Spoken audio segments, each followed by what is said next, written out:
usually not gonna be live, but I'm gonna be live.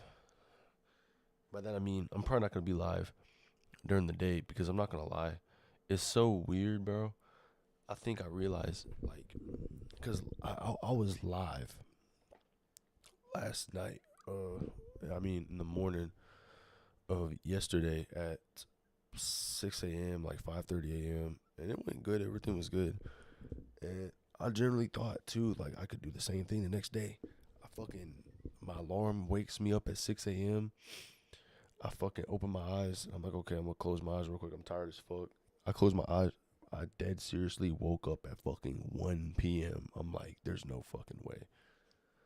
And because of that, I'm not streaming no more at in the middle of the morning, bro. Like just because of that one time, like that shit just proved to me, like, yeah, this is not gonna work.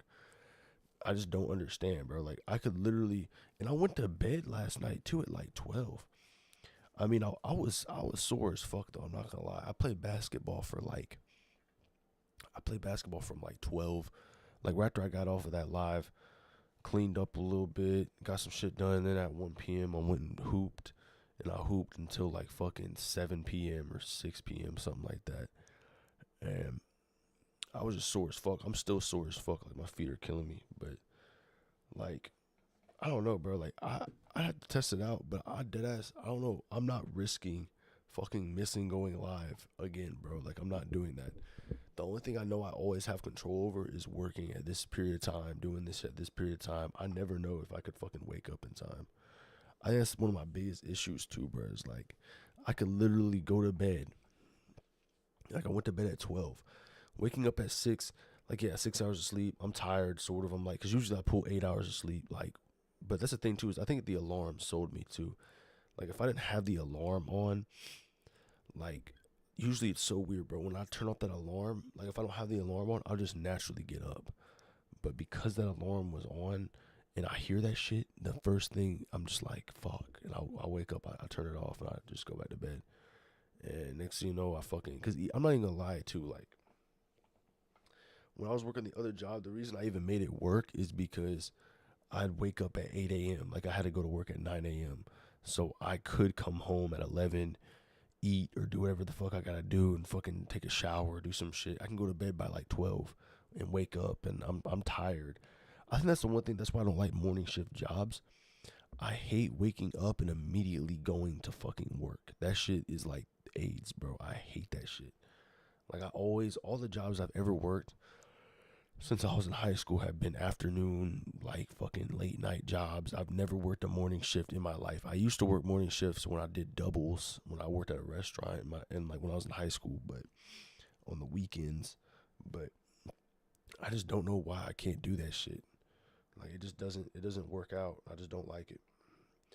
And plus, I'm not gonna lie, I did want to test out how it feels to stream at this time, cause I haven't streamed at night like with. I mean, I was streaming at night with Fallout. With Fallout. I mean with Oblivion. But let me check. Let me see if this is working or not. Subscribe. This is on. Yeah, it's on. Okay. See, like I was doing that with Oblivion, and I'm not gonna lie. Regardless of what happens, Oblivion was a dying game. Like, bro, Oblivion's hype was crazy for the period of time that it was like popping, and then it just dwindled down.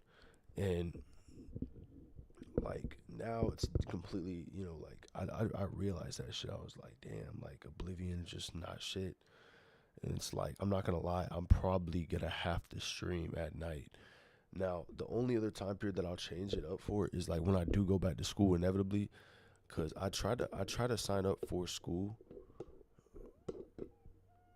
Oh, this shit on. This shit should be.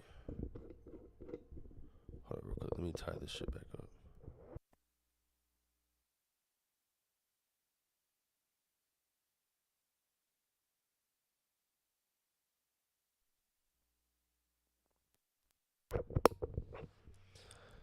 Yeah, yeah, yeah. Okay. Like I tried that shit.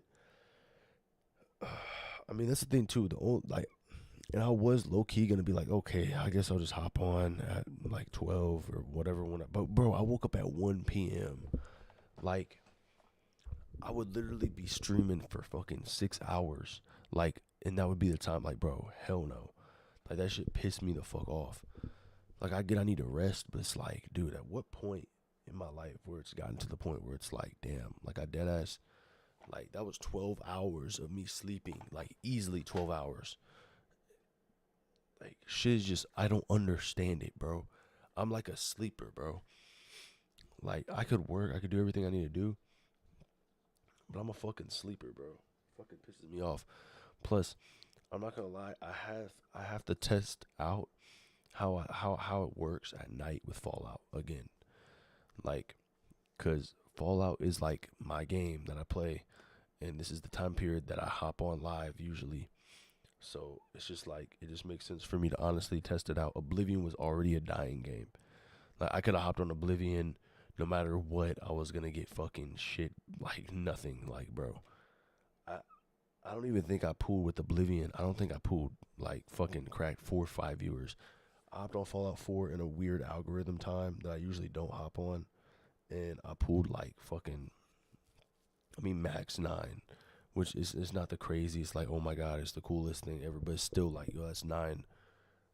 That's like 9 viewers. Like I had 5 at max, and that was at max. Like it would go right back down to 2 or 3. Like I'm not gonna lie, Oblivion was a dying game. I should have finished it back then, on the weekends or something, bro. I mean, that was the only time period I could have done it was on the weekends. I could have done it 2 times a week. Like, I think the best case scenario, if I really, because right now, after I'm done with this, like, I am gonna be looking for another job. Um, after I get out of the back from the beach, I'm gonna be looking for another job. Cause I don't know, I didn't get into school in time, and now it's like fuck, bro. So I have to find out what the fuck I'm gonna be doing there.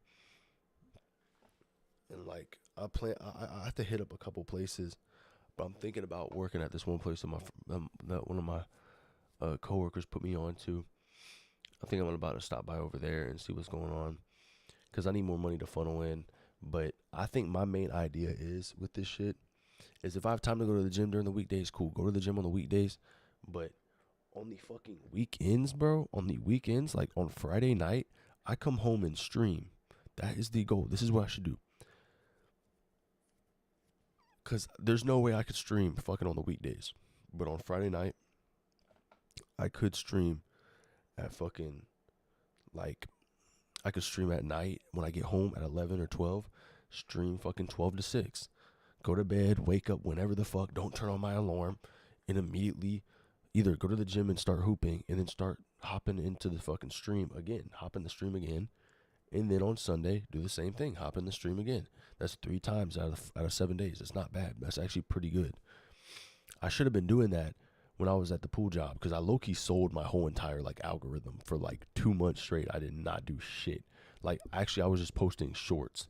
Like it was the dumbest shit I did. I think the stupidest thing I did too was I did what I did when I first started streaming that I totally forgot about. Like I remember when I first started streaming, I fucking I dead ass had like a thing going, and I was like, you know what? Like let me just, I don't want to stream today or tomorrow. Let me just have like a fucking complete like thing going where it just and I did that shit just because I couldn't stream, not because I didn't want to stream, because I couldn't stream, and it fucking sold me. Like it always does that. Whenever I do that, it's like a L. Like it's not like one of them 24/7 streams. That's like a looping thing. I did that just to relapse all the fucking episodes, and I didn't sold like my whole entire like a lot of motherfuckers like probably were like yeah I'm out of here. I didn't mean it to be like that, but it just happened, and it was like, fuck, like, well, there goes all that. Like, it fucking blows. And now I'm in a rebuilding phase, like a real rebuilding phase. It's not like horrible rebuilding. It's not like I'm pulling no viewers. Like, I pull viewers, but it's like, it, I don't know, it just fucking sucks. I think the one thing that hit me too is like some people I'll see come back, and I'll be like, okay, hell yeah, they're back. Like, when I see Ray, love Ray. Ray's goated. When I see Brandon Tokes, so I saw Brandon Tokes, goated. Time Thief Evo, goated. Eco is gone. I haven't seen Eco in a minute. And I'm not gonna lie, if Eco rewatches this or sees this, Eco, if you're here, I love you, bro. Like, you're the GOAT, bro. Fucking Greg, GOAT. I think that's the thing too, is like, I don't know. I'll be like, damn, like it is what it is. But I'm about to set up. I'm about to be playing Fallout 4, game of the year, run it up. Like it is what it is. It is what it is.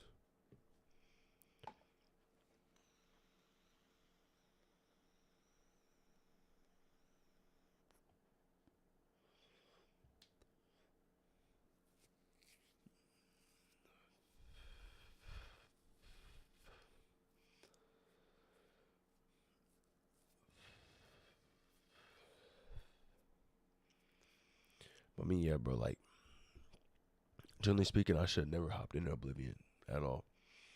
I should have never went in my mind to be like. I mean, but I knew what I was doing, but I probably should have gotten done with it before I went to that job. I still got to hit up my new shit and see what's going on over there. Regardless, though, I'm still gonna be on shit. Still gonna be on timing. Yeah, I'm gonna load this shit up though. I'm honestly I be contemplating doing the be right back versus just having it like this because I'm not gonna lie, leaving it like this low key is better. I'm not gonna lie, makes a lot more sense. Like fuck a be right back. I'm gonna plan out the whole week. I'm just gonna post some videos, but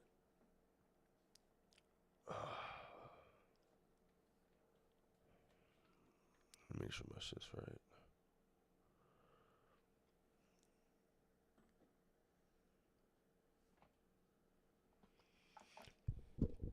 All right, but I'm gonna be right back though. I'm not gonna put this screen on. This screen is not gonna be on no more for a little bit because I don't like doing that. I don't like doing that shit.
this. Yeah, it's close. That's pretty close.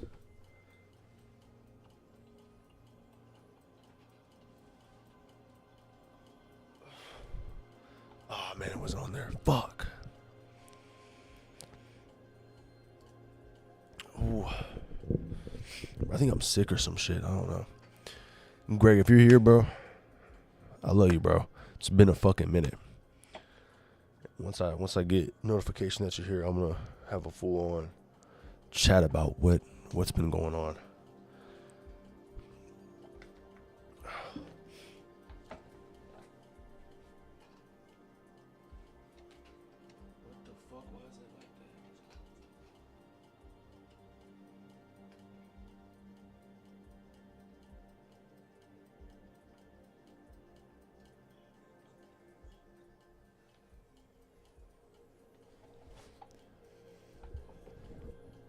It's completely on there. Okay.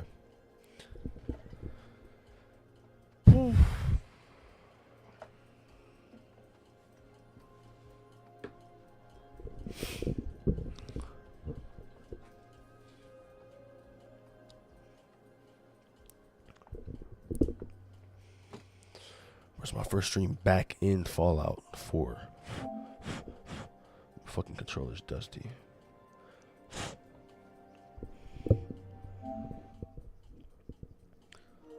Shit, this is loud as fuck. But one thing I'm gonna miss about streaming during the day is being super loud whenever I want. I can just yell, scream, but I can't do that now. What the fuck did I miss? What was I at?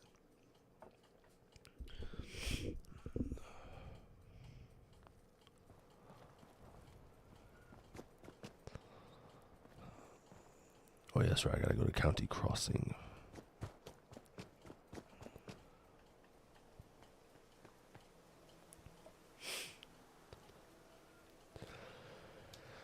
Oh, Greg, if you're still here, I don't know if you are or not.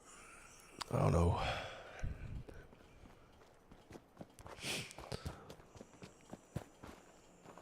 I have to go back on talking to you about it just in case.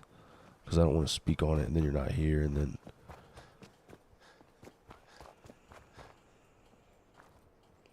Wait, I didn't find this location? What is this? Ah, fuck, I can't go over there, bro.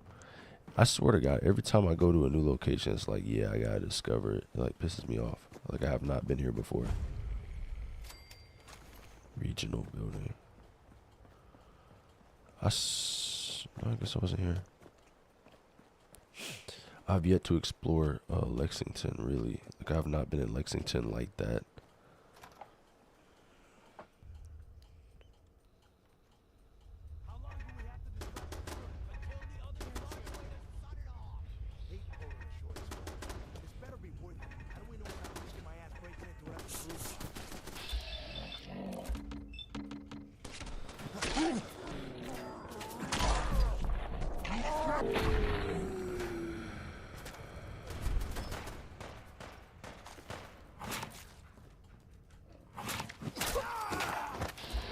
Fuck.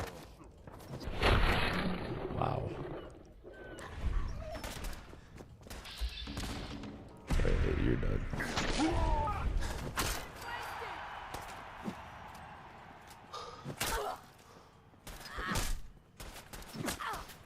Lucky hit. Son of a...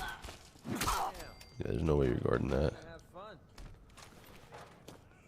Oh, you wiped them all out. Nice. I feel like I could just jump through the window. Alright. This is a novice. How am I not getting this? Oh, it's right here. Nice. Let's see what's inside. Lock's really strong. Yo, Greg, what's up, bro? Disappearing, huh? Fuck, dude, I don't have Kate with me. Fuck. Yo, Greg, it's been a minute, bro. I was gonna do some explaining. What up, man? I'm glad to see you. Yeah, bro, I'm glad to see you too, bro. It's been a fucking minute. I've been streaming, but I've been streaming during the day. I've had like weird periods of time. I'm gonna have to come back to this place. You can trust me. I picked up another job. I think I ended Oblivion on that stream when I was like, yeah, I picked up. And then for the last 9 weeks, other than last week, I was working 8 a.m. to 6 p.m. and then 7 to 11. So I had no time to stream. I've been doing pretty good. I low-key wish I didn't pick up that job, but I was like, I just needed to get some extra money under my belt. And then when I hopped back on, it was like I hopped right back into Oblivion. And I was on the way out of Oblivion. Like I was gonna hop right back into Fallout. Cause it was so bad, bro. I'm not gonna lie. Like, it felt so weird coming back to Oblivion, but it was like I should have been done with Oblivion like right when I got done, I should have been done with Oblivion. But I hopped back in there and I was in there for like a week. I was like, yeah, I gotta get out of here as fast as possible. I hopped back into Fallout, bro. And like I was trying to figure out the algorithm, but it's nothing even crazy. I'm happy for your man that you've been banking that dough. Yeah, bro, my friend dude, I'm not gonna lie, bro. That job was so weird. Like, this was like, cause I was doing 7 to 11 while I was doing these streams for all this time. And then my bro, he was like, dude, you gotta find another job to add on. And for a little bit there, I was like, I knew I probably wasn't gonna be able to stream, but I knew I could probably do it on the weekend and just for the summer until I get back to school. And bro, this job was weird as shit. I'm not gonna lie. It was like a 1099 form. I was fixing pools and shit and doing all types. It was a good job for the time being, but I was wearing Crocs the whole time, so it was a pool maintenance job, and they paid pretty good. I'm not gonna lie. Like, I was bringing in where I'm at right now. The thing is, though, it was tax free too. But it was like every job I did, if I did one pool, it was like $24, and you usually get done with them in an hour. And then there's other jobs too, like hot tubs. That's like $20. That takes like 10 minutes, 20 minutes. But you have to drive there in his truck. And I was doing that all day from 8 a.m. to 6 p.m. And I was like so exhausted, bro. Like, I was like, fuck. And then after I got home, I'd immediately go to bed. It was chill for the time being in the first couple of weeks. But I remember every single day I was like, bro, I'm going to quit. Like, and then I like fucking waited it out. I came up with an excuse. I was like, yeah, I'm going to go back to school, knowing damn well that, like, I can't go back right now.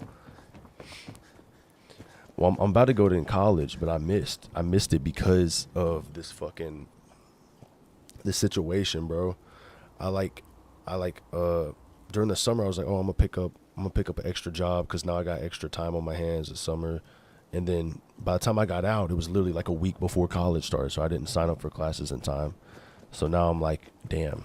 Because honestly, bro, I think I could do school, this, and work. But yeah, for those 9 weeks, it definitely was like good, making all the money and stuff. And then it just like was like, fuck, bro. Like, it was just, I don't know. Then I just missed streaming too. It was like, fuck, bro. I think that's also the thing I took a step back on too. Is like, I'd much rather, like, when it comes down to this shit, I'd much rather stream for. I'd rather make $1,000 a month doing what I love to do versus making $4,000 or $5,000 a month slaving away. That shit would suck. That's what I'm not even gonna lie. Like, I'd rather enjoy what I do. I just didn't enjoy that shit. I'm glad to see you though, bro. It's been such a fucking long time, bro. Like, it's been 2 months. That's crazy.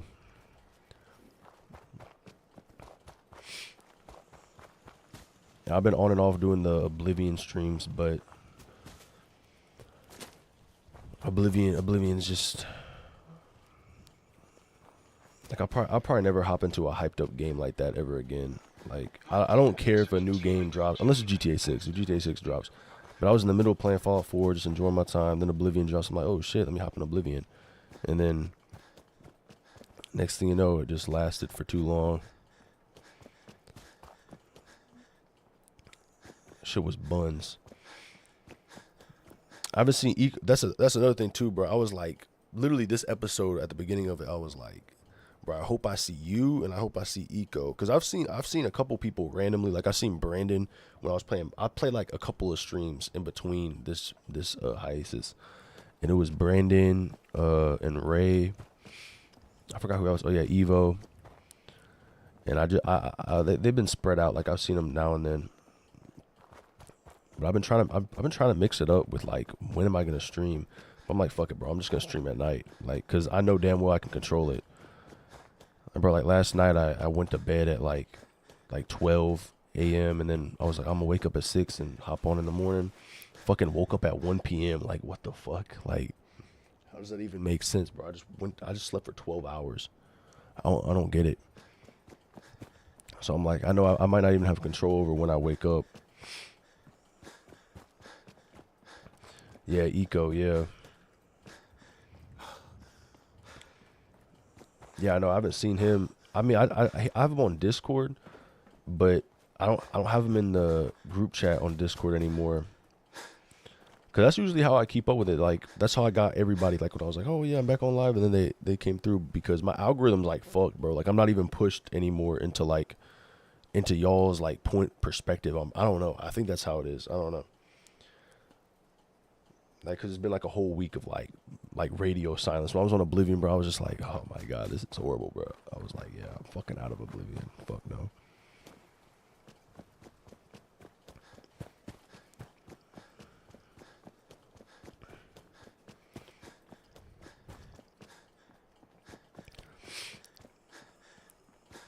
Which is crazy though, bro. It's just 2 months, but I'm gonna be back in like every day now. That's why I need to sleep 12 hours. I think that's why. I think the reason why I went to bed for so long was because like I was like for like 9 weeks I was living off like 4 hours of sleep, 5 hours. Cause like I'd go home at like 11, go to bed by like 1 or 2, and then I'd wake up at like 7 or 6. And I'm just like, yeah. I just can't wait to get back into this shit, bro. I'm not gonna lie.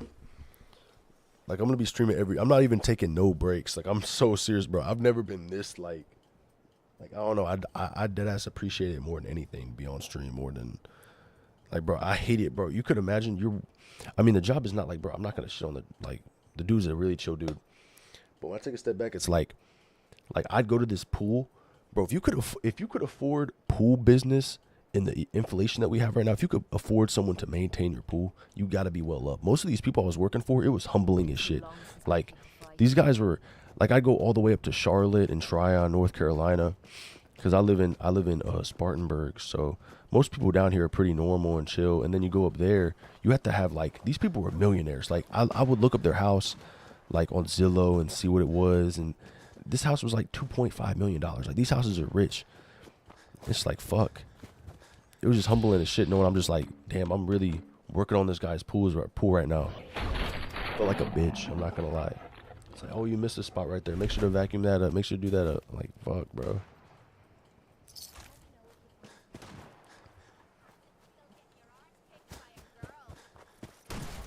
What in the fuck? I thought those were like frogs.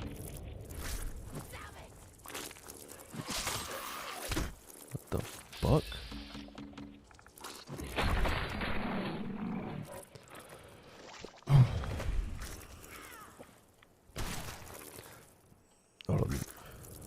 Let me kill this. I'm gonna read this. God dang, bro. Killing. What the fuck is like juking me? You feel me though about when you take breaks and go AFK, you should play an older game or some music until you get back, unless you're only away for a short time. Just a suggestion, my brother. I love your houses like that. Yeah, bro. That's the problem. Oh, let me pause this. Cause this is my take a break stream. And that's the thing, is I like this, but I don't like this. Like, I need like a moving object or something. I need something like playing, but I don't know what exactly. I might actually open up like, that's the thing though too. I was looping games too. I don't know if you were there for that one stream, because I remember there was a period of time where like during when I was working that job, that I randomly had a 24/7 like Fallout New Vegas like live stream, and it lasted 3 days. It was like me looping content. And like I would do that, and then I feel like it would confuse people. I don't know. Like then they'd be like, "Or is he here or not?" I need to come up with some type of video. But oh yeah, music. Yeah. This is like a picture of me when I'm like in 8th grade.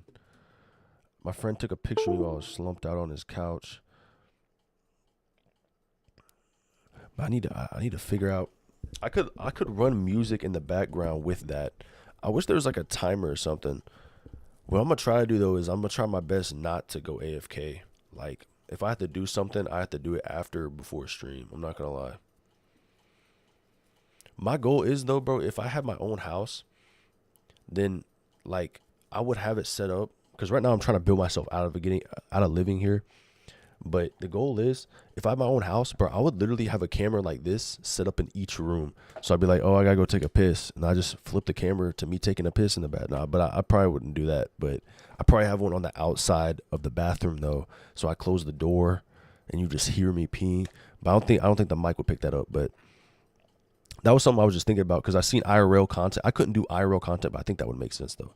Yeah, it would be confusing, but maybe put it in the description that when you take breaks, you put a loop video on. Yeah, like I could put a GIF in too. I could put like little cutscenes or something. I have to figure out. I probably gonna have to just study. That's what I did when I first started streaming. Was I just studied like other streamers, and I was like, how do they do this? How do they do that? But I don't want to do it exactly the same. But whatever they do, it's like I gotta low key make it work. She's getting jumped. That's some bullshit. I didn't even get to kill him. Oh yeah, Chaz taking a piss. Yeah, low key. Okay. Actually, I have an idea. So I could do this like in the middle of stream. I think I could do this if I add text. I could have like text, like the way I have "be back soon" on the screen. Let me see if I can make this work. Yeah. Okay, text.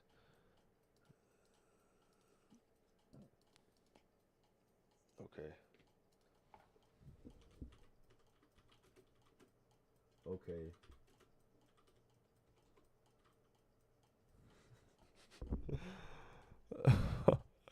Yeah, like this. And like taking a piss. All good to sweat, man. Figure it out eventually, bud. Yeah, bro, taking a piss. That should work. Also, I think I'm sick or some shit. I'm gonna leave this to the side. Think about it. Let me make it a little bit smaller. Just so they know.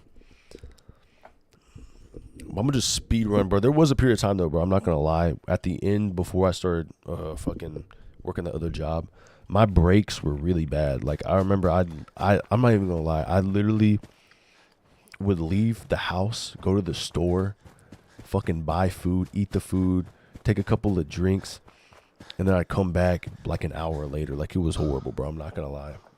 That was probably the worst period of time.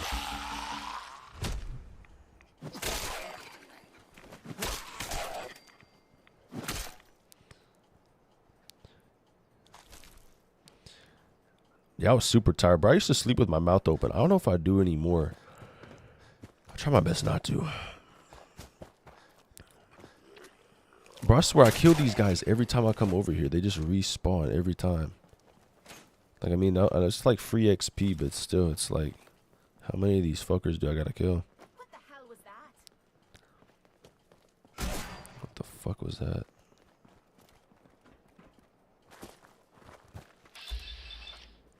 Yeah, I'm gonna start doing that, though.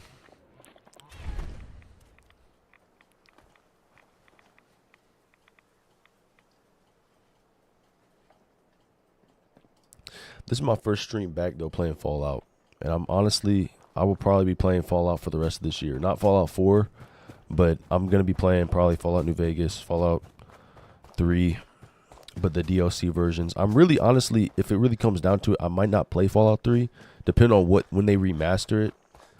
But I'll definitely be playing Fallout 4 and what's left of Fallout 4 and Fallout New Vegas. I have to. Bro, I love Fallout New Vegas, like, more than anything, damn near.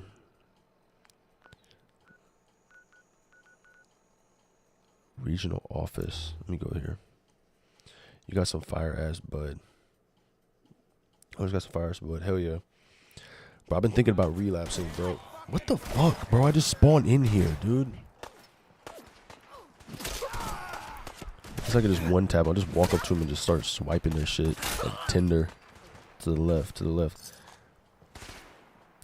Bro, I need a relapse. I haven't smoked weed in 8 months.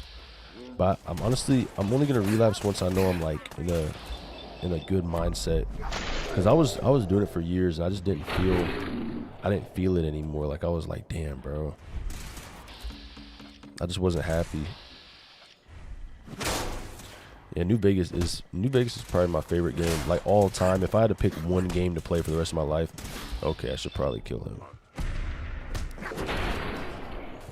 Let me heal up. If I could play one game for the rest of my life, like dead ass, I would play New Vegas with the DLCs. Call it a day, bro. That's probably my favorite game of all time. I think it just also brings back so many memories too. Like when I was a kid and I didn't even have that many games. Even it was like Borderlands, Fallout New Vegas, and probably 2K12. I used to play 2K, but I never played that many 2Ks. And also, I used to play Gears of War a lot. I was a big Xbox 360 head.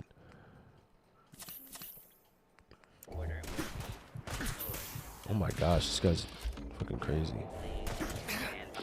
Probably Lego Marvel too. I don't know. That was like back when I was a kid. That was the shit. Dude, this fucking robot is killing me. This fucking clanker. There's no way. As long as it's just weed relapse, it's cool, but nothing else, buddy. I've been there, man, and it's hard to come back. Yeah. I count. Even when I quit. This is the longest I've ever quit weed in my life, because I've been smoking weed since I was in I think 7th grade, but it wasn't too much in 7th grade. It started getting bad once I got in 9th grade.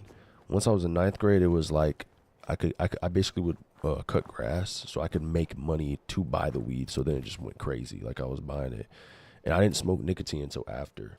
Nicotine, the longest I ever quit nicotine since I've smoked nicotine is a month and a half. And that's honestly the scariest part, because weed is like, for some reason, it's not hard to quit weed, but it's what do I fill that void up with? Like I've been using alcohol. I'm not going to lie. Like I've been low key drinking like randomly. Like I'll usually drink on the weekend, but it's like I usually didn't drink like that. Like I would just smoke. Like I'd smoke weed every day. Like I would enjoy it. I did dope and crack, but I haven't in 10 plus years, this weed and this stupid methadone. Wait, is dope is that lean, right? I'm not gonna lie, since there's probably just you and me in here and someone else. I think everything I've done in the span of my life, I've never done meth. I've never done crack, but I definitely did. Damn, can I even speak on this right now? I don't even know. YouTube, this is just me speaking. Cut grass to buy grass. LO cigs are hard to quit. Yeah. I remember one of my buddies, he was in rehab. And he used to snort perks, and he was snorting perks for like a year and some change. And he got really bad into it. It was when COVID hit. We were like in 11th grade, 10th grade, and I remember he was a good guy. He was good, chill. And then he just hit this fucking Dover, Maryland's heroin. Oh shit. I remember he hit a fucking hill. He used to be in chorus, all types of shit. And then he picked up a lot of shit, but perks were crazy. And he did perk 30s but he wouldn't just take them, he'd snort them. He did them like every day. He would just, and then it just became a thing, and he had to go to rehab. And I remember when he went to rehab, he did a lot of other shit too, because I remember he came to my house, and I think he was doing meth. And I didn't know though, like at the time. But then looking back, and I looked up, because I've never done it before, but my mom was a drug counselor, funny enough. So like she used to show me pictures of like what this looked like or that looked like, and I remember he fucking had the side effects and all this stuff going on. And then he admitted to me later that he was on it during that period of time. He told me though that after in rehab, the hardest thing for him to quit was fucking cigarettes and nicotine. Nicotine was the hardest thing for him to quit out of everything. And that was like, damn, that fucking sucks. That was like the one thing that made me go, fuck, bro. All the shit that I've done, I don't do any of this shit no more though, of course. But I've dibble-dabbled in damn near everything except for hardcore shit. I had a period of time, I'd say like I had a period of time where I did shit for like a week. Like I never was deep into it, but I did it for a week. I did Roxy's in Florida, fucking freebasing them. I was messy, man. Yeah, I think I tried Roxy before. I think it was Roxy. I don't know if Roxy's the same as ecstasy or is it Molly. I forgot, but I've done that one time. Like I've never done that more than one time. Felt good as fuck though. But to YouTube, I do not condone anything at all. But well, actually, pretty much perks. Oh yeah, I was thinking they had like different names for them.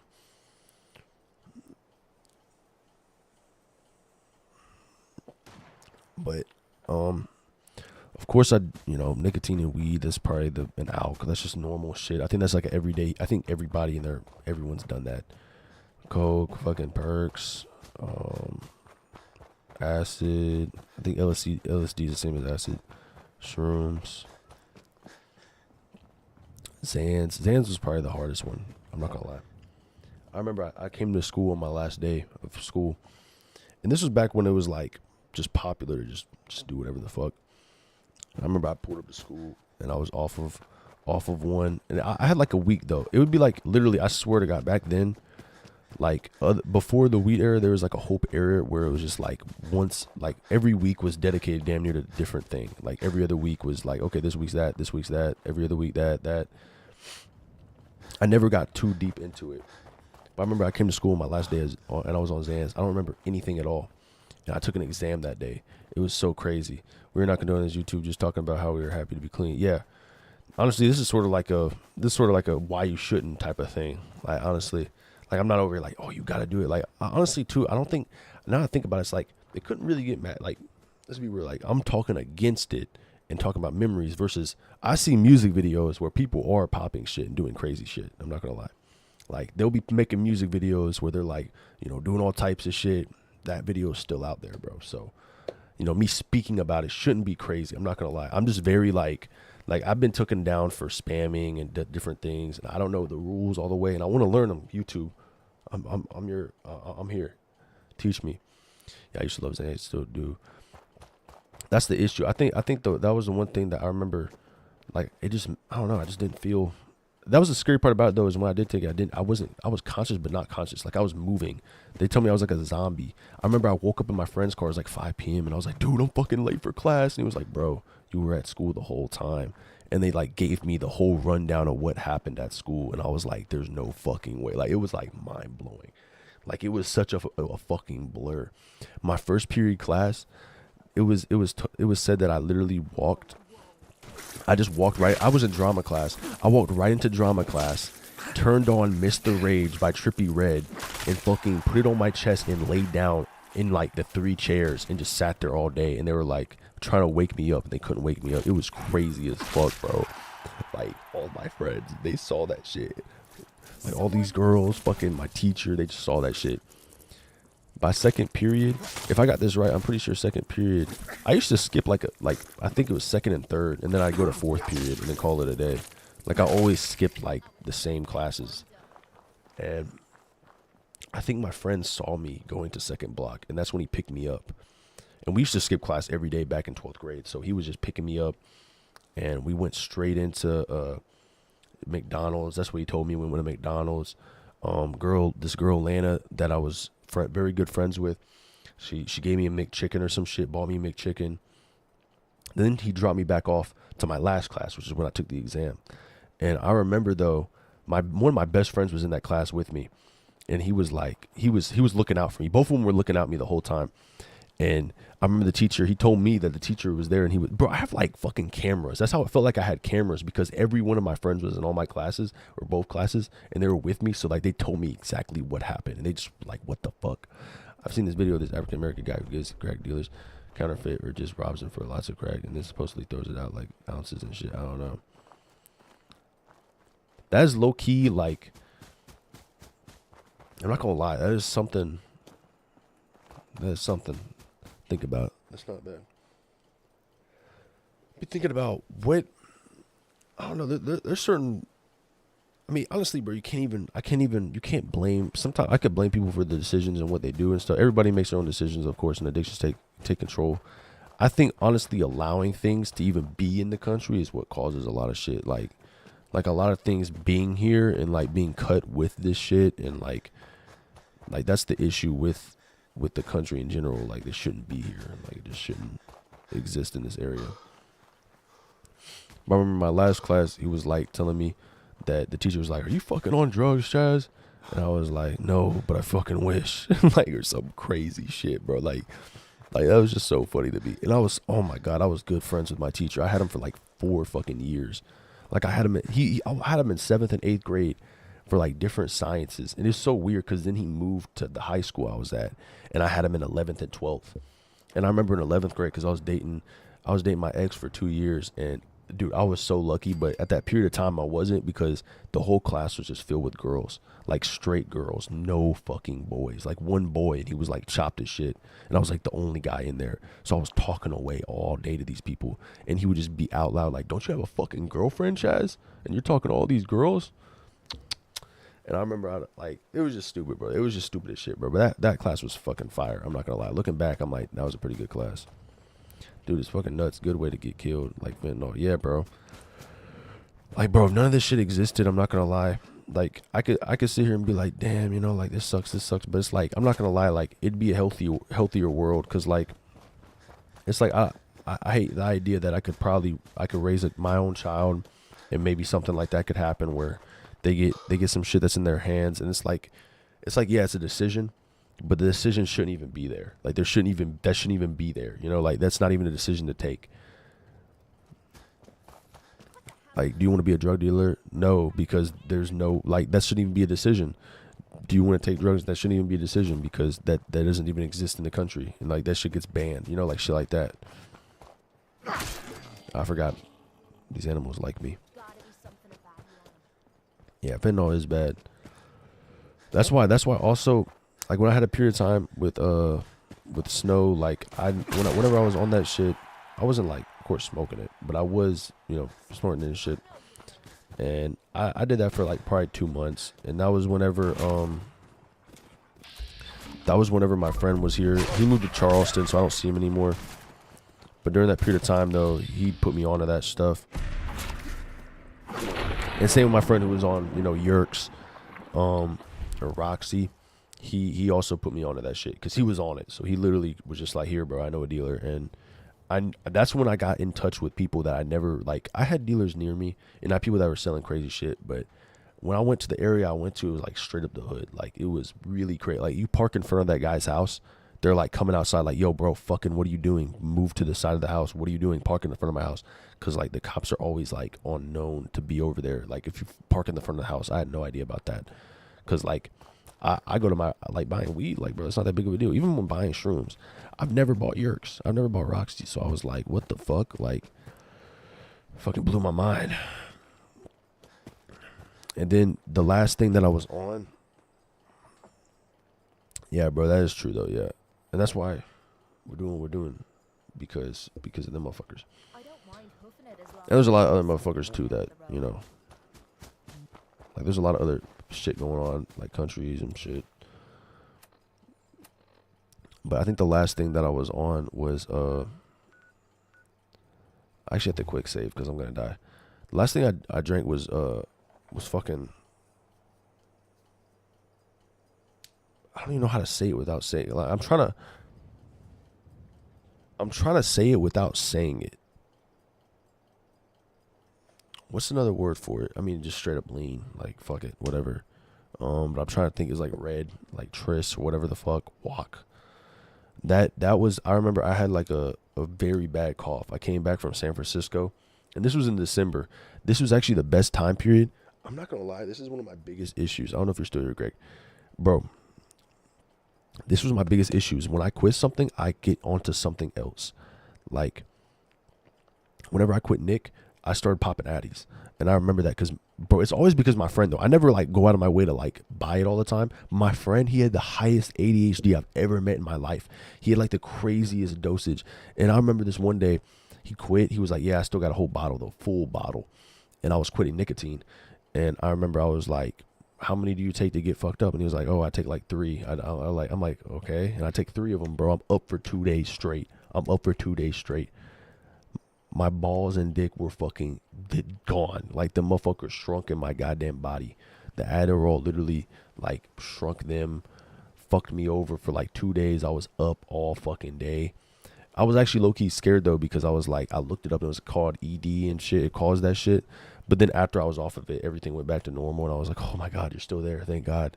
Like, it fucking, like, still was there. It was definitely a scary experience though. But then after that whole period of time, I quit. And that was my first time quitting Nick, and I quit for like 3 weeks. And the whole time I was on Addies, like I was taking Addies like every day, damn near. And I was doing my exams, all types of shit. I never took 3 again though. I only took like 1. Like I'd wake up, pop 1, fucking the whole day. I'm up. I'm doing it. You didn't need 3, although I probably only need 1. Yeah, I know, bro. He didn't tell me that though, because he was so used to him, bro. He took him for medication since he was like a kid, and he had crazy ADHD. So I took 3 of them, bro. I was up for 2 days straight. I made a whole album. I made a 20-song album in 3 days, and made all the beats and produced it. What in the?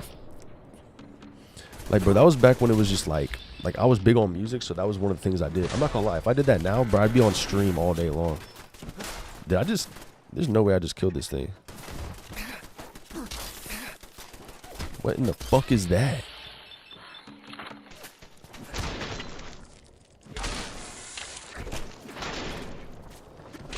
Yeah, that shit is scary, bro.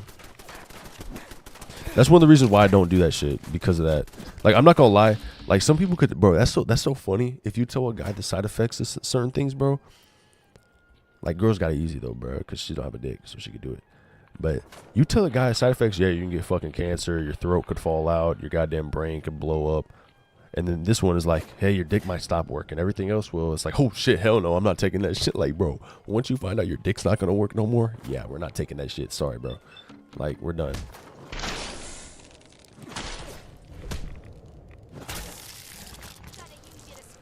I'm not gonna lie. To this day, though, I still think Addies were probably the strongest ups that I've ever took in my life. Like, when I look back at like, I'm not gonna lie, bro. If you drink 3 Red Bulls, like, white is not comparing. I'm not gonna lie, white is not that crazy. Like, it's really not that big of a deal. My parents have done it. Everyone's done it. I've known hella people that do it. It's really not that big of a deal. I think it's just like, it's like a quick one. But, like, cause in my opinion, bro, if I drink 2 Red Bulls, that shit's above a fucking snow, bro. Girl got it easy. They don't have a dick. Nah. Facts, bro. They don't have a dick, bro. A lot of that's also the problem with taking drugs and shit too, bro. It's like a lot of that shit over time, low key, does take its toll. And that's why it's like, bro, I'll be scared about that shit. But weed, nicotine, and alk, I think alk does have something to do with it, but I don't know. Of course, over time, everything has a thing to do with it. But yeah, that was one of them. More recently, though, whenever I quit weed, the reason I quit weed so easily was because I got sick as fuck. I went from San Francisco back here to South Carolina, and it was a long trip back. And after I got back from that trip, I think I already looked. Wait, caps on the bed. I think I got one of them.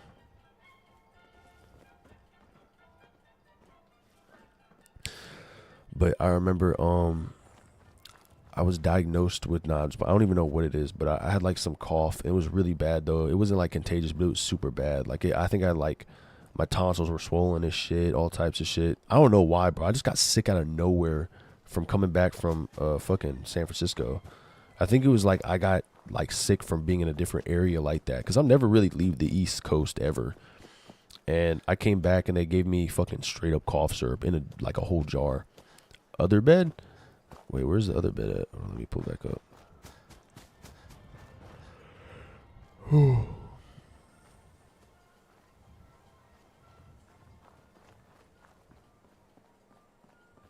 There's another bed.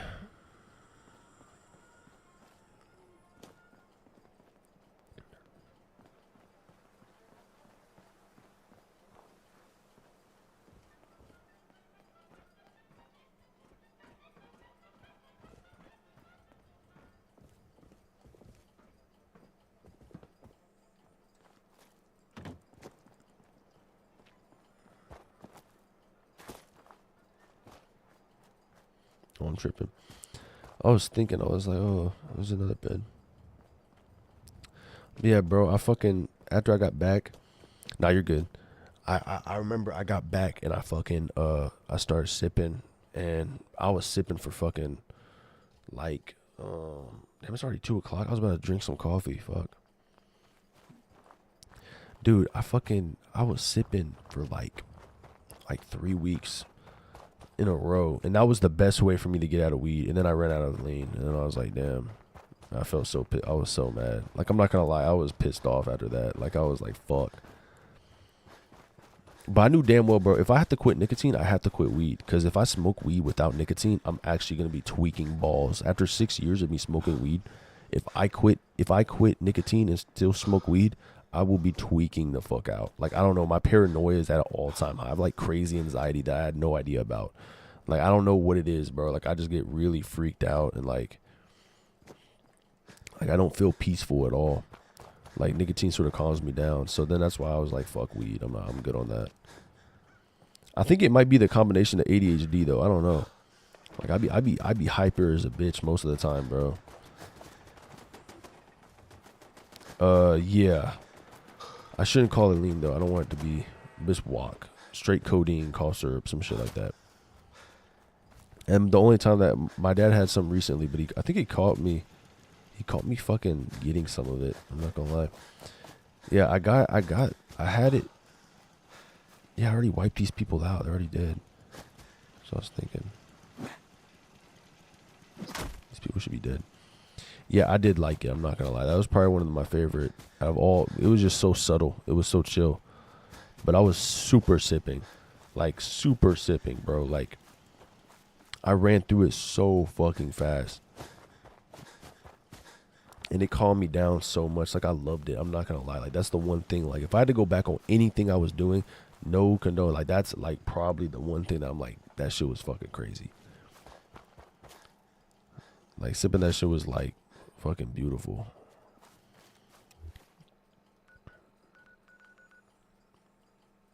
And that was near the end of me. Like, I was streaming. I was still streaming. Well, not streaming, but I was making music back then. So me having that was like, damn, like, I could post up with this fucking bottle right now and fucking pour up and fucking do what I have to do. I think I have one video like that. Hold up.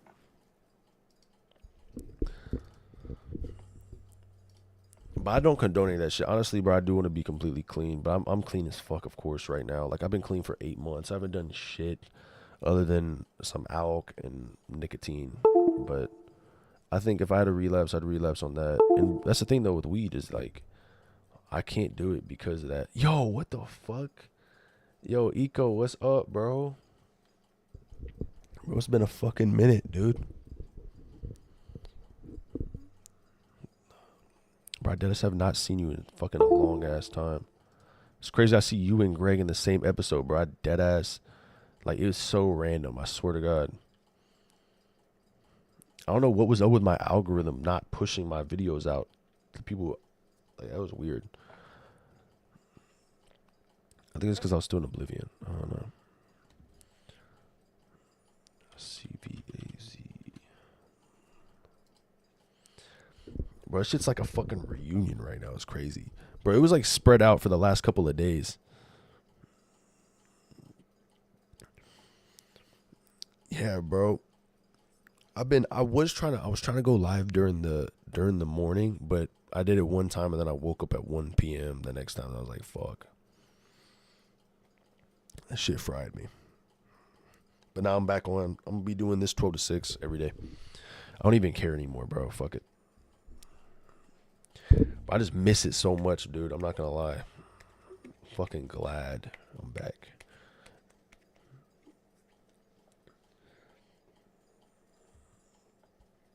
Over the last week, it's been like a spread out occasion where, like, randomly I'll see Brandon. I remember Eco. You remember Brandon Tokes? I think y'all remember Brandon Tokes.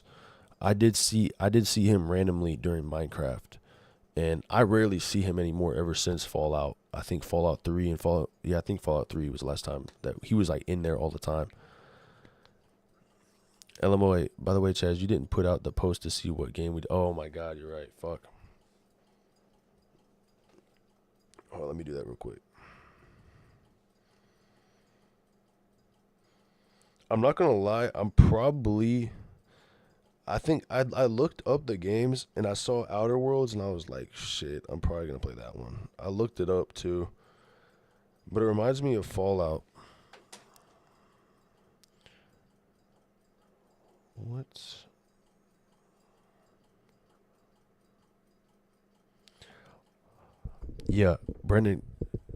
Brandon came in and it was like random as fuck. That was the randomest shit I've seen. Fucking Ray came back. Ray's been in here like a couple of times. I think he was in here last time during the day. Evo came back one time. I seen him. But that was really the main three that I seen. But I was like, at the beginning of the episode, I was like, bro, I hope I fucking see y'all too, bro. Because I have not seen y'all in fucking a minute, bro. Let me pull up Discord.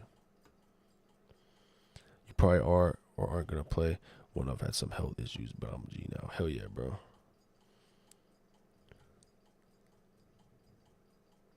I'm probably gonna play. I have to run a poll on it, but I do weekend variety on it.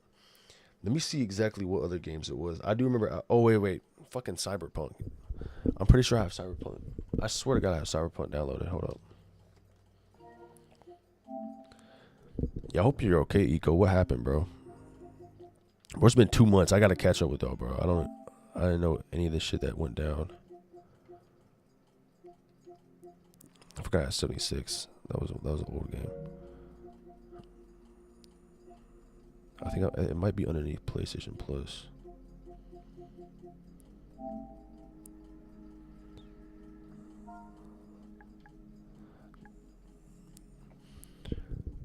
Yeah, bro. Greg, I'm not gonna lie. I haven't been live on night. At night, Oblivion was like fucking. I was like 5 nights ago, but I always end my live at like fucking 5. Oh, you had a fever, bro. I think I'm sick right now too, bro. I be taking vitamin C though. All my friends, I swear to God, all my friends been like throwing up. One of my friends had flu all in the week too. Like they all got each other sick, and all I have is like a cough and like a sore throat. All because of this shit right here, bro. This vitamin C shit comes in clutch. Yeah, I got a PS5. I wanna build my PC up, but I just can't. Like, I don't know. I'm not a big PC head as much. I stream off of it, but oh yeah, that's right. I haven't caught up with shit, but I was playing OG on Xbox 360 when I was playing all those Fallout 3 and Fallout New Vegas. But my friend lost a coin toss, and if it was heads, it would have been $40 for Xbox One S or some shit. And if it was tails, it would have been 120. And I fucking won, so I got $40 and spent it on the Xbox One S.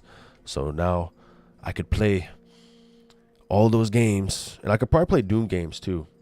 Vitamin C is really good for you, especially when you get a cold. Yeah, that's what I've realized, bro. I haven't been sick at all since I've had that. Of course, I've been right now. I'm like a little sick, but it's fucking beautiful. I need a PS5. I got a PS4. Yeah, PS4s are pretty clutch. I'm not gonna lie. I was lucky when I got my PS5. My friend, dude, I don't know what it is. My friend, he didn't want a PS5 anymore. Mind you, this was 2022 when PS5s were like getting scalped and shit. And he gave me his PS5 for fucking like $200. And they were getting resold online for like $500. I think that was retail was $500 back then. And I got it for $200 just because he was like, I don't want it no more. Like, of course, it had no disk drive though. Can help you if you want. There are a lot of pre-builds now. Honestly, it's cheaper now to get pre-built. That's what I have, but it's just not built for it.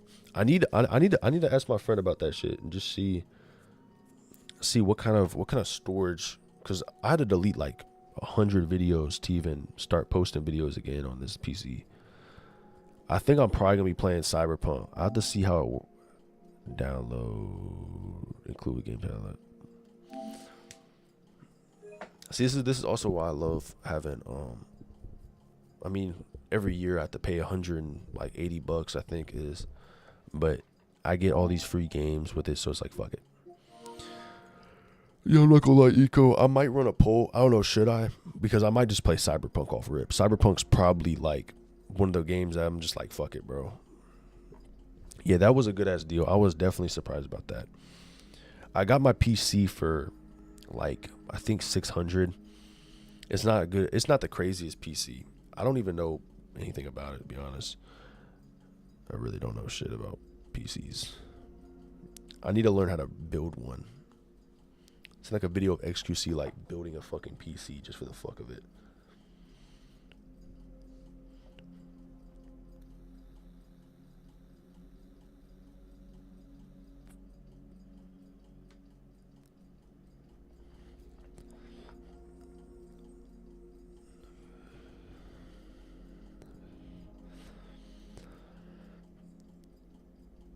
Okay, the other games were Adam RPG. I ran a poll on that before. I remember that game. And Trudograd. Let me look up Trudograd.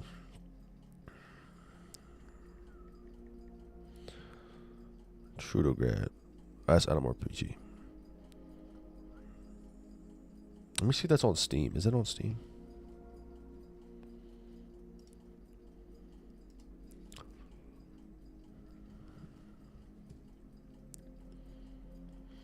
Bro, that is weird though, Greg. That I think for some reason, bro.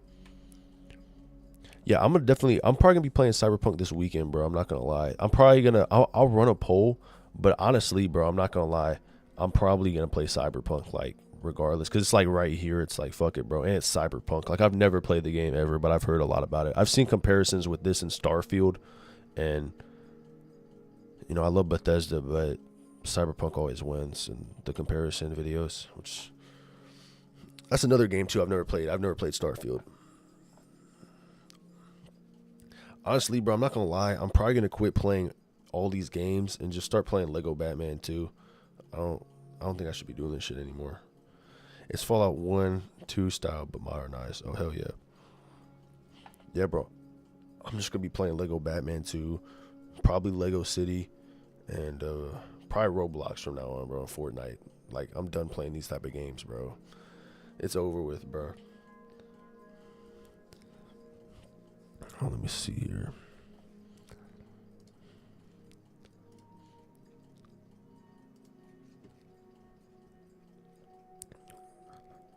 Where's this shit at? Steam. Bro, I do honestly hop into Fallout 1 and 2, bro. That's a one thing too, bro, is I forgot about this. Eco and Greg, I remember they were talking about Fallout shows coming out this year, at the end of this year. I really want to see what's up with that. I know they're not gonna remaster Fallout New Vegas at all in time. They're probably gonna do Fallout 3 after, but that's the good news too, is that I remember this, but I'm gonna get the DLC version, the fucking Ultimate Edition for Fallout New Vegas. I have to, bro. Like, there's no way around it. I have to get the Ultimate Edition. I'm gonna fucking get the Ultimate Edition, and fucking I'm probably gonna be playing that. Not a huge fan of Lego. Nah, I'm just trolling. I'm definitely not gonna be doing that, Greg. I was just playing. Honestly though, I probably would play Lego games on the side. I definitely love, I'm not gonna lie, Lego games are like, when I was a kid, bro, I'd hop on the 3DS. Where's my modded one right here? Shit's I fucking modded this shit, have like all the Lego games. Zelda mainly. If I had to play any other game, I'd play Zelda.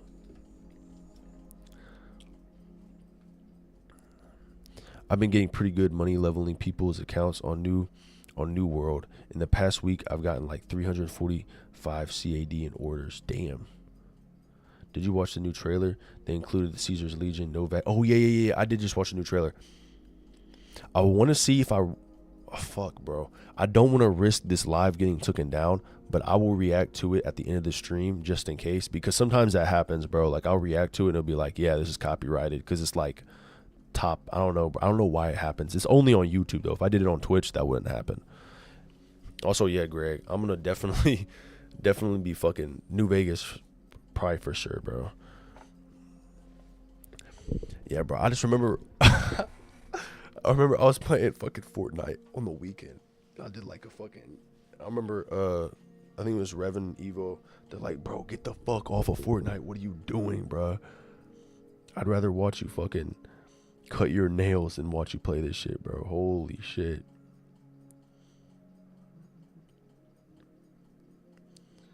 Yeah, I'm about to run a poll right now.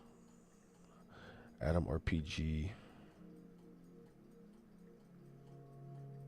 Trudograd.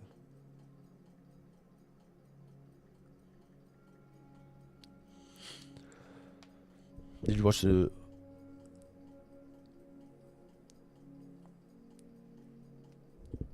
I had no clue the new trailer was out. Bro, the new trailer didn't, like, it wasn't on my feed at all. I literally just saw, like, a TikTok on it, and I was like, oh, shit. And I just looked it up, and I was like, damn, that's crazy.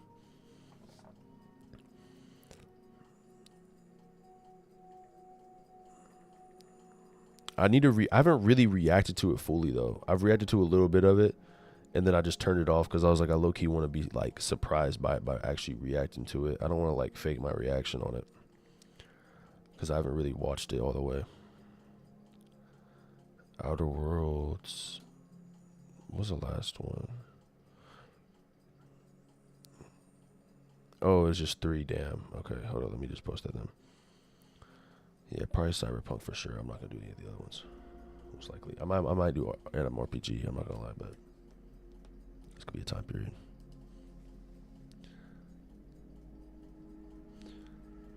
Oh shit. Hope everyone in the chat is having an awesome night, morning. Have a great day, everyone. I'll see you, my man. Hopefully I'll see you tomorrow. I don't know why I think my algorithm was just not. I think it's weird, bro. I'm not gonna lie, bro. Tonight is the night where I actually see how my algorithm works, bro. I'm not gonna lie. Like by the end of the stream, I'll see how the algorithm works.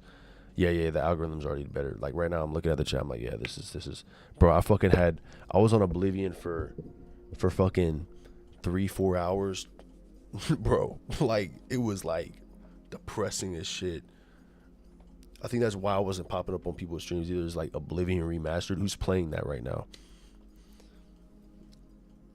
I'll never hop into a game that's just hyped up out of nowhere for no reason.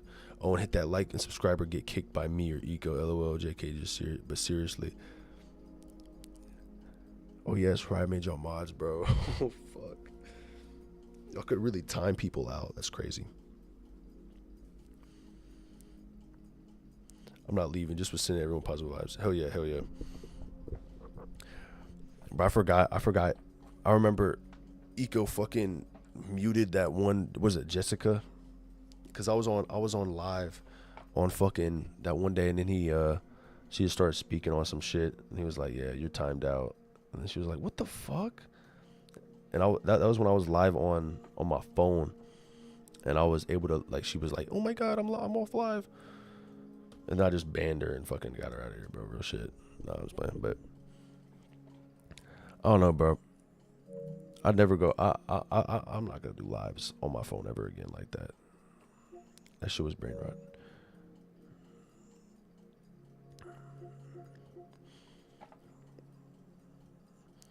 Plus, I'm not gonna lie, bro. Like, I sort of like if someone says something crazy or like that one. No, there was this one dude. I don't think you guys were mods yet, but there was that one period of time, Eco. I remember right before I stopped streaming and I started working, where there were people just spamming, "You need a new overlay," and then it happened over and over again. It just happened.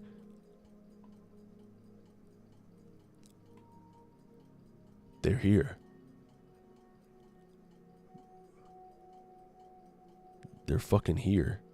I just said that and they just spawned in right now. Swear to God, every time I speak about it, it's like, hell yeah, he said something about it. Let's fucking talk about it now. We already know what's about to happen. But this time I have sergeants and moderators on my side. Greg, trust me. This is where the overlay questions start. Hey, what's up, Nandy? What's going on, man? Just trust me. This is about to happen. I think this is about to happen. I swear I remember that name being an overlay. I remember this.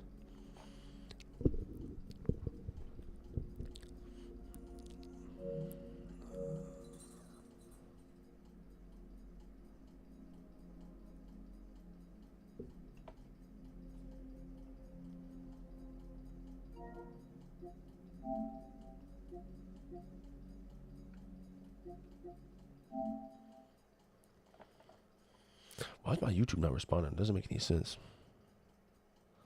Let me open Studio. It says something to me real quick. It was like, open Studios. YouTube is not receiving enough video to maintain smooth streaming as such. It's perfectly fine, though. It doesn't make any sense. I'm perfectly running it right now. It must have shot down for a little bit there. But yeah. Yes, sir. We were here for you. Got your back, buddy. Yeah. But it was so random. I'm not going to lie. This was the most randomest shit, dude. Like, Eco, it fucking happened. Like, Eco was there. I think you were there too, Greg. I forgot.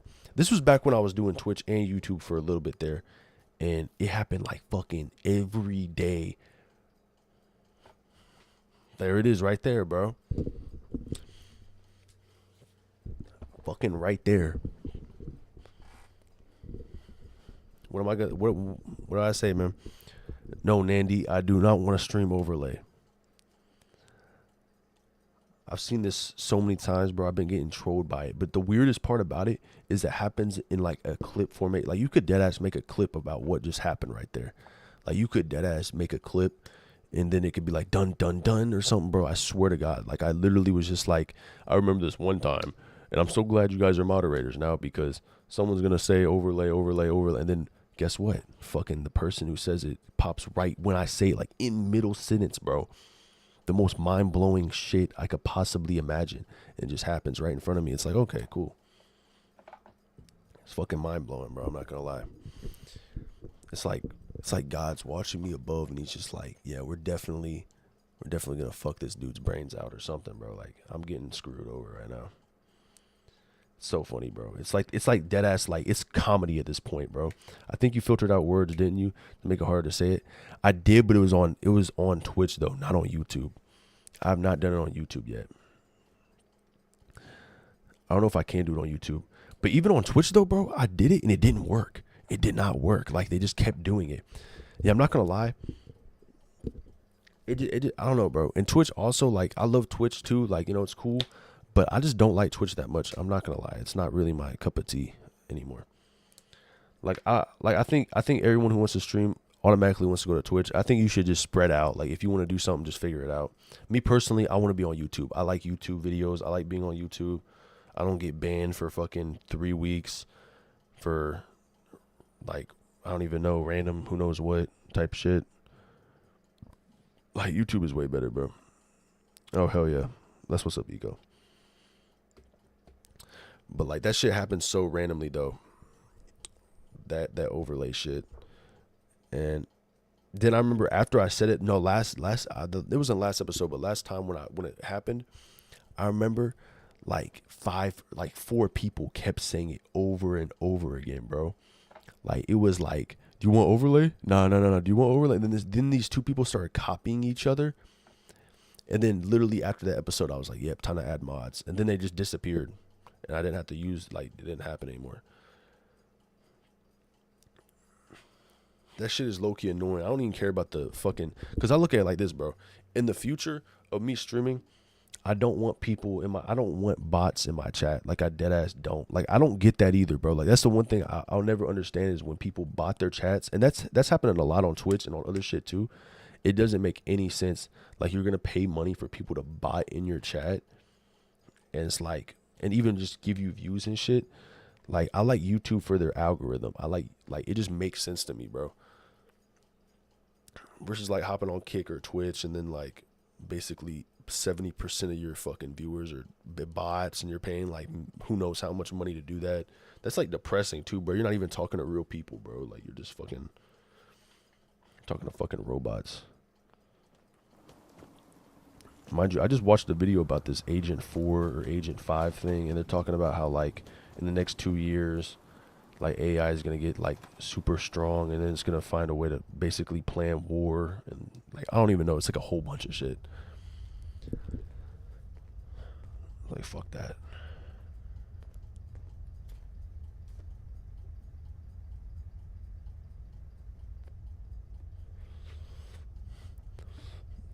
I don't know when they talk about the overlay, Greg, it's like what this is right here. Like they'll have overlay where it's like there'll be a piece of my screen, like the gaming's right here, then I'm in the middle right here, and there's like designs around. Like you'll see it sometimes on gaming accounts, but I don't do that type of shit. And I've seen it before, but they'll basically try to get you into like some weird feed, get your information. Yeah, I could name where it basically either they want money from you or they want your account information or wherever you're sending the money to basically like scam you. Like that's how I would look at it. It's like if you randomly get a Snapchat from a girl and it's like, or some random shit. It's like a fake person. Like a lot of my friends have gotten their Snapchats taken and IGs taken because of that. Like I remember this one dude, he fucking was stupid as shit. They were like, hey, like we noticed something was wrong with your IG account. We were wondering if we could fucking like fix it for you. And he's like, yeah, sure, man. And they had like 10,000 followers or something. They got his information, took his shit. He had a couple hundred followers too. Count gone since he was a kid, gone. And now they're posting fucking like crypto scams and all types of weird shit on there now, like basically promoting meme coins, all weird shit.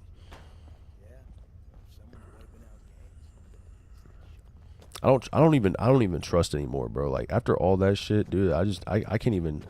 No one could get that shit out of me. You can never get any type of password or information out of me. Like that shit would just suck. I think that's like one of my worst fears too, is like losing. Okay. I'm gonna call this one. This one is it right here. This is another one. This is crazy, but we're gonna make sure though. We're gonna make sure this happens before though. We're gonna make sure when they say it that I know for a fact, sort of, like we know that, okay, they're fucking bots. What's up, Purple? What's going on, man? Like I could tell you, like, bro, I'm getting so used to this. I could fucking see it. I could just see it, like the way it's text, the way everything is there. Yeah, that's it. That's another one right there. Like that's another one right there for sure.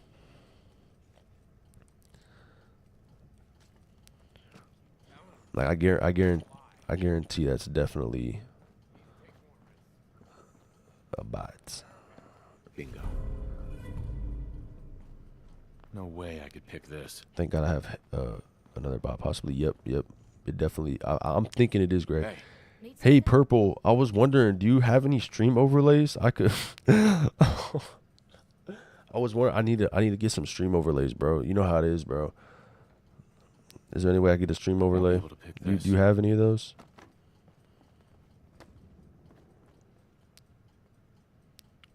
Watch them be like, no, what the fuck? I just came here to watch you play Fallout, bro.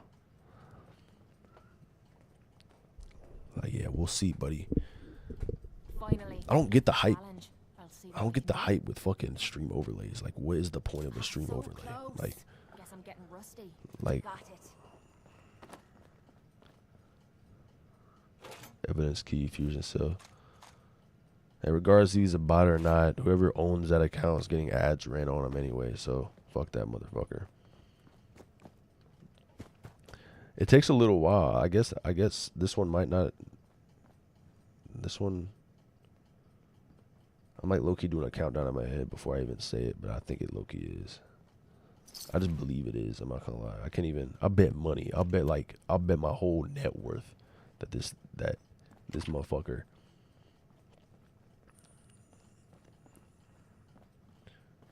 I'm ready and waiting for them to know, bro. This is low-key intense, bro. You have to admit, this is low-key intense. Like, I'm just sitting here like, come on, just say it already, bro. Like, I know you're gonna say it. Just say it, bro. Because I don't want him to get timed out yet. Like, I low-key want proof.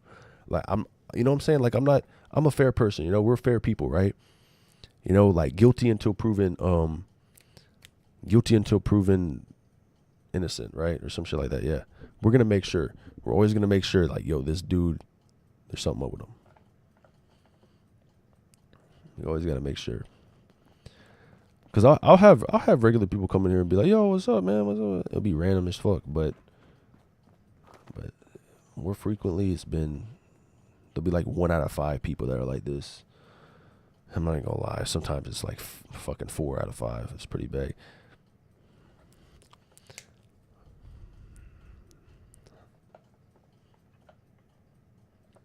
Oh man, dude, I would have made money off of that bet. There it is. Whoop, there it is. Whoop, there it is. You see what I'm saying though, Greg? I literally could call that shit. I could call that shit like in real time. I could be like, right when they say anything, it's like, yep, that's one of them right there. Cause I'm not gonna lie. It's like, you could see it, dude. Like you could see it like from the beginning of the text. It's like, hey, I like your stream. How are you? Like, get the fuck out of here, bro. Like, you know damn well. Like, hold on, let me actually. Oh my gosh, I just whooped his ass. I can look at this other one too. This other one, What does the other one say? I swear it said the same thing. I think it got timed out. I can't see it no more. Was it Nandy?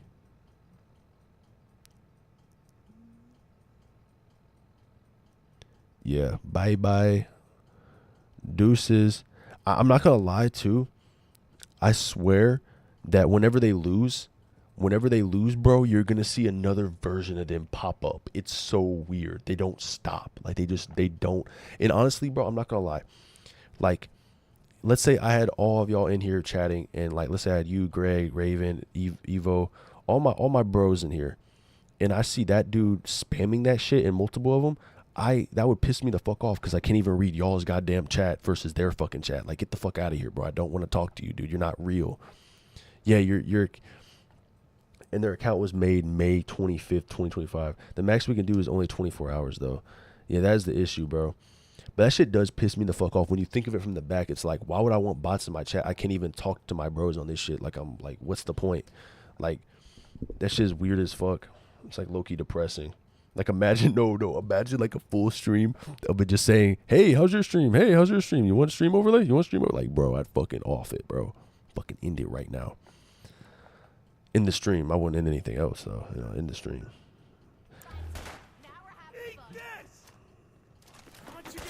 Couldn't take it. God damn, they're really blowing shit up over here. We need to let us do permaban. Should be indefinite. I think Chaz has to fix it. Low key, let me see that real quick because I've banned some of them before. Twitch, I was cooked. I couldn't get that shit right on Twitch. Let me go to settings, chat filter,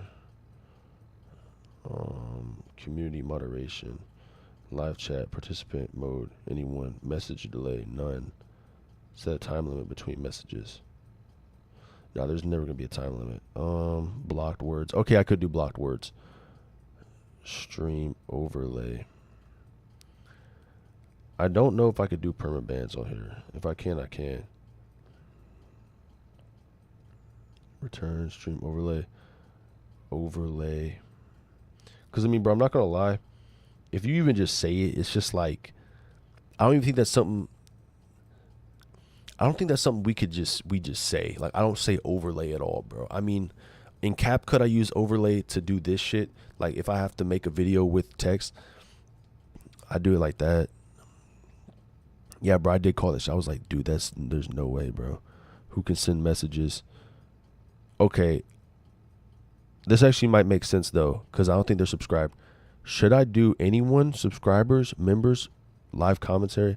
I think if I had to pick from anyone, it would be subscribers. Any of these, it would be subscribers if I could pick.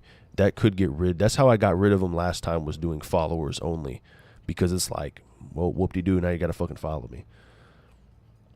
What do you guys think? Should I do like overlay, or just any version of overlay you can XD?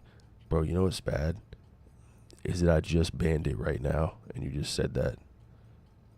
Like, I just banned it right now, and you're still saying that's crazy. That means it's not banned. That's what I'm saying, bro. I could literally, let me actually check real quick. Let me see your overlay. Overlay, let me see if it works. Do like overlay or just, I think it's if you just say overlay. I just typed it in, but yeah, it's going through. That's weird. Subs make sense. I think subs make sense. I might have new people in here, but it is sort of like, bro, subscribing it's not that big of a deal. Let me do that. I think that makes sense, and that does get rid of them. And even if they do have to type something, they have to fucking subscribe. So it's like, haha, even though we just whooped your ass and banned you, you still subscribe to me, bitch. So, I mean, I don't think it really matters at this point, regardless. I mean, some people may not want to sub to talk, but I don't know. That's also what I'm saying too. Like, there might be like I'm not gonna do it. I think I'll just give the power to the modding of it, bro. I think it just works. I'll have to look more into permanent bans.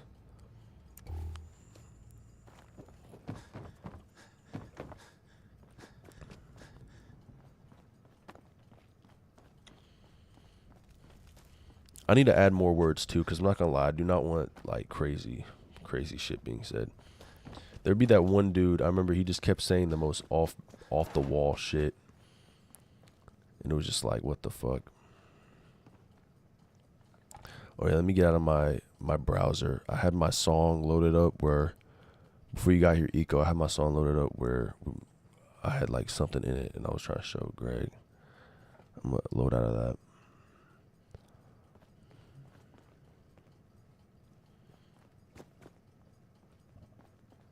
But they just be spawning it out of nowhere.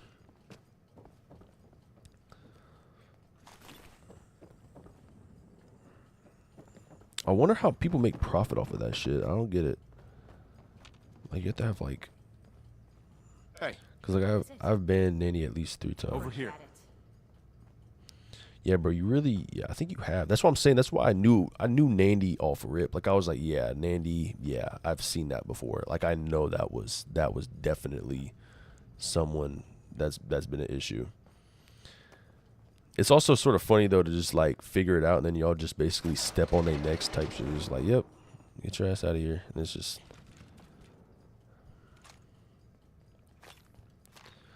I think it would be crazy too, bro. I think that happened one time. Was like, you need more viewers with overlay. And I think that was when I first started playing Oblivion or something. I had like 100 viewers in it. I remember that because Eco, you were here. I think that was one of them streams. And it was just like, bro, like I don't get the point of like, fuck it, who cares? Like, it doesn't make sense. That's also the one thing I don't like about, I do love it, of course, because I could run ads on 100 people. But the thing is though, YouTube has an algorithm that works where whenever I used to go to sleep, I would go to sleep to Fallout videos sometimes. Well, I still fucking sleep. What am I talking about? When I used to go to sleep. Like, bro, what the fuck? Like, your algorithm puts the video in, like, basically their feed or whatever. Like, since I'm playing Fallout 4, a lot of people that are going to sleep watching Fallout 4 or content similar to it, they could randomly come across my video or live, and next thing you know, they're in my live and they're asleep watching me. And that's how I've realized that sort of works like that. It's weird as fuck, but it's cool. But I'm not gonna lie, like whenever I have like, if I had 100 people in here and it's just me and Eco or some shit, it is low key like, what the fuck, like there's 100 people here. Like, I low key could start doing like, yo, wake the fuck up, and then see what happens. But it's sort of random though. That's happened a lot of times though. Like, even with 40 people, 30 people, even right now with fucking 9 people, like, it's just like, that's just part of it. It's sort of weird.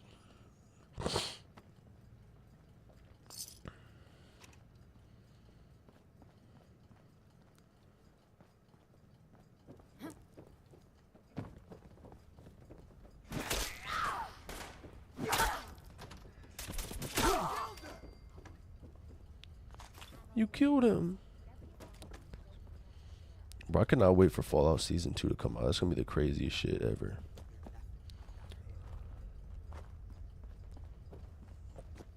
Like, this year's already going to... Bro, this year's going to end on, like, a good note. I hope it does. I hope the Season 2 is good.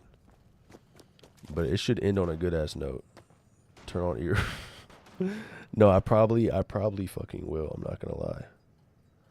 I think that's what I'll do. Like, bro, because by the end of the night... I'm not going to lie. I can guarantee by the end of this stream... at the point that we're at right now, that it most likely will end on like 20 or 30 people, and it's just gonna be us two, or y'all probably gonna have to go to sleep, and I'm just talking to 20, 30 sleeping people. I'm gonna end the stream with fucking straight up the most ear fucking like fucking crazy shit, like wake the fuck up. It's like that Eric Andre's like nightmare. I'm just gonna be screaming at that shit. And just see what happens, bro. I've never done it before, so might as well just do it. Like, what's the worst that could happen? Like, imagine...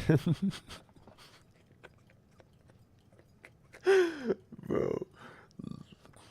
Like, imagine if some teenager watching in their bedroom and their parents here outside. Oh, my God. No, bro. I actually, you know what I could do? I could literally, like, at the end of the stream, my closeout of the stream is me loading like a video of just straight up like the craziest noises on YouTube. Like I could just look it up and have it at full volume, like, and it could be like fucking the most like broken speaker, like just crazy as shit. They hear you, bro. That would be the funniest shit too, bro. That would be so crazy. They definitely, bro. I hope they wake up. Cause I remember I came to the conclusion. I had a feeling that people were sleeping to the videos because it just didn't make sense. Like it would slowly go up because I'm guessing with time zones too. Like it's 2:20 right now. Like for me, it's 2:20. So a lot of people are going to sleep. Yeah, just on repeat for like, it'll probably be like, I'll be like, I gotta go take a dump, guys. Be right back. And then it's just fucking the most horrendous noises you possibly could hear in your ear, just that loud. Like you're going to sleep. Imagine having your earbuds in, bro. Oh my God, you're waking up, bro. You're waking up. Fucking beautiful, bro. It's beautiful. But I came to that conclusion though, because I remember I was speaking loud, like randomly, like I was talking about something. It was like 5 a.m. and there's like 50 people here. And then this one dude was like, dude, shut the fuck up. I'm trying to sleep. It was like, holy shit. Like, yep, they're definitely sleeping. All of them are sleeping right now. Like, that's when I came to the conclusion, bro. It's like I just woke up my family house. Like someone was like, out of the 50 people in the fucking sleepover, they're like, bro, shut up, dude. We're trying to sleep. Talk quieter. It's like, dude, you're watching my street. What are you talking about, bro? You're like watching me in real time. If I fell asleep, I'll wake up to random bird noises or random VTubers who I never watch. Hello, that'd be awesome. I usually wake up to, I'm not gonna lie, it's like it is really random.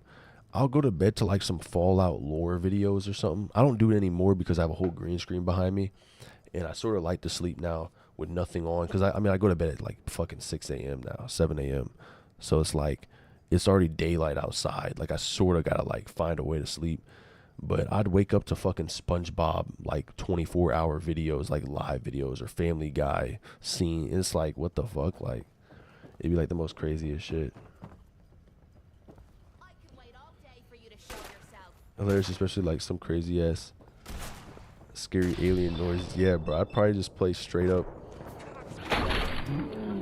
I would play music, but the thing is, it probably would get copyright off of it. That's like the scary thing about being on YouTube. On Twitch, you could literally do whatever you want. Like copyright's the worst, like the least of your worries. I'm not gonna lie. On Twitch, you just better hope you don't say like random words like simp or like I don't even know what it is. It's like the most dumbest shit.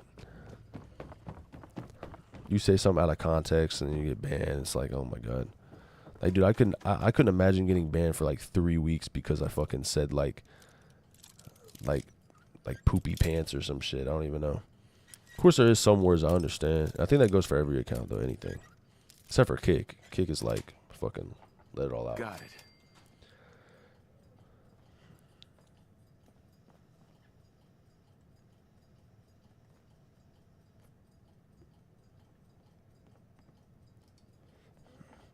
Like fucking Peter Bot, bro. I randomly saw that video. I was like, holy shit. That's the thing though, bro. Everybody as kids or as like young people have gone through that edgy feeling or the edgy era. But it was just so funny and random, bro. I'm not gonna lie. It was like, holy shit. Like, bro, just let it all out, like on tape. Like, you just fucking let it out. That shit was crazy as fuck. Selkie, I already have another one of these.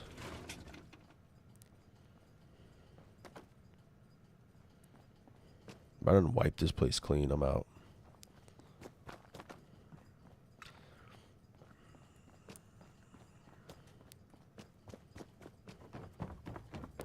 The clip was about to be Chazawol goes on a rant about not being like, bro, you can literally just clip some random shit. Or I say like nipple or something. You could be like, I mean, and it sucks too because you get banned on Twitch for saying shit like fucking nipple, and then you cut it right before I finish nipple, and then it's like, yo, what the fuck? No, it's actually a clip. You could low key do that right now. I'm not even gonna lie, that was low key a situation right there. Like, bro, I can't even say nipple, bro, on stream, bro.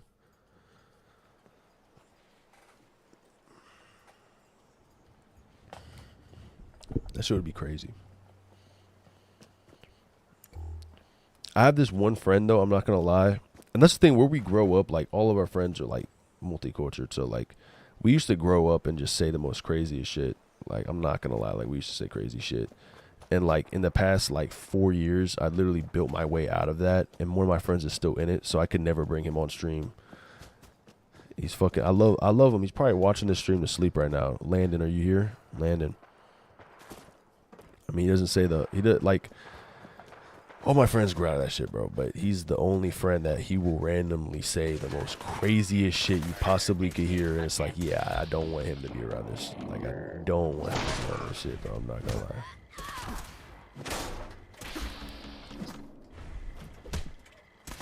What the fuck? I thought that was... What the fuck? I thought that was a floating robot.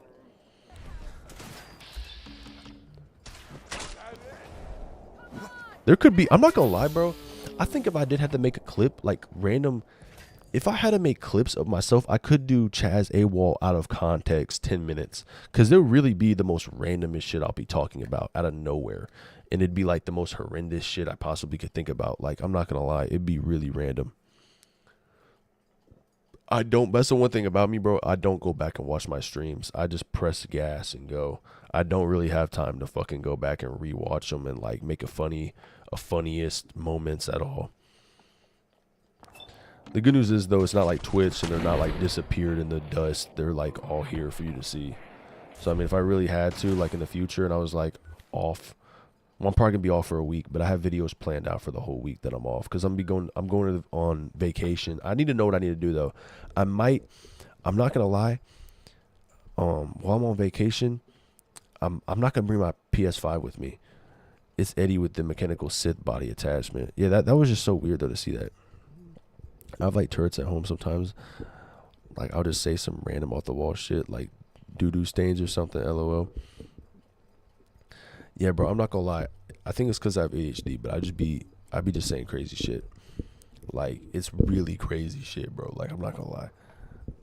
Of course, it's better though now. I actually feel like I'm more off, like, unhinged when I'm on stream versus when I'm, like, with other people. Because I think you adapt to the situation you're in. But, like, this is my situation. This is me, bro. Like, there's nothing. I don't get people, like, faking themselves with streams. That shit's weird.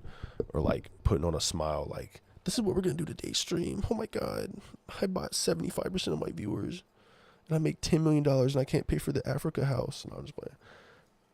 Fucking Kaisen that. And who else, bro? I'm not going to lie, bro. I'm going to keep it real. I do not like Twitch. I do not like a lot of the people on Twitch. I don't like, I don't know, bro. I don't think I'd ever join FaZe. I don't think I'd join a lot of groups. I don't hate groups at all, but I just couldn't imagine myself being in a house with a bunch of other streamers. Like, I'd rather be by myself, bro. Like, being surrounded by other people 24/7 would be like, fuck, bro. Like, I like peace, bro. I think that's the one thing being human, bro, is like, I like my peace. Like, I'm not trying to indulge in that.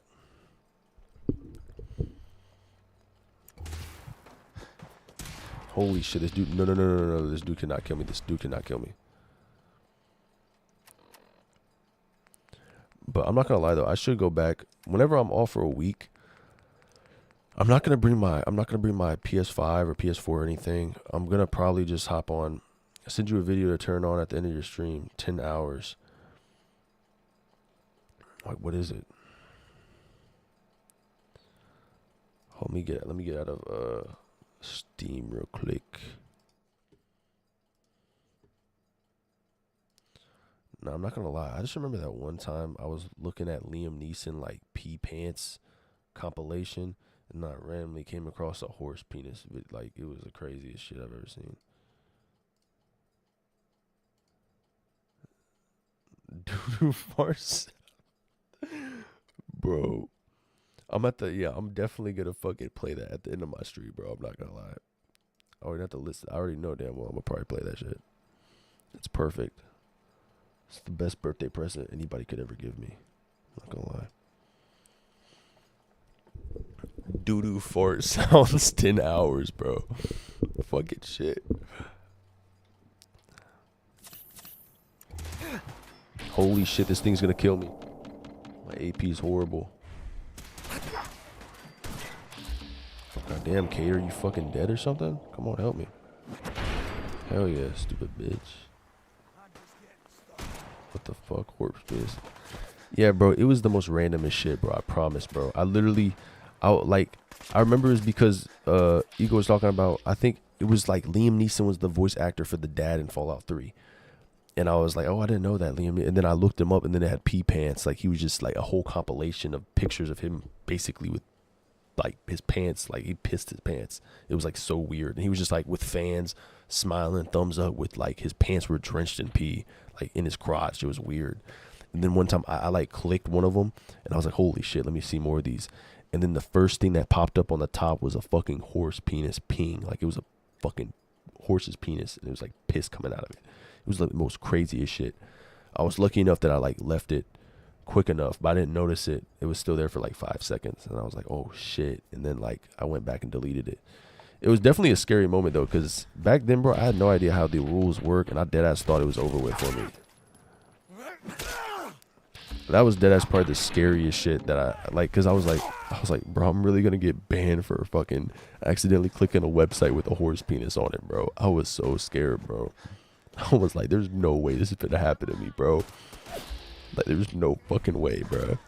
It's like a fucking weird. Like, you couldn't even tell me in the future, like, yeah, bro, you're gonna get banned for looking up horse penis peeing or something. I was like, what? Yeah, I mentioned how Liam Neeson pissed his pants in public and did an interview. Then clicking through the images got to the horse peeing. Yeah, that was the craziest. That was the most funniest unhinged shit.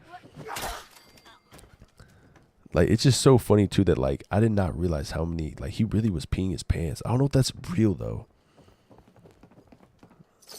Like, they just caught him off guard. They're like, oh my god, it's Liam Neeson. We gotta take a picture. What the fuck is on his crotch? He just pissed his pants. Like, I don't know if that was that real. Like, there's no way there, and there's so many of them too. There's like fucking like more than a handful of them just laying out there for you to see. Fucking nut shit.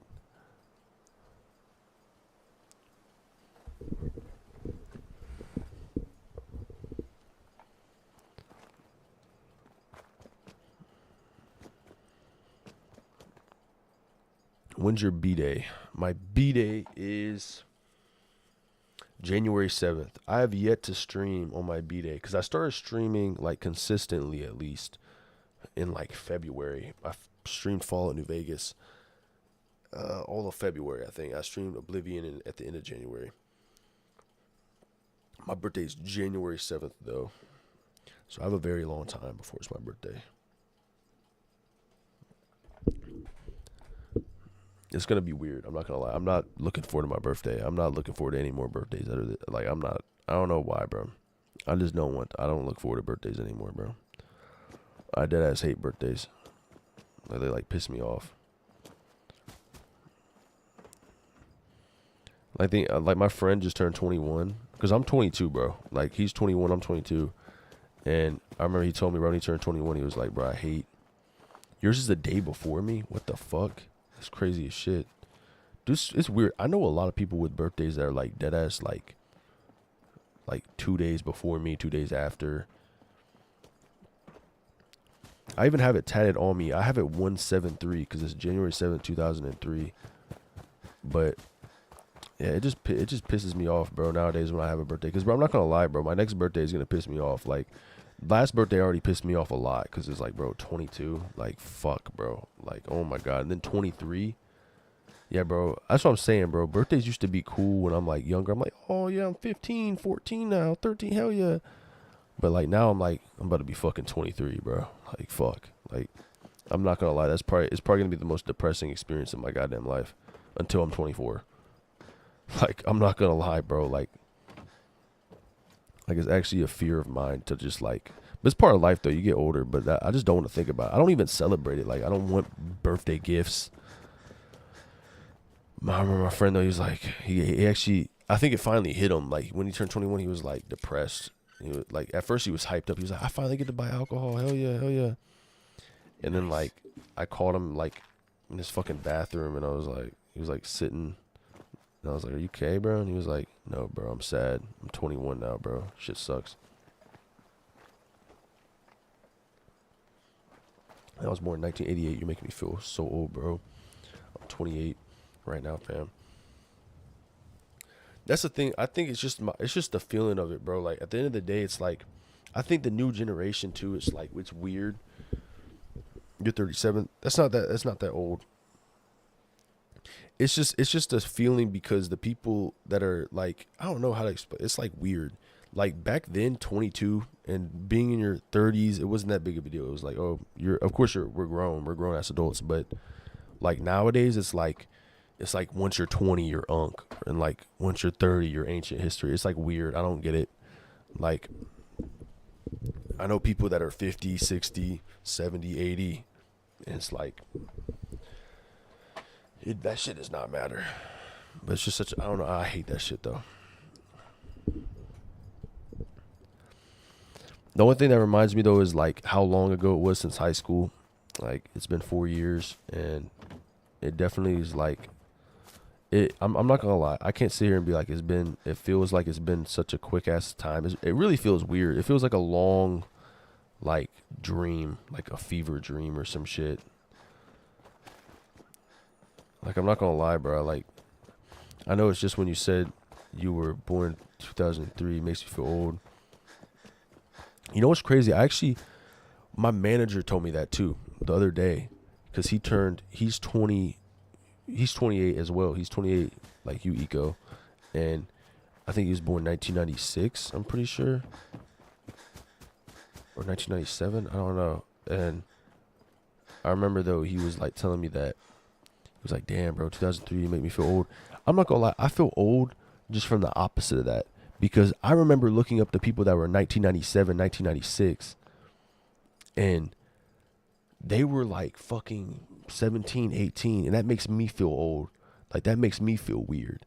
Like, because then I take a step back sometimes, and it's like, I think that's the thing, too, is like, when I look at it like this, too, is like, I used to listen to XXXTentacion and Juice WRLD and Lil Peep, and I look back at that, and I'm like, damn, I was like in 9th grade, 8th grade, and they were like 19, 20. And like they were born 1997, and I'm like, damn, bro, like they like that's crazy as fuck to me, bro.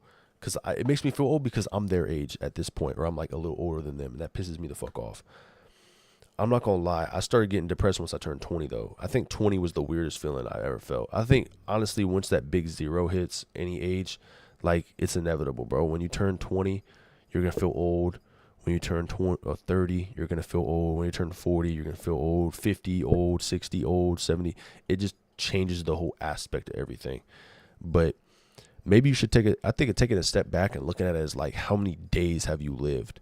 Because then it really does low-key dwindle it down. Yeah, Eminem is like 60 now. I'm not going to lie, bro. Actually, how old is Eminem? Let me look that up.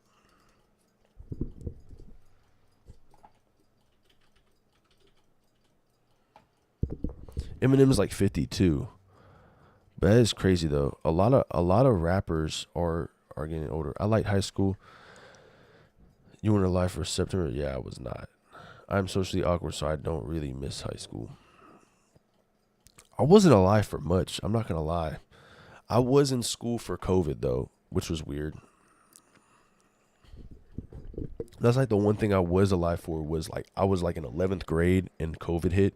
And I'm not gonna lie, that like ruined my aspect on high school, because I was like chilling in high school. I was vibing, like everything was good. I've been awkward, but I've always been like sort of outgoing. So I always was like talking to this person, talking to that person, and like I remember when COVID hit, it changed everything. It made it weird. I picked up some bad addictions. Not even like bad addictions like that, but like I would just do random shit. Like I would like, oh, let me try that. Of course, I wasn't getting heavy into it, but it was like I was smoking. I remember I was smoking, of course, ganja before that, but I wasn't as heavy into it. And then literally they created carts, like those dab carts, and bro, I was hitting those motherfuckers, I swear, like every day during COVID. I was just in my room hitting that shit, eating whatever the fuck my parents brought home or like whatever was in the kitchen. fucking wearing a mask just to go outside. It was weird, like, and there was no school. And at first it was like, oh, this is lit. We get a month off. And then the whole year was off. And then I was like, damn. And it just got depressing because it was like, fuck, bro. There goes like basically my 11th grade memories. And then 12th grade was ruined too because still COVID, basically. I liked high school a bit. Had a problem with bullies in elementary school, but pushed the worst of the bullies off the higher of the two monkey bars. And he was all fucked up and never got picked on ever after that. I was smoking black and miles in grade 7. I think that was a weird thing too, bro. That's relatable as fuck. But I didn't smoke. I think if I had to go back on when did I start smoking, when I was like in 4th grade, I remember I started looking at, that was back when vape mods that started getting popular. Because I used to be like, fuck cigarettes. I used to tell people like, man, stop smoking cigs, because I was young. I didn't know any better. I didn't, like, of course I had the right mindset, but I didn't know that like it was not an easy thing to get rid of. But back then I was like, you got to quit. And then I remember vape mods came out and they were just popularized and everyone was hitting like, and this was before Juuls though. This was like, you know, the big ass mods and people were going like blowing O's and fucking blowing on. I was like, that's cool as fuck. And like, that was back when Chris Brown and fucking DJ Khaled were promoting those candy pins and weird shit, hookahs. And I was like, that looks cool. Next thing you know, I fucking started smoking Smarties, bro. It was over with. That was like the first thing I did. I started doing that and I was like, oh, that's so cool. And then that turned into me getting a toilet paper roll, filling it up with grass and fucking like paper and like smoking that.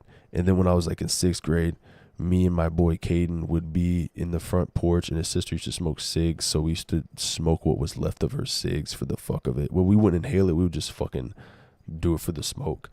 Then in 7th grade, that was when the first time I tried weed. It was like the summer in 7th to 8th grade. And I smoked that for like a little bit, but I didn't get into it that deep.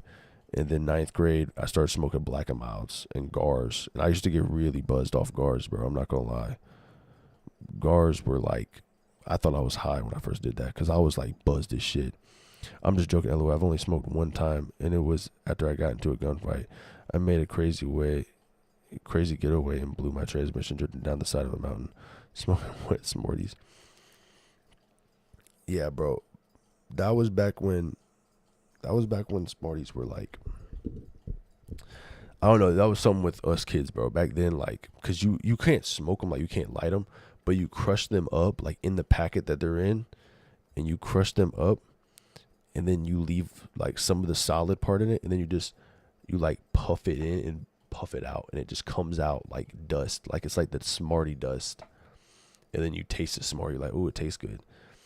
And like Smarties back then, I swear to God, Smarties were popular as shit when I was a kid. And now I don't see them anywhere. I'm not gonna lie, I haven't seen a Smartie in a while. I wouldn't be surprised if they bankrupt. But you basically just crush them up like they're like the Smarties. You don't know what Smarties are? Smarties is like a candy. And it's like you can make it turn into dust.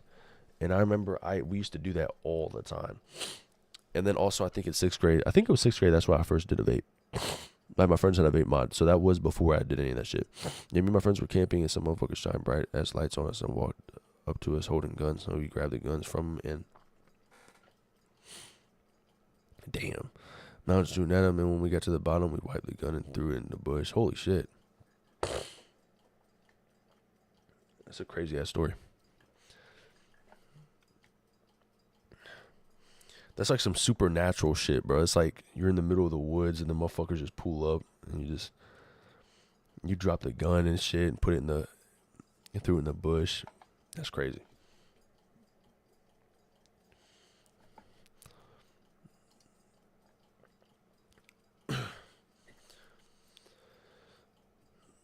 But I never really got deep into nicotine before I started smoking ganja. Ganja was before really I got deep into nicotine. I know what they are. I thought it was slang or something. Yeah, I'm not gonna lie, Loki did sound like the way darts are for cigs. But it was so weird. It was just, I don't know. And then Juuls came out when I was in 9th grade. So I remember I was the first kid in my 9th grade class to have like a Juul. Motherfuckers, nobody in the whole school actually had a Juul. I was the only one. And they were hyping that shit up. They'd be like, oh, my older brother got me one, like, for the day to use. And I remember I pulled up, I had like fruit medley and like all types of shit. I was like, yeah, I got the new shit. Then dab pins came out when I was like in 11th grade, I'm pretty sure. And those got popularized so fast. Like those things went from like, it was like some unspoken, because it was like crazy, bro. Like you can get high off of a fucking dab pin. Like what the fuck? And then that just shit went everywhere. And the next thing you know, it's like everyone had a dab pin. Everyone had a Buddha bear, fucking like all types of shit. Shit got super popular. I remember people would sell them. They'd make so much money because, bro, you can't catch someone with a dab pin. Like, I think they were smell proof almost, bro. Like, it was crazy. I remember people would tell me their methods. Like, this one dude made like 20K in a couple of like weeks off of dab pins.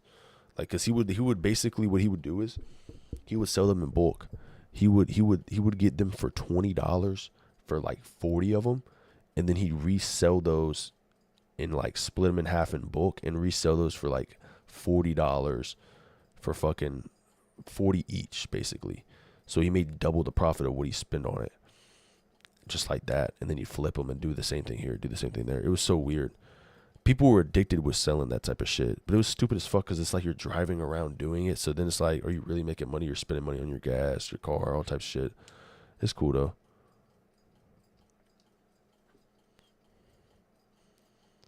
I know what they are. I thought it was slang or something or whatever.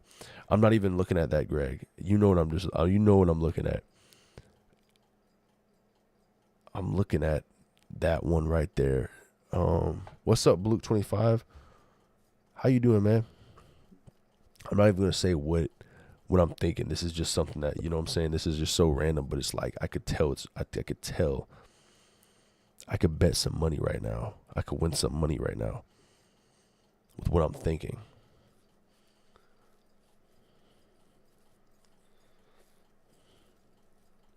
I feel like I can make some money off of this right now. If I call this right now, I know for a fact. And this is just all the dome of me thinking, like the way it's going. It's like, yeah. Hey, Blue 25. Yeah. Trust me. I think we do. I'm not gonna lie. Like, it's like weird, bro. You could tell, but I don't want to be the guy to be point fingers until guilty. I just want to wait until that fucking ball drops. But yeah, I be thinking you could tell by the way it is. The first part of it though is like, okay, wow, crazy story, Chazawol. I'm like, damn, that low key doesn't sound crazy. But then it's like, I like your stream. And it's like, the fuck? Like, everybody says that when they say that. They're like, I like your stream. Like, hey man, I like your stream. It's like, I don't know, man. I don't know if I can go off the account being made though. I don't know. Yeah, that's what I'm saying. I don't know if I could go off the account being made though, because it could vary. Like sometimes like bots are created. Yo, he's actually moving. Eco, are you here? He's moving around the fucking, I banned it. He's moving around it. That's crazy, bro. That's fucking crazy. That's funny as shit.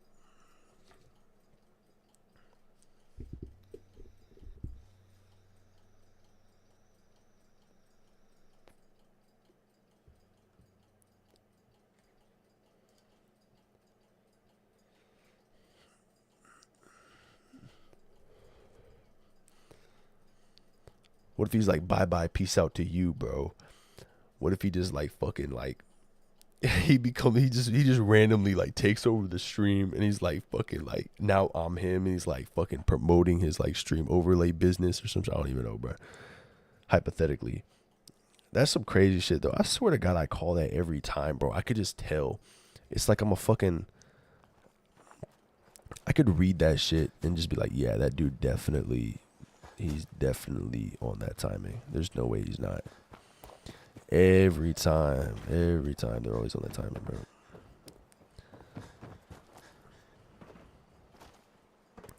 Some of the most It's pretty funny. But I always have to make sure though. I don't wanna jump to conclusions. I just have a feeling. I don't know. I always go with my gut feeling with it.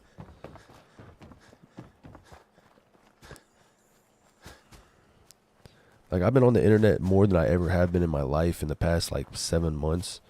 And it's like I could literally just read, like I could be like scam, yep, scam. I could just read it. Like from DMs. All types of shit. Bro, it's crazy, bro. Y'all really did just, that's like 3 of them in a row, bro. That's crazy. Nandy is a regular. And same, I'm not gonna lie, Blook 25 is a random. Also, that's why also, Purple, I have not seen Purple. I might have, but it's a fucking color name, so I don't really remember. But Bluck, whatever the fuck. 25. He's a regular. I've seen him like twice or 3 times, I swear. And Nandy is super I swear I've seen Nandy like, I haven't seen him in a minute, but I don't know why I see them in the first place, bro. I'm not gonna lie. Yeah, they all do say the similar stuff, bro. It's really crazy too because it happened so recently. Like it happened out of nowhere and then it just kept happening. Like it never happened before. I was streaming for like 4 or 5 months, nothing was happening. And then the last month of me streaming and then now it's happening. It's like, bro, it's happening way more than I've ever experienced before. So random.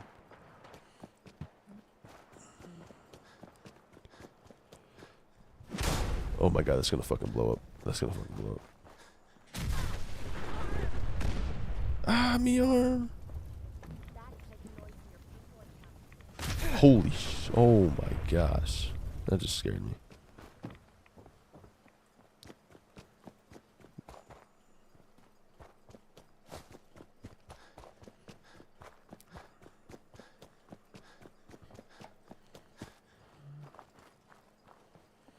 I don't know, bro. I've been seeing this shit in real time.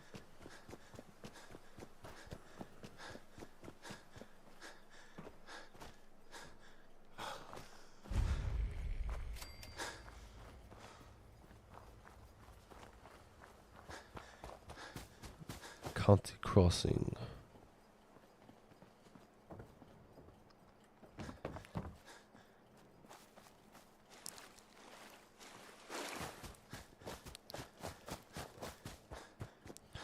Take my strong hand, LOL. Yeah, we be just strong arming the fuck out of them. It's like it's like we're like police, bro. We're like, yep, we got him. Get him out of here, boy. That motherfucker need to get out of here. But I've been watching them blue collar videos, bro. That motherfucker with that voice is so funny, bro. He's like, what in the fuck are you talking about? Uncle Diz, bro, shit is so funny. It's like blue collar versus white collar. I don't know. That's like the most funniest shit I've ever seen in my life. Like, I don't watch TikTok for shit. But when I was driving around in that truck, like, goddamn, I was just watching that shit.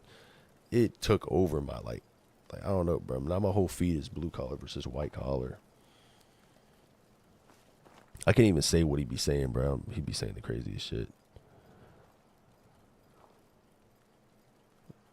It's okay. You just need to tell me what happened. They said they'd be back for the ransom in a few days. If I don't pay up, they'll kill him. But I don't have that kind of money.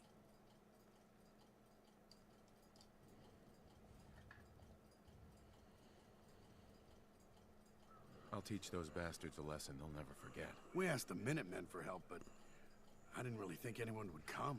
Just bring him back safe. Okay?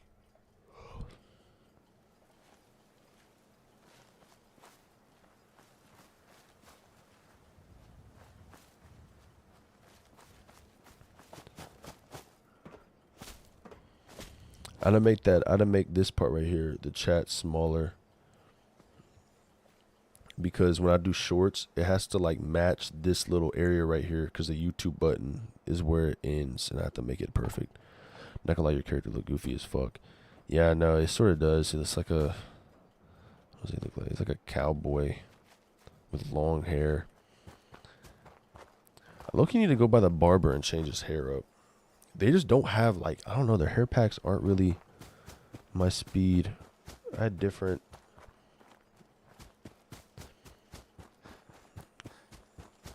What's crazy too, I feel like my hair's grown a lot in the last 2 months, but I had fucking braids, like actual like cornrows for fucking like a cornrow with a fade lineup for like 2 weeks.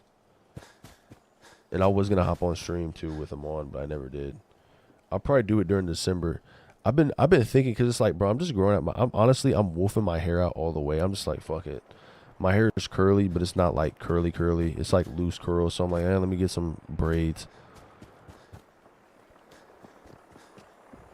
But it was too much maintenance, I'm not gonna lie. And also I was sweating balls. I was out at that summer job every day. I mean, at that pool job. Dude, I literally was sweating dick out there, bro. Dude, I just died to a group of raiders. Fuck. Bro, what internet am I connected to right now? I'm connected to 5G. That doesn't even make sense. What possibly could be fucking my internet up right now? I'm at 5G. I remember there was a period of time where I was like, I deadass gotta get new internet.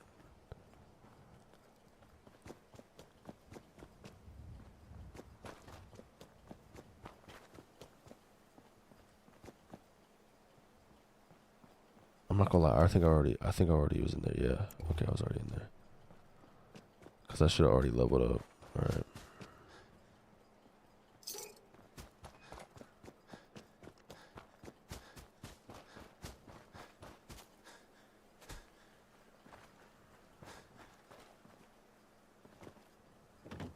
You were downloading Cyberpunk. Oh yeah, that's right. Damn, you're right. I totally forgot about that. What is that at right now? Hey, it's almost done. That's good.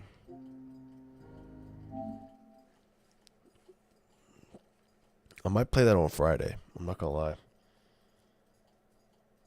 But the thing is, though, is I'm probably gonna be doing an episode form, which I don't know how to work with that. Or I might just do it on the weekends. I want to do it with variety though, because with variety I could enjoy a lot of games. The only issue is that I'm gonna be off next week completely from streaming. I might stream on my phone, but I'm going on my yearly vacation. My family always sets up every year. It's like we always got to go in this next week, which sort of sucks. It's weird shit because I've been gone for like 2 months, so it is sort of dumb as shit. But I have a bunch of videos set up, so I have a bunch of videos and reactions. On my last day of me streaming, I'll have it set up to where every day would be a couple videos, different videos.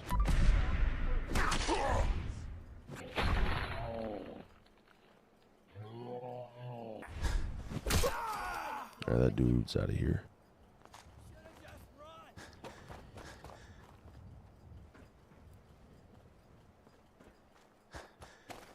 Oh, there's still one more person around here. Is it up here?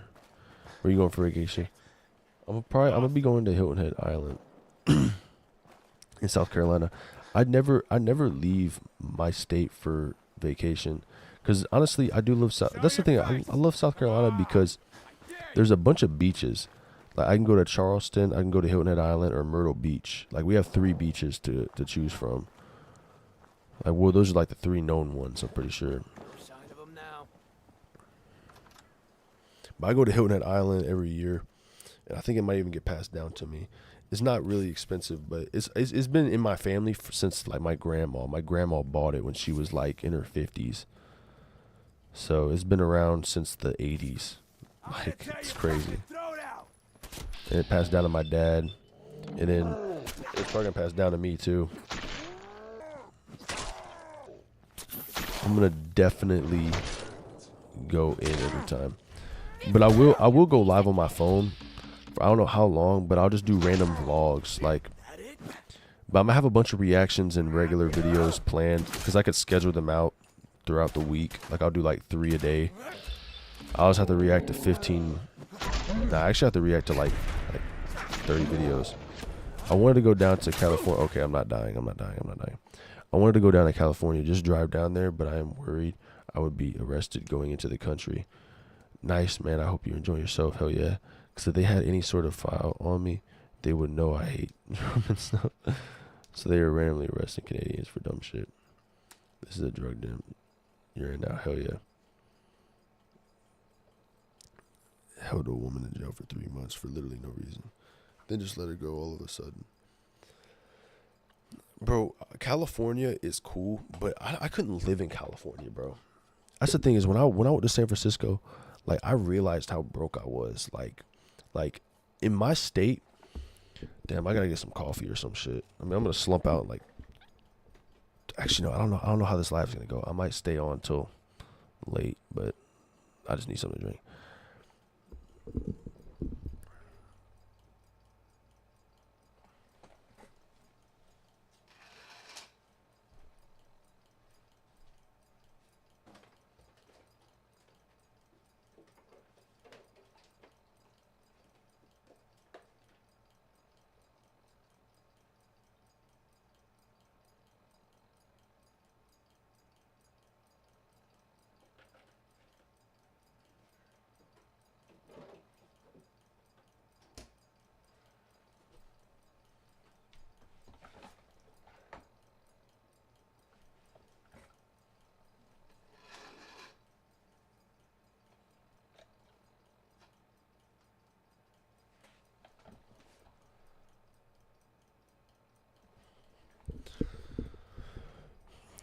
That's the good thing about having a fridge in my room. I can just do that randomly. Even if I get a new house, bro. Well, I want to buy a house so bad because I'm not going to lie. I do want to make a stream house. But, bro, California, dude. When I went to California, I realized I was like, I'm fucking broke, bro. There's no way. Like, you make 40 to 50K in South Carolina. And where I live, you're perfectly fine. You're chilling. You make 40 to 50K in South Carolina, you're okay. You're living. You could definitely afford rent. You could probably, if you live with your family, you could save up enough money to get a down payment on a house. You live in California, like the average median for like San Francisco is like 150,000, 120,000 per person individually, which is crazy. Like you got to be making $100,000 to survive out there. That's like crazy. You make 6 figures in South Carolina and you don't have a family. Like you don't have kids or a wife and you live on your own, you're fucking chilling. Like you're literally, you could probably change the world. It's actually crazy. But when I think about it, you if you made 100,000, you could hire 2 other like people underneath you. Cause like, let's say this, you could sacrifice your pay to make more pay. Like you're like, oh, I'm starting a tree cutting business or some shit. You could be like, you know what? I'm gonna hire 2 teenagers. I'm gonna pay them fucking $15 an hour. And they're going to do this shit for me. And then, boom, you could still have money on the side. It's crazy. More time is refusing to release because they don't know he was on the files. He probably is on the files. He definitely probably is. I don't want to say it out loud because I know if I say it out loud, I might get banned. Because, you know, they'd be doing random shit. Who knows what's going to happen. But that is one of the things, too, though. He probably is on the file. A lot of people are on the files. They don't release a lot of this shit. I'm not going to lie. Even the Diddy files, they don't release a lot of shit. It's weird as fuck. They should release it. They don't release his fucking... I'm not going to lie, bro. Like, it's stupid as shit. Like, you sort of... I'm not going to lie. You have to be obligated to release that because the people that were on that list were connected and on that island and doing that shit are completely horrendous, evil people. And a lot of them are in politics and a lot of them are celebrities and a lot of them are in power and they're still existing in the world making hella money. They don't deserve that money. They don't deserve that fame. They don't deserve any of that shit. They don't deserve fucking love. They don't deserve a family. They don't deserve God. They don't deserve shit. They need to go to hell. I would never want to live in Cali either. I visited, though, if I had to live anywhere in California, it would probably be San Diego. You love that city, especially the zoo. Yeah, San Diego is pretty cool. Yeah, they are guarding that file, bro. It's so stupid, bro. You know, actually, it's weird, but I could put money that I don't know about Biden. I think Biden might be on it. I don't know. But I can guarantee, I feel like 3 out of the last 5 presidents were on that, including Hump. I think Obama was on it. I'm pretty sure. I don't want to make conspiracy theories here, but I'm pretty sure. Like I've seen some of the stuff that like I'm pretty sure there was interconnection there too, and same with maybe the Bush. I don't know, But there's a lot of people that were in power as well in the government and celebrities, big celebrities that were on that. And Diddy list was the craziest one. Diddy list was definitely like, bro. Some people were on the Diddy list though. It was weird because some people were victims, and I feel like the worst part about that is that those people were being shamed more than Diddy himself. Like Bieber, fucking, I think even Bad Bunny. I don't even know. Like, what's his name? Meek Mill. Like these people were being named, but those are the victims. Those are the ones who got dealt with and on video and fucked over, versus the people that were doing it with Diddy or like causing it with him. It's like, bro, that's so weird, bro. Like we're gonna focus on the victims of these people. Like it does suck, but we need to find the people who did this shit to the victim. Like the fuck. Even if they are on viral and they don't release them, they're guarding. Yeah, they definitely are guarding. They make up some BS about defending victims, bro. Just censor the names of the victims. They've done similar things for many files they released. I don't care or Biden or Hillary is on the list. If they're they should be in jail. Yeah, facts. I have no political. Yeah, I'm not biased to anything at all. I generally do think I think personally speaking that people having that biased nature of being biased, like you can't really. I mean, I want to get political. I'm playing Fallout 4, but it just. Oh my God, I'm gonna die. I'm gonna die. I just do think though that like being biased to anything in general is sort of like you have to like it's not right to be biased in general, bro. Like you can't just root for this side because that side's this or that side's that. You have to sort of just understand like what's right and what's wrong, bro. Like at the end of the day, like I think it's dumb too that like that's the sad part too is like I don't know why, but the government doesn't want to push people that are like they don't want to push actual candidates. They just want to push randoms. Like they just want to be like bro, they literally they push the most dumbest shit possible. I don't even want to get deep into this, but it's like they push it that's like it's gotta be this person or that person, no one else. Like it's so stupid, and then everyone hypes up to that point where it's like no one even looks at the other candidates or even looks at the other options that are probably better than those options, most likely better. They don't care. They just care about the name. They just care about what they're seeing in front of them, and they pick sides so fast. And it's like, bro, like there were so many other candidates that probably could have been better. At least, you know, like even I think there's the independent side too, and it's like having two different sides, Democrat and Republican, just doesn't make sense to me. I think there's even a thing where George Washington was like never separated ever or something like that, and what they do, they separate it. It's fucking stupid as shit. It just shows the push of like they just don't want people to be together on shit. I mean, once they started separating shit, they separate the people. You think about it like that, like them, like they have people like fighting each other over this, you know? Because there's there's like videos I've seen of videos of like people. There's radicals on both sides, you know, like people trying to like harm other people just because of that, and that's so fucked up because it's like, bro, at the end of the day, we're all in this together and shit, and then those people are just like they're next to each other holding hands and like haha we got them, you know, like it's like, bro, it's fucking weird. I'll never understand that. Everyone has a bias, but it's important to recognize you have one. The only thing I try to be biased to is like sports teams most of the time. I think that's just normal though. I'm always biased towards my sports team and the teams I like. Canada has 7, which is really nice. It allows for a broad spectrum of ideas and people to be represented. Yeah, that is really broad.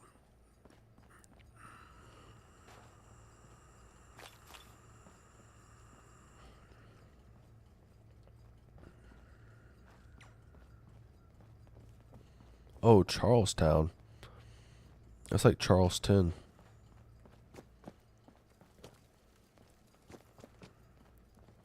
But North Carolina is way different than South Carolina, though.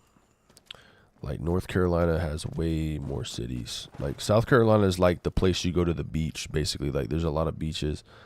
And it's way more like just down to earth, sort of just chill. But then in North Carolina, it's like Charlotte, Raleigh, Greensboro, Winston-Salem, Asheville, Durham, Wilmington. Like, all those cities are like bigger than any city in South Carolina, the biggest city in South Carolina. South Carolina just has cooler beach cities.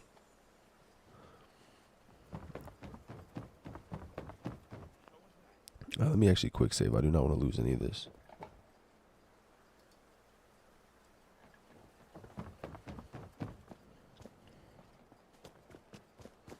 Huh? Wait, Trash Can Carlo? You're supposed to be in my city. Hey, Carla. Back again? Time to do business? Not right now. Maybe next time.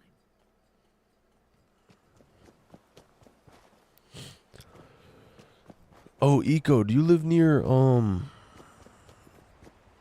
Seattle? Like that side of Canada? Like, do you live near Seattle? I forgot what the city's called. Like right above Seattle. It's a Canadian city. I forgot. It's a huge ass city.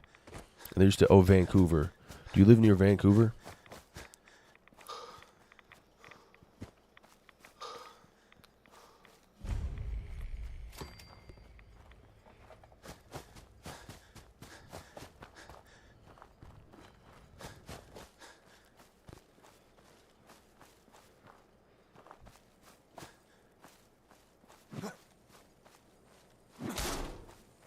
Yeah, Vancouver's pretty cool.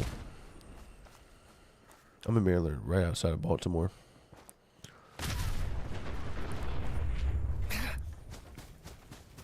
Oh my god. Oh my gosh, bro. I just blew him up. Holy crap. Wait a second. How many people did I just... What the hell? They kidnapped my son. Yeah, I'll help. But like, did I just kill anybody? I feel like I just killed people because of that. I didn't even mean to. I forgot you guys were there.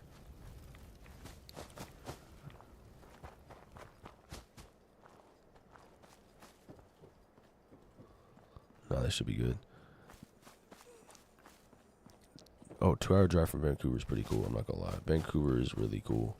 Also, Baltimore is pretty cool. Hey there. I like skylines, but I hear a lot They about kidnapped Baltimore. my friend. There's the Greater Vancouver area where it encompasses like 7 different cities. There's also Vancouver, Washington. So for the GVA, I'm like 45 minutes away. Yeah, you and I are pretty close. Tell me what happened. Just tell me what happened. Yeah, bro. They said they'd be back for the ransom in a few days. If I don't pay up, they'll kill him. But I don't have that kind of money. All right, bet. I always have to let them talk. I'm not gonna lie. I'm gonna start doing this whenever I'm reading the chat. I have to like, I forget that in the short that I have to keep this like, what is this, like this shit, like no words on it, because I be fucking it up whenever I make shorts, bro. Baltimore is not that far. I have to actually look up how far away it is. Actually, let me see this real quick.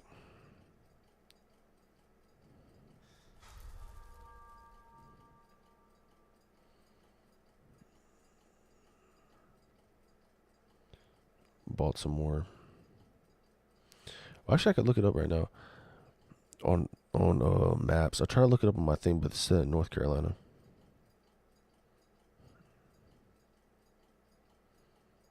Yeah, Baltimore is not that far away. I mean, yeah, it's 7 hours. It's like 8 hours away, but that's not that bad. That's only like, that's like literally a work shift. That's not that bad.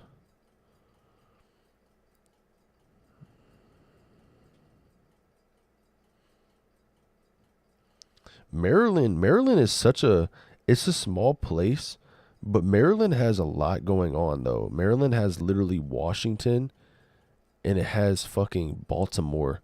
Like, Washington D.C. is not in Baltimore. I mean Maryland, but it technically is. Like, in my opinion, like Washington is basically Virginia and Maryland. So that's crazy. And they're like literally interconnected, bro. Like, I'm not going to lie. Like, they look interconnected. Like, they look like twin cities. And then Baltimore is close as fuck to Philadelphia. Holy shit. And then New York. Bro, that's like a 4-way, bro. I just realized that. I live in Spartanburg, South Carolina. That's crazy as fuck, bro. You're literally like, when I look at this map right now, it's like a fucking highway that just goes up like this, and it goes from like Washington D.C., Baltimore, fucking Philadelphia, then New York City. Like, that's a crazy ass, like, and it's so close to each other. It's pretty crazy how bad Fallout 4 looks now. Yeah, I'm not gonna lie. Fallout 4, like, I don't know what it is about Fallout 4. It brings me back because I used to play this a lot. I used to play Fallout New Vegas and Fallout 4 a lot, so it just brings back memories of me playing it. But Fallout New Vegas will always have like just so much better like vibe to it. Like the elements of it is just better. DC's like 1 hour away from my house. That's crazy, bro. That's nothing. That's dead ass nothing. Like me, I'm an hour away from Charlotte. I'm 20 minutes away from Greenville. I'm 2 hours and 30 minutes away from Atlanta.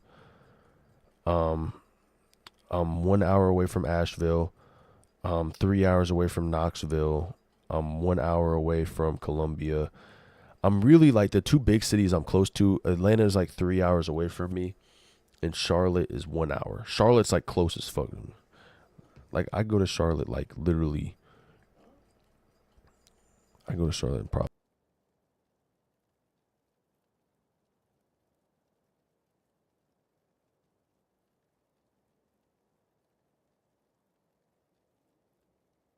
I live like literally 1 hour away from Charlotte. It's crazy.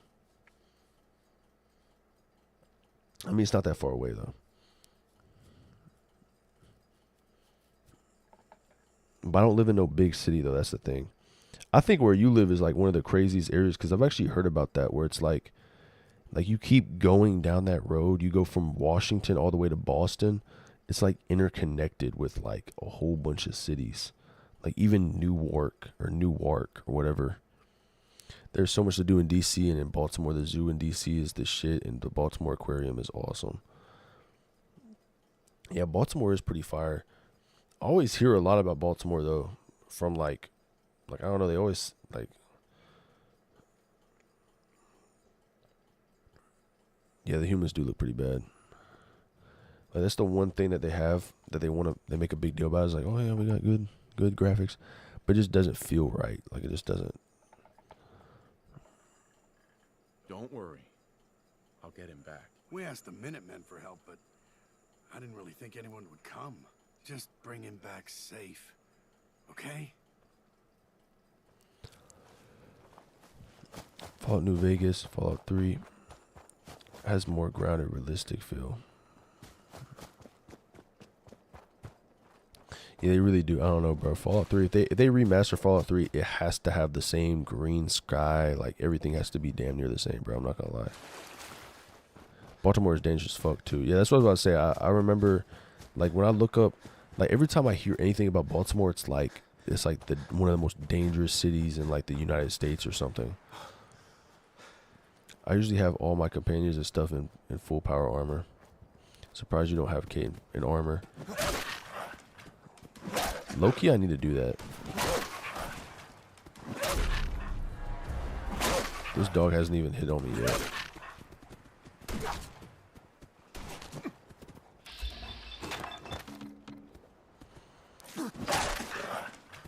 When I was playing Fallout New Vegas, I had Boone like strapped up with fucking straight power armor.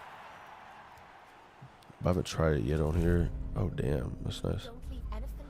I think another thing too that Fallout 4 really sold on too is like it's like these weapons with all these names to them. It just makes it so like like every weapon like is just so weird. Like it just doesn't make sense.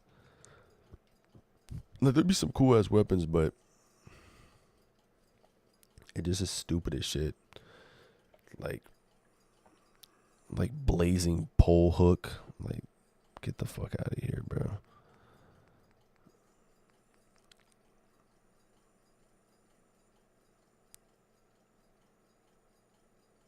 Oh my god, the kid can't carry anymore?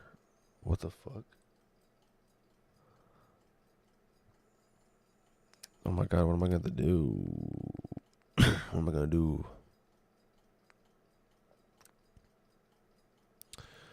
But she really can't carry anymore. Damn.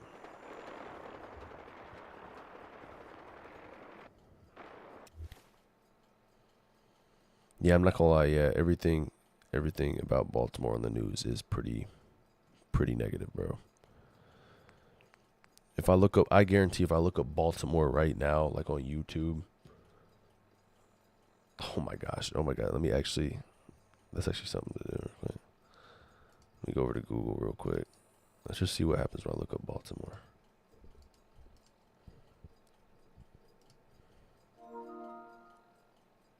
Oh shit. It's ready to play. Hell yeah.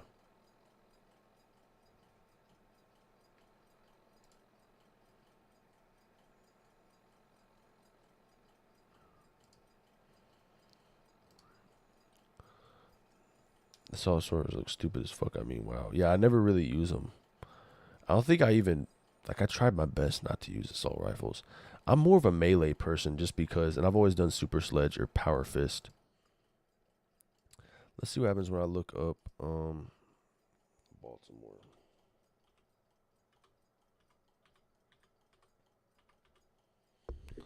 Baltimore slang, Baltimore accent, Baltimore news, club music, harbor explosion. Let's look at Baltimore. Ship explosion in Baltimore with a sapphire blaze. Pool party problems persist in Baltimore County neighborhood. Ship explodes. Swimming prohibited in Ocean City due to the hurricane. That's nothing crazy. Dangerous slums surround beautiful downtown.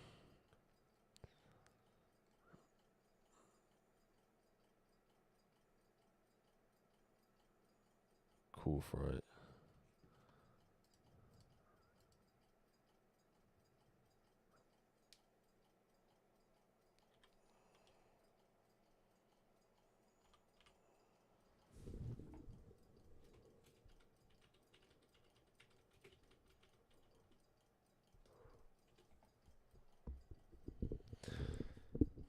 Memphis is. I didn't know Memphis was like that. I knew Detroit. I'm not gonna lie. I could bet money. I knew Detroit was one of them.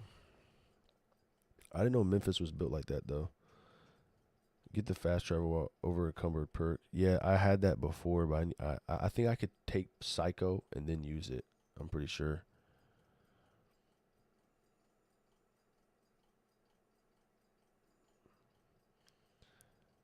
Damn though, Tennessee. I didn't know Memphis was like that. I'm not gonna lie. I knew Memphis was like getting up there, but Memphis was like, I don't know. It's just like the vibe of it was not that crazy. I live pretty far from Memphis. I'm not gonna lie. I don't live far from Nashville though. Detroit and Baltimore. Wait a second. What is this? I want to click on this, but I don't really want to at the same time because that literally, what is that? Oh, Atlanta. Yeah, Atlanta. I've always known Atlanta is like that. I'm not gonna lie, Atlanta is definitely 25 most dangerous places in the U.S. Memphis, Oakland. Okay, yeah, Oakland. I've heard about Oakland. Buff out. Oh yeah, buff out. I need to try that. What the fuck? Buff outs. Oakland. St. Louis.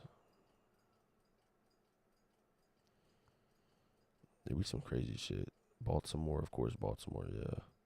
Detroit, yeah, definitely Detroit. Hey, Alexandria, what the fuck? I would not expect Alexandria to do that.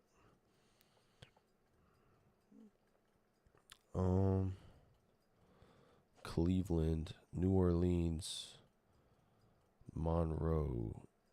Okay, Cleveland, New Pueblo is the one that reduces your carry weight. Buff out. I'm gonna try that one right after this. Monroe, Pueblo, Anniston, Little Rock, Myrtle Beach. I knew Myrtle Beach was on there. Okay, but I know when Myrtle Beach was gonna pop up. Myrtle Beach is sort of weird. What the fuck? But it's the problem with opening these ads up. I mean, these fucking, like any site, bro. I don't know what the fuck's gonna pop up anymore. Myrtle Beach, Atlantic City, Springfield, Albuquerque, Kansas City, Louisville, Canton. New York City's not even on here. Minneapolis. But I didn't know Myrtle Beach was built like that. Damn.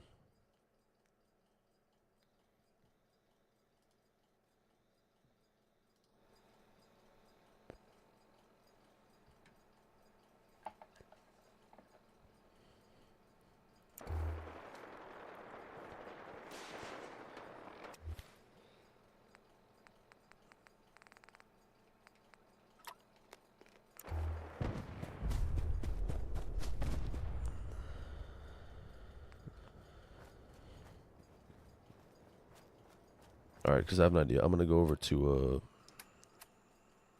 I'm only for a certain amount of time. Let me see if I could travel over here back to where yeah. That way I have enough time to just put everything up. You know what me and my friends do is look at real estate at different counties like Afghanistan, Iran, Uganda. You can literally find entire mansions for $300 USD. That is fucking nuts. I've heard of that before. I could hop on Zillow and find shit. Let me actually. I know, right? Myrtle Beach didn't know it was bad there. Yeah, Myrtle Beach. I'm not gonna lie. When I look at like, I've seen Spartanburg has been one of those cities, but it's not really like most of our cities. Like out of all the cities we have, yeah, this axe is low key pretty vibey. I'm not gonna lie, it's like reflecting light. I just love this axe. I'm not gonna lie, it's part of my. Overdue for some reconstructive surgery. Ooh, maybe I'll go blonde next time. I'm gonna kill him later. I'm taking over railroad. Never thought a reporter could consider themselves a success until someone threatened their life. Yeah. Blah blah blah. I don't care. Give me your shit. Hey, Piper. Heading my way? Me? I'm very successful. Let's trade. This is what I've got. Yeah, look around, buddy. You're sitting in my garbage pit of a town. Alright, let's see here. I'm gonna give her my most useless shit. Most of the cities here are pretty. I'd say the nicest cities are Charleston and Greenville, but I'd look at Spartanburg as one of those cities. Like, there's roads, like, in my neighborhood, even in my neighborhood and everywhere I go, like, there's, like, at least, like, 2 out of 4 roads that you don't go down. Like, you just don't go down those roads. Like, there's a whole area, like, if I live near Heron Circle, so if I go past, like, this little area, and once I go into near downtown, there's, like, a whole area where it's, like, the Mexican hood, then there's, like, the Asian hood, then there's like the black hood. Then there's even the white hood. There's like literally like sectioned out like areas that are just like, it's like that. It's crazy. But of course, though, they're not like fucking like doing anything crazy. I mean, I don't know. My neighborhood was mainly Cambodian people. So all my friends back when I was a kid were Cambodian. And they were like in a gang called TRG, the Rascals gang or something. I don't know. Violent Gauze rifle. Yeah, I'm gonna get rid of that. I don't know. I don't know why. But it's like, I think the scariest shit would be like the mafia. Honestly, I'm more scared of the mafia because it's like controlled and it's like low key under surveillance where it's like damn near accepted. Like it's like, let them do what they gotta do. You're breaking my balls. Like I don't know. Like. They could like dead ass plan your death and nobody's gonna like, there's no vengeance for it. They're working with the people above you. It's like, fuck that, bro. And then there's the government. That's probably the scariest one. No, let me go right here.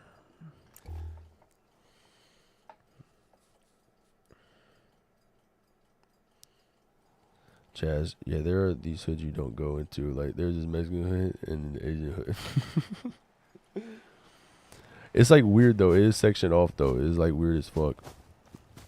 Like it's like right when I get past the streets, like straight up the Vato neighborhood. It's like GTA, and then the other neighborhood is like straight Cambodian neighborhood. But there's been robberies and like guns and shit and all types of random stuff. I try to get away from that. Living a nice life. I enjoy myself.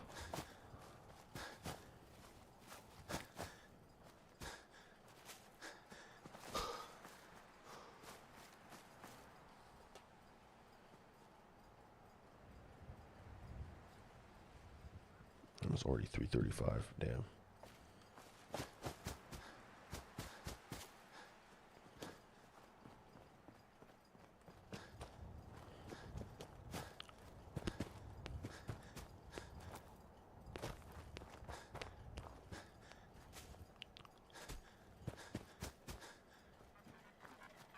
Attention. Interfering with a law enforcement robot. It's got my friend. Is a felony. Anymore. Fugitive has been located. Commencing attack. Try Tiny Rascal game, right? Just looked it up. That's crazy, bro. Yeah, I don't know. I don't try to play into that. Like, I don't like,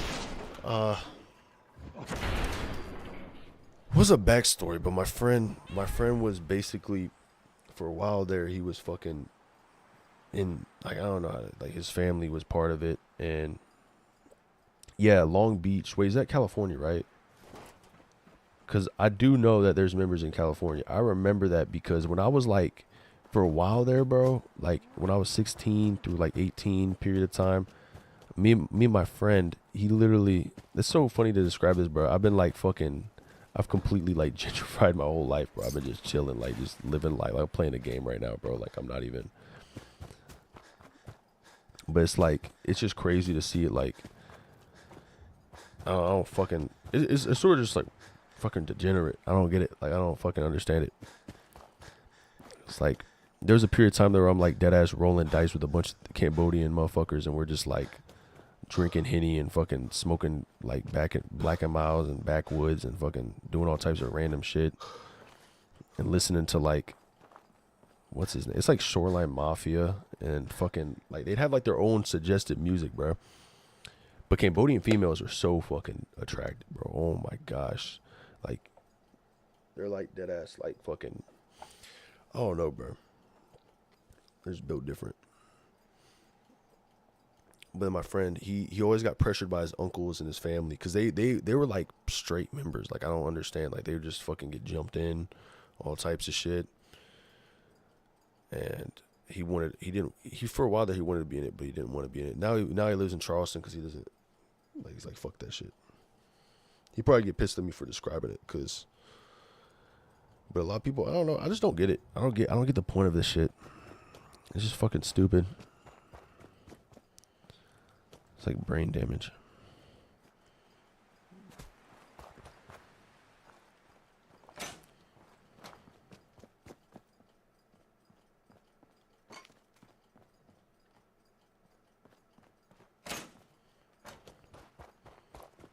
Cambodian wizard. Yeah, Cambodian females are super attractive. I don't know. I don't have a type, but I just love Asian women. They're just so attractive.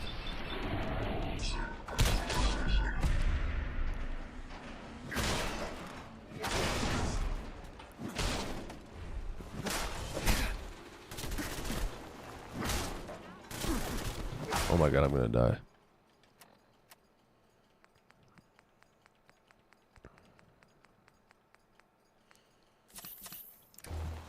And it's a weird part, but that sort of was the reason why I sort of caught a case, like a 3rd-degree assault battery, which is nothing. But it was sort of because of the situation I was in. Like, a bunch of people didn't like this one guy. He sort of fucked him over, chased him down with a gun. It was a kid. But that was this thing that was like, the whole friend group that I was in, we were all like 2 years older than dude. And he was in his own little thing, his little stupid, I don't know, bro. There's not like, bro, you're not in a gang. Like, most people are not really in gangs. But we all were interconnected with fucking DRG and his fucking shit. And then this kid was basically the opposite. There was like Asian boy Crips. Like, that's basically what it was. It was like Asian boy Crips, and then it just interconnected. And I don't even know. Asian boy Crips are also in California, and they located over here. And that's the only thing I can say, though, about the gangs in the area with that. I generally do think most, like, if there was any gangs in South Carolina like that, it would probably be those two. Like, those are the only two that I know that do shit that's like, I feel like a fucking, it feels weird talking about this shit. I feel like a fucking informant or some shit. I don't know. But I'm not connected to any of them, bro. No more. Send a video to react to, by the way. Hell yeah. I'm about to react to a bunch of shit. Cause I'm about to load out. I'm probably gonna start reacting to shit at 4 from now on. I'm not gonna lie. Yeah, gangs are stupid as fuck. I was friends with a bunch of Russian gangsters. Those motherfuckers are no joke. They love torture people. Yeah, bro, like, I don't know, bro. It just gets sick, bro. It's like that's the thing too, is like, I enjoyed hanging out. Damn, I've actually been getting used to fucking Oblivion. I'm just blocking this motherfucker. Let's go hand in hand. Okay, he's beating me now. Wait.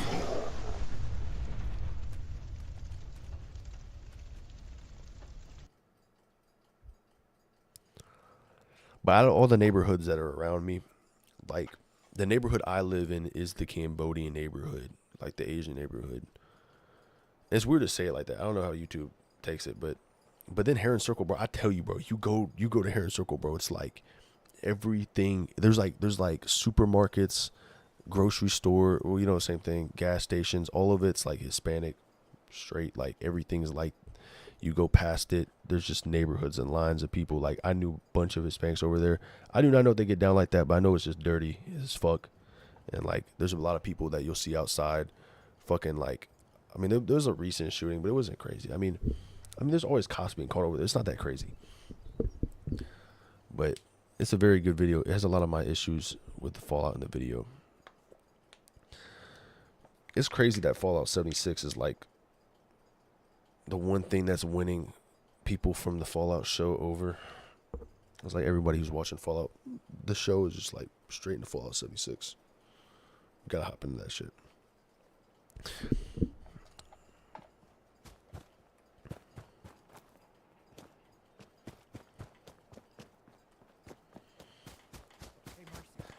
But I did some deep diving, and I'm like, I already knew I'm Lebanese. Like, I'm mixed with Greek and Lebanese, like, which is like Middle Eastern. But it's like, when I think about Middle East, it's like, am I close to fucking, like, I don't know, bro. Like, whenever I tell someone I'm Middle Eastern, it doesn't really, like, some people don't understand what that is. They think it's like, what are you, just fucking Asian or African or this or that? It's like, bro, like, I don't fucking know. Like, I really don't. But I'm in between that shit. So I guess I just connected with that motherfucker from that shit. And he would be rolling dice, all types of shit. I got lucky though. I think that's the thing too, is like when you first start rolling dice, you win damn near your first couple of tries, like easily.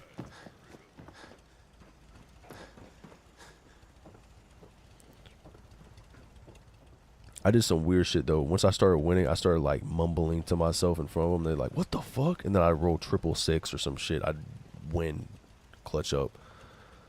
We'd be sauced up. I just like, and they're like, "Nah, bro, there's no way he just won." I just fucking like. There's no sport to spilling blood if the person ain't earned it. You know what? 343. All right, some miss. Loving the stream, by the way, Chaz. Yeah, and I can see the Lebanese in you. I think it's because of my. It's like, that's the thing. Is like there's like Lebanese is like, I don't know. The Middle East is definitely like a fucked up place for sure. In, like a lot of areas, but Lebanon is definitely like more peaceful than most. Like I think it's one of the most peaceful places in the Middle East. And then my dad's like Greek and Irish, so I just keep it simple as like Mediterranean area basically, like in Roman times. Like I'll just be basically part of Rome. But I'm not gonna lie, like looking back at like the fact that yeah, other areas are $300 to live in a mansion, like I said, it's crazy. And who knows, Lebanon probably is like that. It's probably really cheap to live over there. If I had to live anywhere out of the country, I probably would live there. I probably definitely would get killed or something would happen to me. I'd probably like go off the grid randomly, but definitely be pretty cool. Just experience. I like how you have these heavy ass half-ton powerhouse suits on top of a flimsy ass metal roof. Yeah, honestly, the physics don't make any sense, bro. I'm not gonna lie.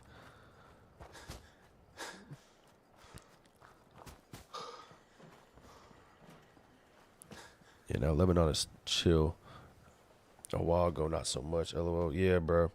There's a bunch of shit going on. I don't even know what, like, I don't keep up with the Palestinian and Israel. I have no idea what's going on, man.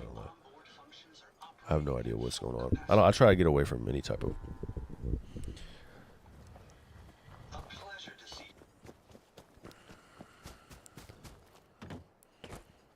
Some of these physics are stupid. That's still there. But I guarantee if I go in the city right now, I already killed all of these. I think that's the one thing also I like about Fallout New Vegas and in 3 is that the things that I kill are not there anymore. Like, they're gone. Like, sometimes when I come in the city, like I came in the city, I think yesterday, and there was people like right here just waiting for me. And it's like, what the fuck? Oh, look, there they are right there. Yeah. Like, bro, I killed him in like the 2nd episode. Like, it's free XP, but it's like, bro, like I deserve to go through this area peacefully enjoying myself, bro. How many raiders exist? Light 'em up. This is also why the XP is like crazy, because it's like, bro, I could literally just have ultimate XP. I mean, it is easy kills. I literally just walk up to him and kill him. Oh, that could have been bad. Basically, BB said they were going to do the cleansing. There are videos of people getting a warning to leave an area to go back, get food, and when they come back, the idea of motos our house. And BB announced that they were going to annex it and kick everybody out. That's pretty crazy. So they're doing, you know, that's fucked. Yeah, me too. I have some friends in the force, their army. Bro, I need to research into this stuff. I just don't. I sometimes I have like, I don't want to be the person who doesn't have an opinion on certain things, but it's like, I don't know, bro. I just try to like learn it on my own time. I have not learned any of it at all. I just hear a bunch of stuff on it. They're shooting at people arriving at food aid stations. That's fucked.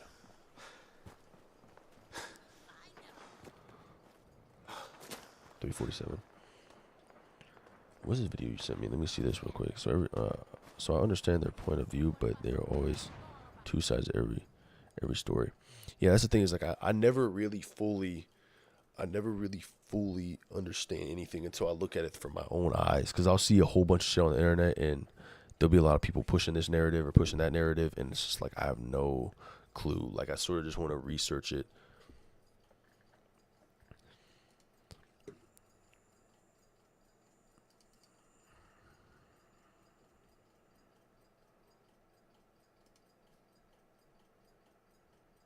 Is my stream paused? Well, my screen is paused. Hold on, let me reload it real quick. I can keep up with my KBPS, but I have no idea how to keep up with it like this. Before the war, they had 438 food stations in Gaza. Now they only have 4, and every day they shoot 6 people around food. Israel controls the land, air, and sea over Gaza. Israel controls their entire economy. Damn.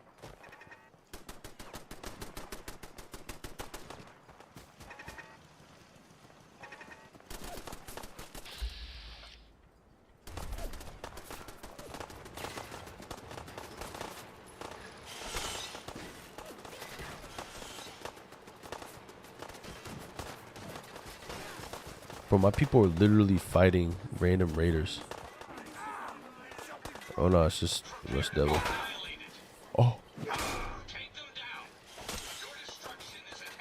Oh shit, dude, I'm sorry, bro. Didn't I build this motherfucker? Just run. I did not mean to kill my own boy. Fuck.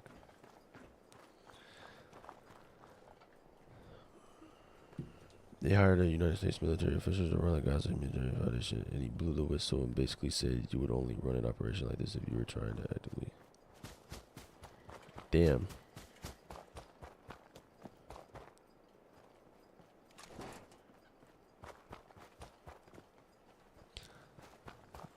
Bro, I want to get deeper into this. I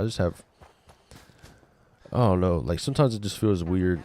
Like, I mean, right now I could get into it deeper than in the future, because I would hate to walk on eggshells. Like, fuck no, I'm not walking on eggshells. Just go away. Haven't you done enough to torment me already? Damn, that's fucked up. There's got so much shit between them. It's ridiculous. But if they actually took all those units hostages, in a fight, war innocence should be left alone. Yeah, that is the one thing too. Yeah, innocence should always be left alone or added to their civilization. Or, I mean, the other way they used to do it is crazy as well too. And what should be between soldiers and innocent civilians. That's the thing. There'd be like things where I'll see it where it's like it's so weird. Like I think this is also another thing too. Now that I think about it, it's crazy. Someone told me that they were going after schools, hospitals, all types of shit, and then someone also told me that they weren't going after them, but they'd have people in there that are like fucking, I don't know, like they'd go after even then though it doesn't make sense though, because if they're going in areas and demolishing areas that it just doesn't make sense regardless. Like, it shouldn't be done. Like, in general, like It is what it is.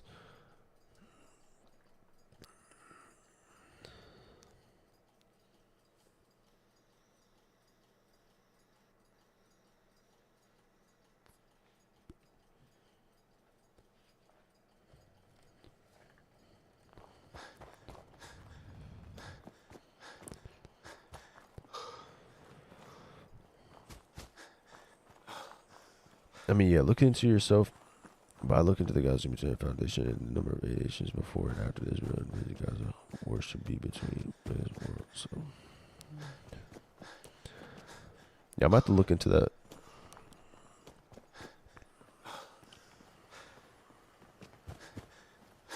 So, collateral damage.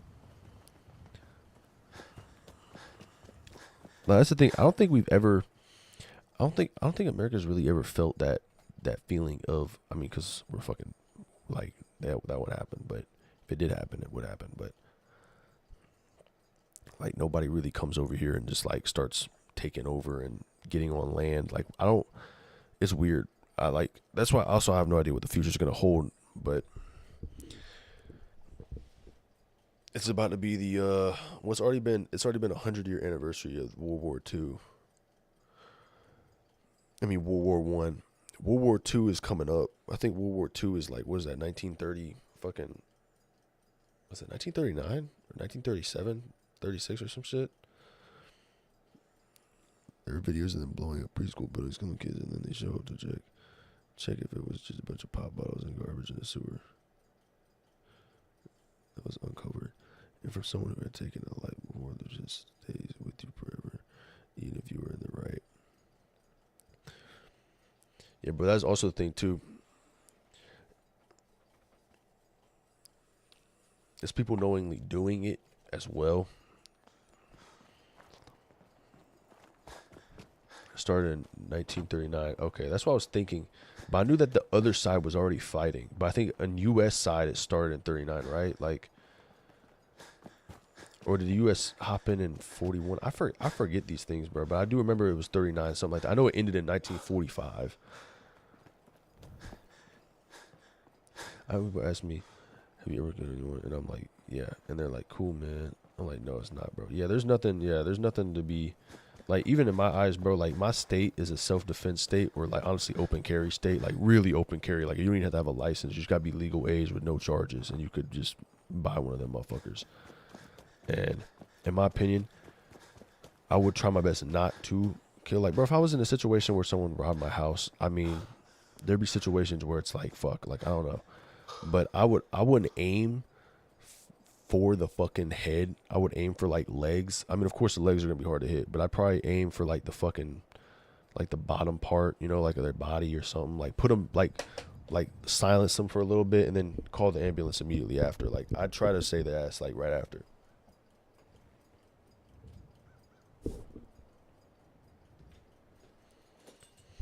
I can't remember exactly, but the U.S. didn't get involved until Pearl Harbor, which was 41 or 42. That's what I was thinking. Like, because all I remember is, like, the Great Depression, and then it led into it. And I know FDR was in presidency the whole time. Like, he was damn near president the whole fucking time. And it's nothing like a video game for real, yeah.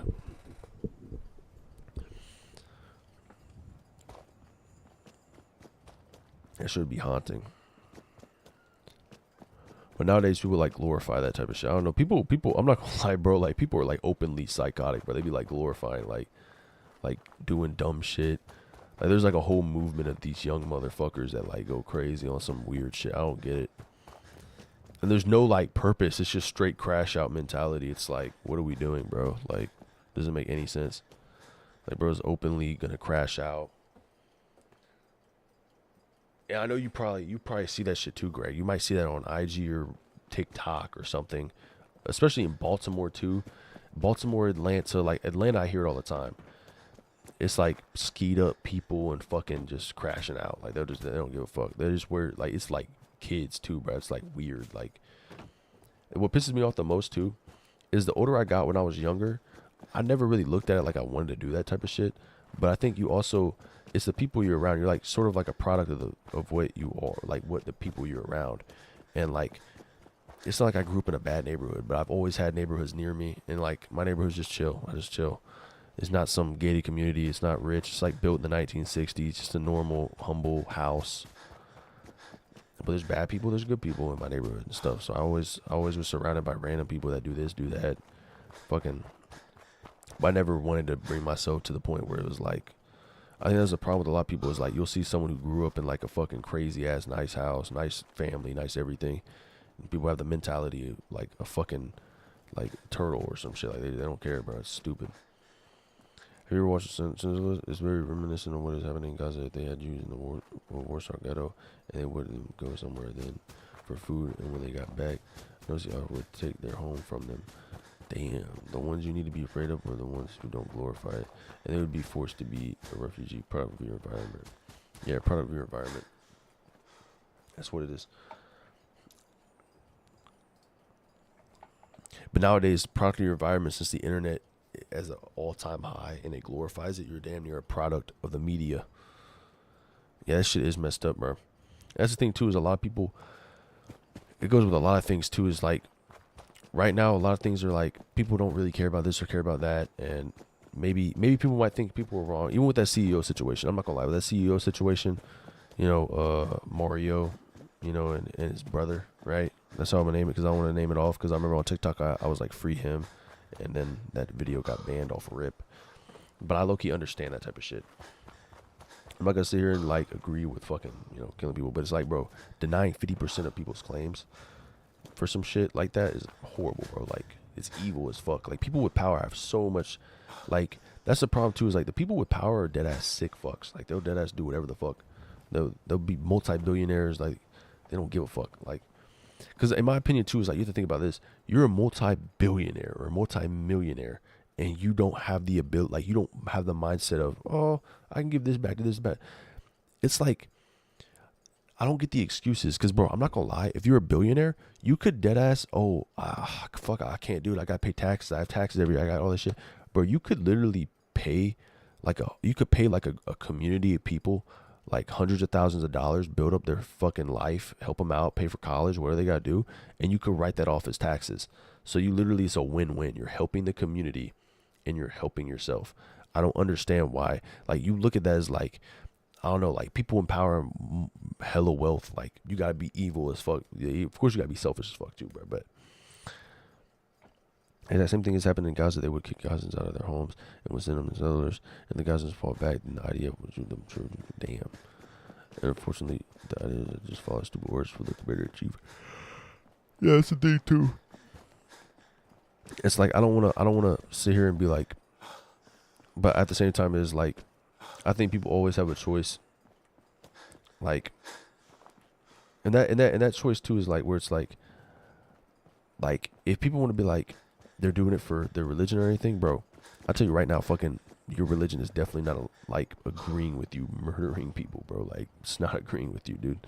Like even with Christianity too, is like Jesus loves everyone, bro. Like, it, like, life is life, bro. Like, you don't want to just fucking, like, you're over here like fucking blissing people up, sending them out of the world, and like, you think your God or your fucking creator is agreeing with that, bro. Like, come on, like, I don't get it, you know, like, it just doesn't make sense, bro. Like, it just that's just, it goes back to some dumb shit. I mean, I like to believe that when I watch interviews where they're defending that these invaders, they're knocking people out, houses over, joking around and calling the guys some human, basically, and how is it a brilliant military operation? That's the thing. It is like something where it's like, also, if I knew I was in the wrong for what I'm about to do, and my higher ups are telling me to do this shit, they're like, oh, you're gonna die if you don't do it, bro. Just kill me, bro. Like, fuck it. Like, I'd rather die knowing that I died like fucking in the right instead of being in the wrong and regret it later on in life, or just fucking marinate in that shit. That shit just doesn't make any sense. It's a big thing too. They do, but they don't, because you don't follow orders. There are serious outcomes depending on what country, what you did or didn't do.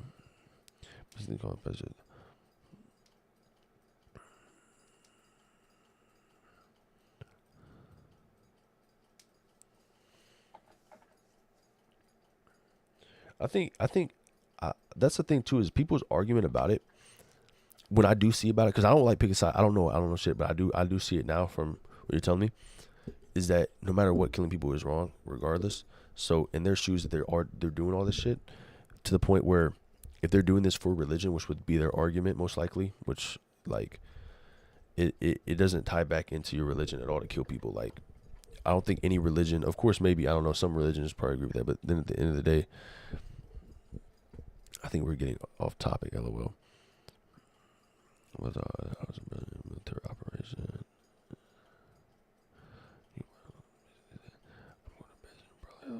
Yeah, we are getting pretty deep into this shit, I'm not gonna lie. It's 4 a.m. I'm about to react to this shit.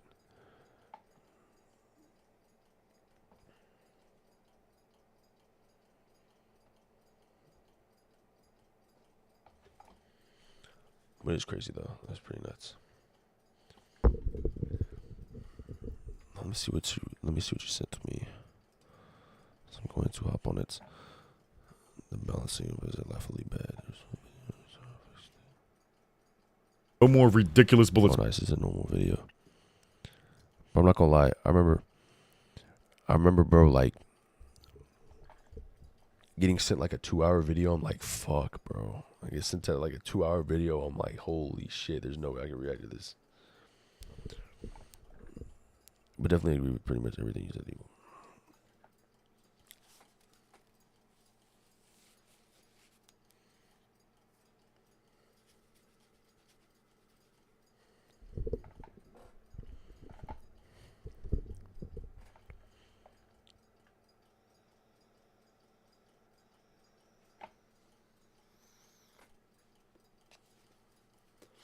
Yeah, I love the stream, Chaz, and definitely love catching up with you, man. Hell yeah, bro. I love you too, man. I'm gonna hopefully see you tomorrow. When I do the math in my head, I think I leave Saturday, so I'll probably be on stream on fucking Wednesday. Today's Wednesday night, Thursday night, Friday night. I probably only have 2 more streams left like this until I gotta go to fucking the beach. So these next 2 days, and then I'll be gone for a week. But I'll be streaming on my phone. Like, I'll just be doing random streams, probably when I'm playing basketball or doing something random. I'll be on stream basically the whole day, damn near, on my phone. And we could probably, like, if you guys do join up, we do Q, like, we just talk about this shit. I don't care, anything, randomly. Just sucks so I can't play the game, though. It could definitely do great to see you as well. Yeah, bro, it was good to see you, Greg. I haven't seen you in a minute. It's been fucking 3 months, I think. It's the last time I've been on stream like that. I'm gonna probably be on time. I'm gonna probably be on tomorrow at like 12, most likely. It's about the same time, probably 12 to 6, 12 to 5. I'm gonna continue to see that every day. You said you're gonna watch that vid, at least the first like 5 to 10 minutes or something, as it mainly him explaining the issue type shit. Yeah, I got you. I am going to react to that right now.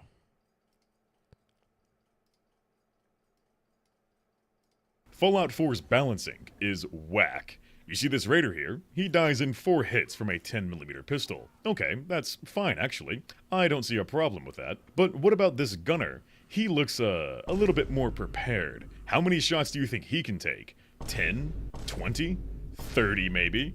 Go ahead, take a guess. 5 hours later. Bro, this is insane, bro.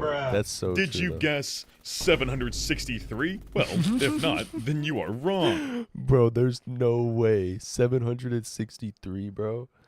That's fucking horrible, bro. What the fuck? That's so true, though, bro. I swear, like, if you do not, you have to level up your guns. You're cooked. And I don't even use 10mm ever. Okay. No That's how point. many shots it takes to kill this absolute unit. It took so long to kill this guy that day turned into night. So, next time you complain about a long time to kill in a video game, be grateful that it's not as bad as Fallout 4. Okay, to be perfectly fair, I am playing on very hard difficulty, and I'm using a basic 10mm with no upgrades or perks. But even if I were to upgrade the pistol and max out all my perks, it would still take a whopping 143 bullets to kill him. Okay, maybe his That is armor pretty is crazy. just heavily resistant to 10mm. So, let's try something a little bit more powerful. How about a fully upgraded 50 caliber sniper rifle straight to the dome? Surely, that would be enough to... Oh. Never mind. Turns out, it takes 29 headshots to kill this dude. With a 50 cal. This guy must eat 50 BMG for breakfast. Meanwhile, the average Deathclaw dies in 7 shots to the chest. So is pretty you're telling crazy. me that this guy, a normal human that doesn't have any superpowers, is tougher than a Deathclaw, and a Behemoth, and even a Mirelurk Queen? Nah, come in on. what There's universe no way. does this make there's sense? no way. I think There's no way, bro. There's no way he can outlast. What the fuck? Bro, I always notice, though, I'm not gonna lie, I don't keep up with how many shots it takes. That's why I just do melee, because it's like, fuck it, whatever. But I've never realized that, like, it takes that many bullets. That's why I don't even use guns, because I'll run through a whole clip if I run against... Like, I'll run through my whole ammunition on 2 guns to kill a couple of fucking gunners, or, like, any type of human. Sometimes it could be a raider that's, like, really high level. I don't even know, random people. And it's just, like, I don't even realize it. It's like, that's why I don't use guns, bro. Like, and I could just get my melee up to the point where when I hit someone, it's like crazy damage, like unbelievable. you get my point. Fallout 4's balancing is atrocious, and it spoils both my enjoyment and immersion. At higher levels especially, you'll run into bullet sponges left and right. It's not even that challenging to deal with them either. It just becomes a boring war of attrition. Since the player character is a bullet sponge too, you both can just stand there, at point-blank range, mag dumping each other without a care in the world. Does this... No, that is so true, bro. You could literally just stand there and just straight up shoot this shit out of him, bro. Like, the amount of blood that's leaving this guy's body right now, he should not be standing, bro, but he is. It's like, it doesn't even make sense. There's like blood leaking out of him at like pound, like fucking, I don't even know, ounces, fucking, like you could give a whole entire blood factory this shit to help out kids that need blood, and this dude's still standing. Like, how much blood does he have in his body? Look like fun or engaging Look at that, bro. gameplay to you? Look at that Like, does much anyone blood, bro. seriously think that bullet sponges are fun? Or are they just a manipulative game mechanic to get you to play the game longer by grinding for more legendary gear? Of course not. Bethesda would never implement such devious strategies. I shouldn't be surprised, really, but it always baffles me just how bad professional video game developers can be at balancing their own video games. It's really not that hard to balance a video game correctly. It's so easy, actually. Actually, no, it does make sense. He is legendary. He should be top up there like that. But then you do the math too. You have 100, like, let's say you have, bro, 173 bullets. I don't even know what the level of that 10mm was. That's like a regular 10mm. But if it was like, let's say it was 10, 100 damage is still 17, bro. That doesn't make any sense. Call of Duty, it takes 1 headshot. Actually, that I was able to do it. How did I do that, you may ask? Well, I booted up this neat tool called Fallout 4 Edit, and I adjusted the health values for every single NPC, one by one. Did it take a long time? Yes. Was there a faster way to do this? Probably, but as the saying goes, work harder, not smarter. Combined with a few other mods from various authors, I completely fixed Fallout 4's awful balancing. That means no more ridiculous bullet sponges, no more broken legendary weapons, and no longer is the player character a living god. So, if you try to stand in front of a firing squad, you will die immediately. All of these changes make the game so much more enjoyable, challenging, and most of all, immersive. Damn. Dare I say, this is what Fallout should play like. After all, it's perfectly balanced, as all things should be. But besides That's just true, having yeah. a balanced gaming experience, you know what else gamers need? That's right, a balanced and healthy diet. This video is sponsored by Factor. If you're tired of eating grilled radroach or baked bloatfly, then you need Factor. And boy, does Factor know a lot about balance. They have several different meal plans you can choose from, including keto, calorie smart, vegan, chef's choice, and my personal favorite, Protein Plus. So with Factor, it's easier than ever to stick to a meal plan and reach your diet goals. And my goodness, are these meals mad tasty. Whatever you do though, do not order the cheesy bacon ranch shredded chicken. It's mine. You can't have it. Just kidding, of course. You can order as much as you like. And the best part is that Factor delivers all these prepped meals straight to your door. All you have to do is take them out of the package, tried this mod. throw You in the got, like, microwave 2 or oven for a shots, few minutes, literally. and boom, One tap, it you is get ready to headshot. be consumed. For someone like me, Factor Is this mod on PS5? I'll download this one. is very useful because it saves so much time. There's no prep and no mess. So instead of spending all my precious time trying to cook food, I can instead spend it playing more Fallout 4. So what are you waiting for? Go ahead and use my link or go to GOTY this video. Now, let's get back into it. So you may be wondering, what exactly do I mean by perfectly balanced? And what are all these mods I used to fix Fallout 4's awful balancing? It'd be so much Well, better if you first, had the rifle let's that start game. by getting rid of the worst gameplay mechanic in all of Fallout 4, the legendary system.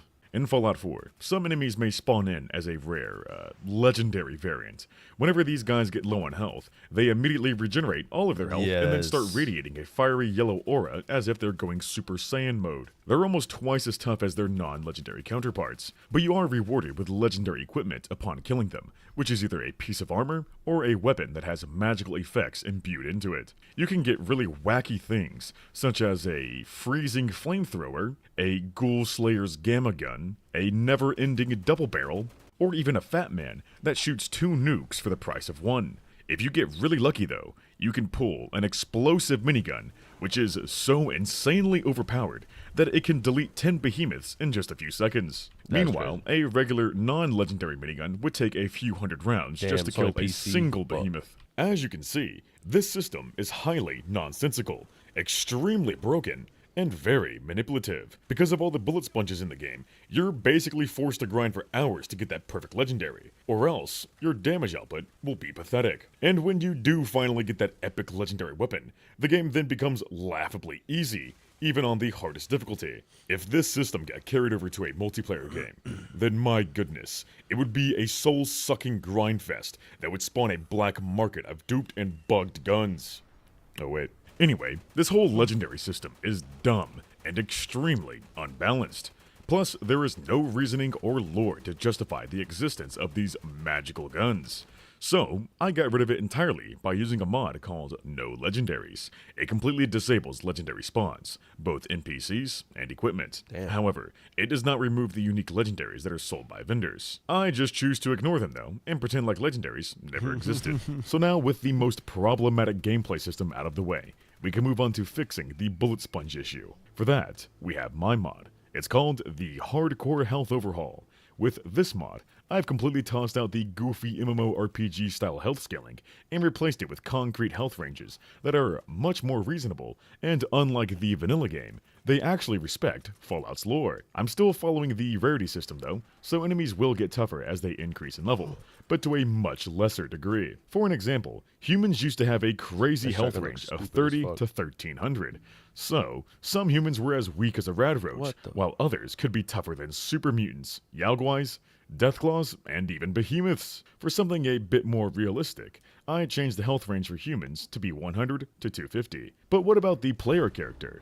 By default, you could increase your health indefinitely, simply by leveling up. Like seriously, if you make it to level 115, you'll easily have over 1000 HP, and you can keep going until you basically become invincible. Well, obviously, that's stupid and very unbalanced. So, with my Yeah, mod, that's pretty- you don't get any free health simply for leveling up.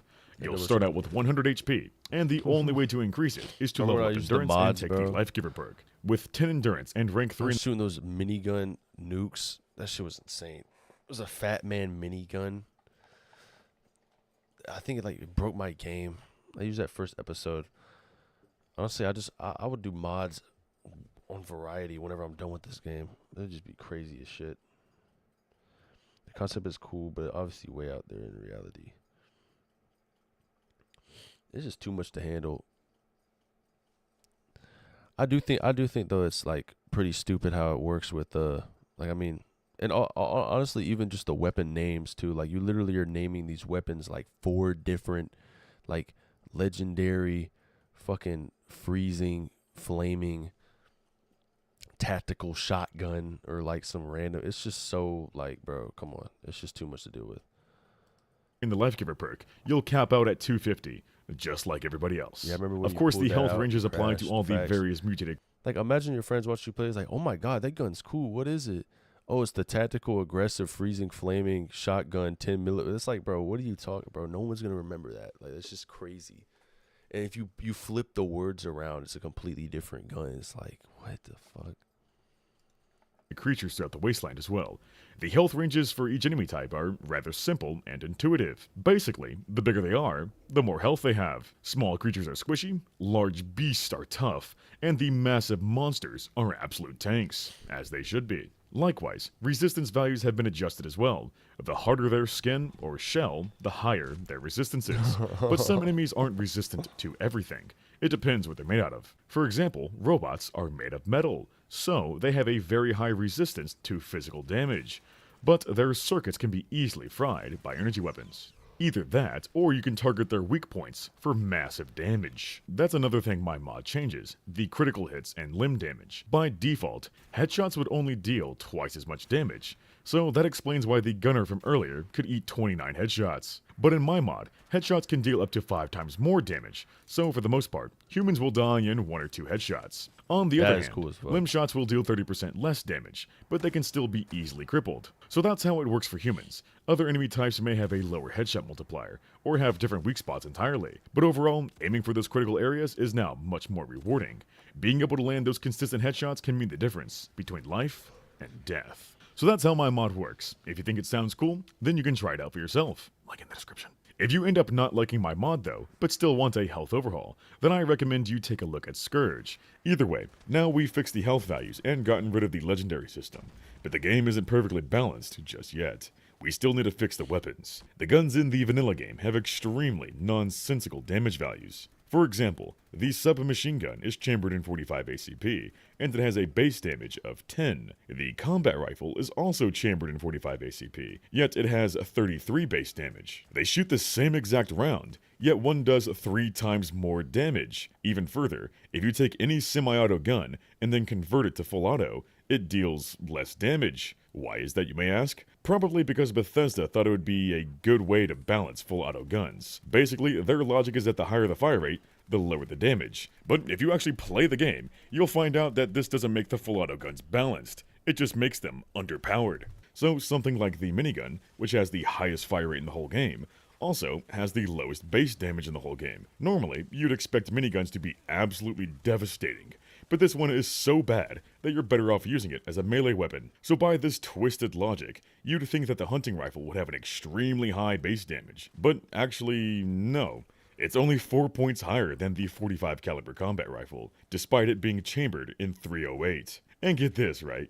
With a fully upgraded 308 receiver, it has 55 base damage. But if you rechamber the combat rifle to use 308, that one does 57. So the hunting rifle fires the same round and has a fire rate 15 times slower, yet it deals less damage. So there's absolutely zero reason to use the hunting rifle. It's completely outclassed by the combat rifle in every aspect. Even if you rechamber the hunting rifle to use 50 caliber, its damage is still pathetic. So actually, it's pretty clear that Bethesda didn't have a formula in mind at all when balancing the weapons. They must have hired a monkey to do this part, because it looks like they just punched in a bunch of random numbers. Not only is there a bunch of tomfoolery with the base damages, but you can somehow magically upgrade their damage by taking perks associated with their weapon class. Look, I get it. This is a role-playing game. And these types of games pretty much always have skills and perks that increase your damage with certain weapon types. But for me personally, I think it's stupid and unimmersive for any shooter game to have a system like this.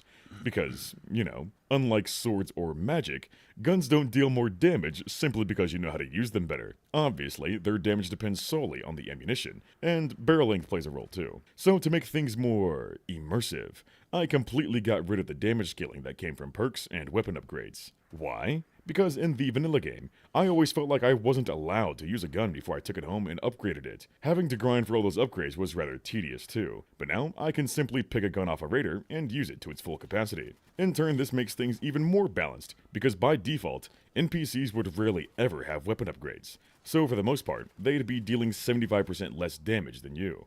With this new system I created, the damage of a gun is now dictated by the cartridge it fires. To do all of this, I once again booted up Fallout 4 Edit and edited the damage values for every single gun in the game. And by that, I mean the 100 plus gun mods I have installed. I had a specific formula in mind too. Mass times velocity. So, the bigger and faster the bullet, the more damage it deals. Groundbreaking stuff, I know. So for an example, 5.56 deals 33 damage, while the big bad 50 BMG deals 250. Combined with the health changes, most humans will die from a 5.56 rifle in 4 to 8 body shots. But basically nobody will be able to withstand a single hit from a 50 BMG, unless they're wearing some really good armor. And in case you're wondering, that means a headshot from a 50 BMG can deal a whopping 1250 damage. Ain't nobody gonna be eating 29 headshots from a 50 cal in my game. Not even behemoths. You may think that's overpowered, but 50 BMG in real life is overpowered. So, that's just how it works. You see, my perfectly balanced philosophy isn't about preventing guns from being too powerful. It's about balancing the guns to make them more accurate to their real-life counterparts. So things like machine guns, miniguns, rocket launchers, flamethrowers, and anti-material rifles are extremely powerful, as they should be. That being said, these big guns do come with some drawbacks, such as increased weight, slower maneuverability, and high ammunition cost. In addition to fixing the damage values, I also standardized things such as weight, recoil, range, and accuracy. So now, any 5.56 rifle will have a very similar performance to another 5.56 rifle, but there are slight variations to set them apart. Overall, this system is much more balanced than the vanilla game. Pretty much every gun has a use too, so now I don't feel locked into using a single weapon throughout my entire playthrough. Lower caliber guns may be objectively less powerful than heavy weapons, but they can still be used to clear out humans and small creatures to great effect. Meanwhile, the big guns are saved for special occasions, because using them 24/7 wouldn't be very ammo efficient. I'm still working on sorting out all these gun mods in my load order, so if you want to get a similar experience for yourself in-game, then I heavily recommend using a mod called True Damage. It has the same philosophy as my personal mod, meaning that the damage for guns are now based on the cartridge they fire. But instead of working harder, this mod author chose to work smarter. True Damage removes most of the damage from the firearms themselves, and applies them directly to the projectile. After all, it's not the guns that kill people, it's the bullets. So that means this mod works with any gun, modded or vanilla, right out of the box. It's also got some settings you can tweak to your liking, but you can't adjust the damages that the projectiles deal. So, if you don't like True Damage's default balancing, then you can download my balance patch for it, which mimics the damage values that I use in my own game. Another thing that I like about True Damage is that it automatically renders damage perks and upgrades nearly useless. They may increase your damage by a few points, but definitely not by 175%. However, this does create a problem, because the perks are still there, but there's no reason to take them. So in addition to everything else, we also need to adjust the perk system. And for that, I use a fantastic mod called Be Exceptional. It completely overhauls the perk system and replaces it with something that's more akin to Fallout 3 and New Vegas. And yes, that means it reintroduces skills too. Damage perks such as Rifleman have been removed from the game and are now replaced by a skill, such as the Rifle skill. And by leveling up the Rifle skill, you can unlock some unique perks to make your rifles a little bit more effective. The bonuses are rather minor though, so don't expect anything too crazy. To make these skills even more useful, I also have the Humble Perks add-on, which adds in a few more perks along with the Survival skill. And there you go. That's how I fixed Fallout 4's awful balancing. Now I don't have to worry about doing all these mental gymnastics to maximize my build, or spend 100 hours trying to find that perfect Guns don't kill people. People with guns kill people. LOL. But I understand where he's coming at. I sort of just, the Fallout honestly, like, should keep up with this type of thing. I mean, that's why they shouldn't even release Fallout 5 until they just perfect a lot of things, bro. Because if Fallout 5 drops and it's like, that's crazy. I don't think Fallout 5 is gonna drop. I generally don't think Fallout 5 is gonna drop. I already know for a fact it's not gonna drop this decade, because Elder Scrolls 6 is probably not gonna drop until the end of this decade. And they're probably going to wait out until to drop Fallout. I think they're going to drop Dishonored 3. So it's really not going to happen like for a while. But I'm cool with that as long as they just drop Fallout 3 remastered, Fallout New Vegas remastered. Fallout 4 could be there. It could chill. I do want to get deeper into Fallout 76 because they do have some new shit on it and I just want to check it out. But New Vegas, though, they need to... honestly, I don't mind playing Fallout 3 remastered and Fallout New Vegas remastered, like, for a while. It doesn't really matter that much. Is Chaz mic's quiet for you, too? Video was a good volume. Yeah, I don't know what's... Oh, hold on, let me check my mic real quick.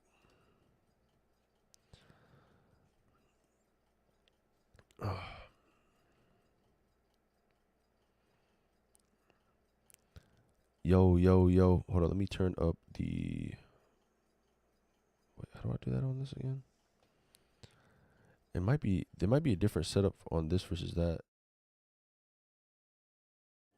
Yo. Oh yeah.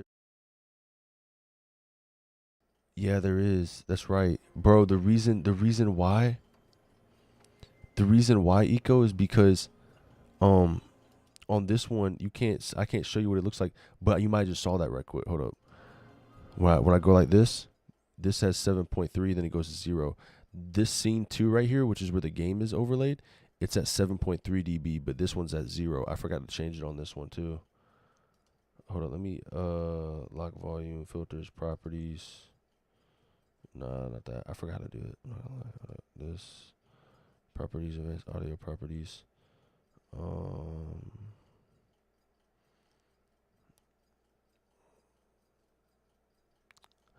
Audio input. Oh, let me click that. Audio input capture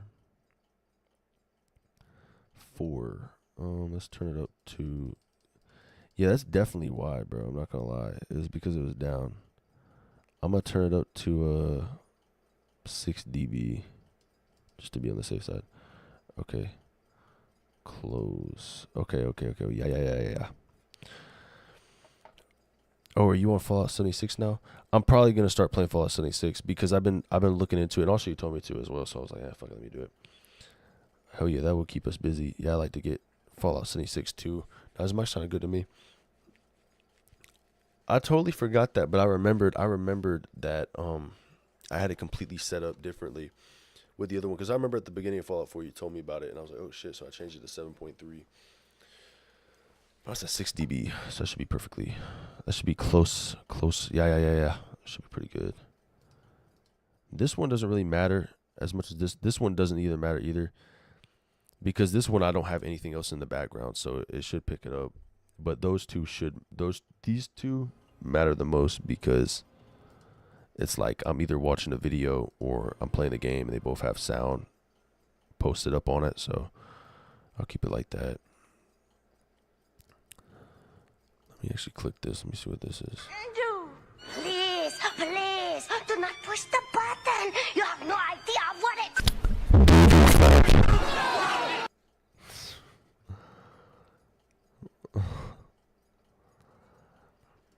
I'm gonna definitely play that in a little bit.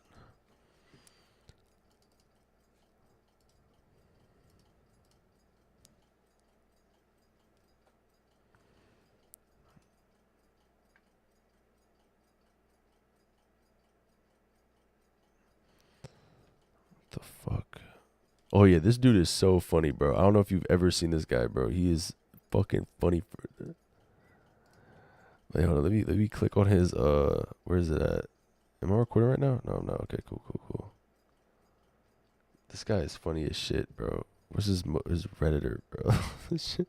Step forward, please. Sir, do you have any medals on you? Yes, I do have metals on me. Let's see. Copper, magnesium, iron, potassium. Do I need to provide you a list? I'm sorry, sir. What?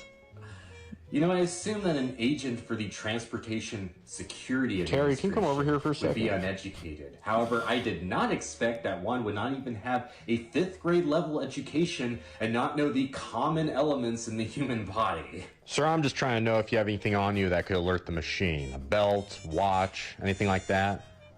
Well, those questions are fruitless. Instead, you should be asking me whether I have ammonium nitrate. Huh? Since even a smooth brain could make a makeshift explosive device. Whoa. Who said anything about explosives? Hey, Terry? Yeah? Pull this guy out of line. He's making me nervous. Okay, sir, you're gonna need to come with us. We need a private room to properly search you. I have a constitutional right under the 4th Amendment against unreasonable search. Step forward, please. I'm not gonna lie. This guy's actually one of the.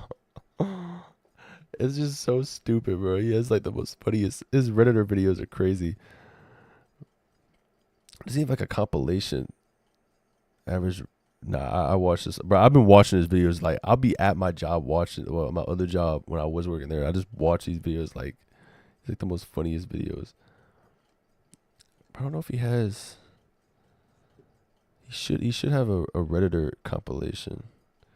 Average Redditor. No, this has. I would do a compilation reaction. I'm not gonna lie, but I don't want to do shorts only.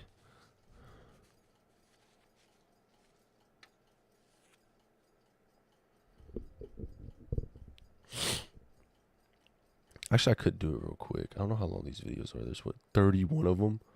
Yeah, it's a 30-minute video. Yeah, I'm good on that.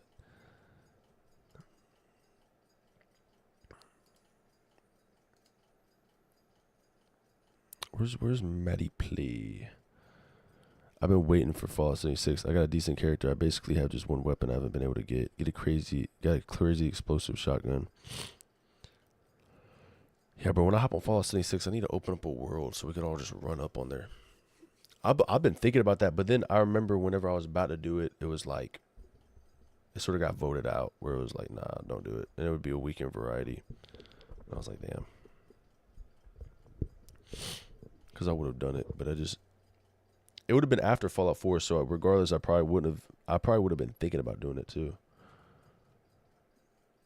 I just subscribed to his channel.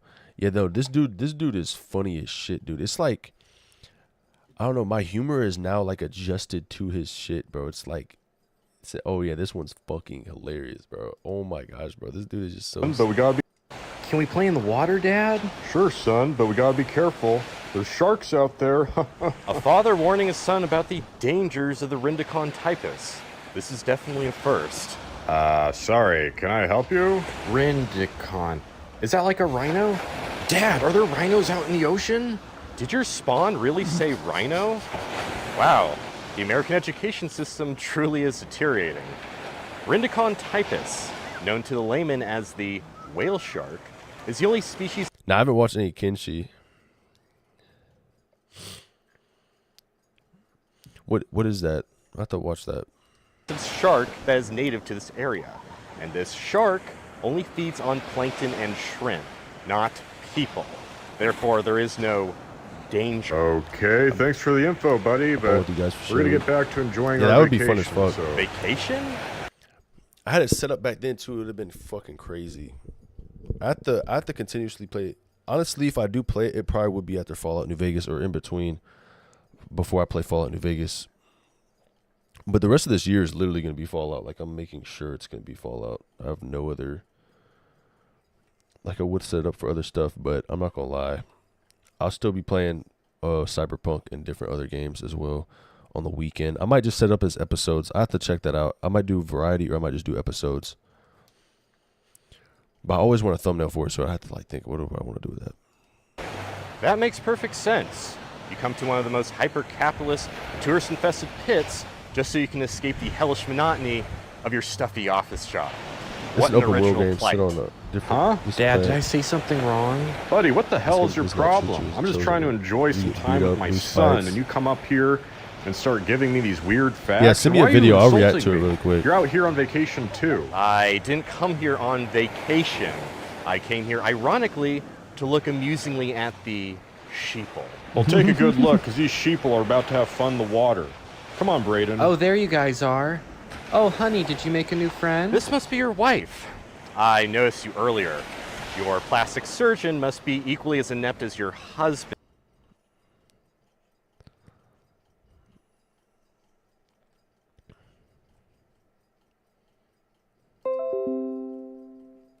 What the fuck? What's my OBS randomly disconnect? It says 6,000 gigabytes. Doesn't make any sense.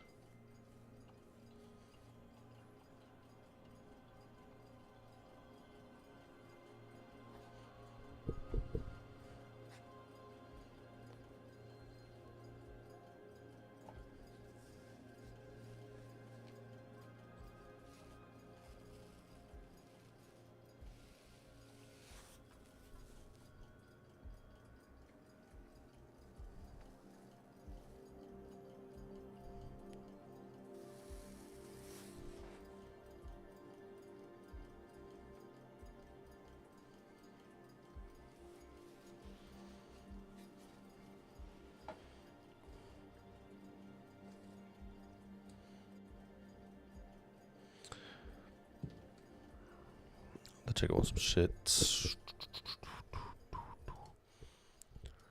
I'm waiting on that in between. Let me see Matty B Plays. Let me see what he posted.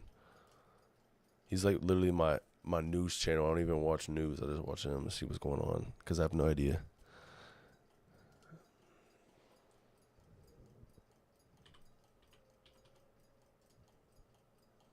Matty Plays.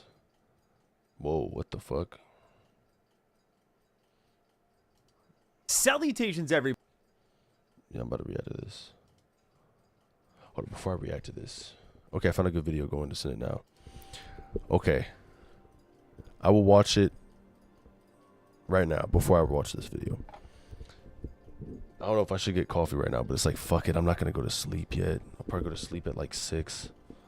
I have like an hour 30. I'll let this coffee marinate.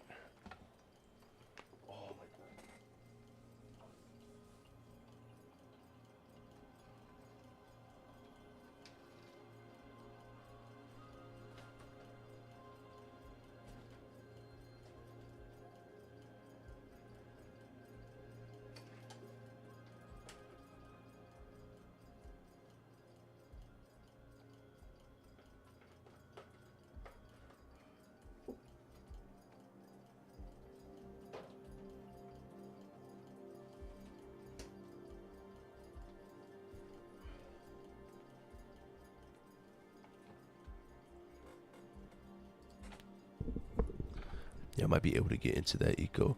Not my usual type of game, but I'm willing to give it a try. You make your own objectives, like if you want to make your own nation state up, your own cities. Oh, shit.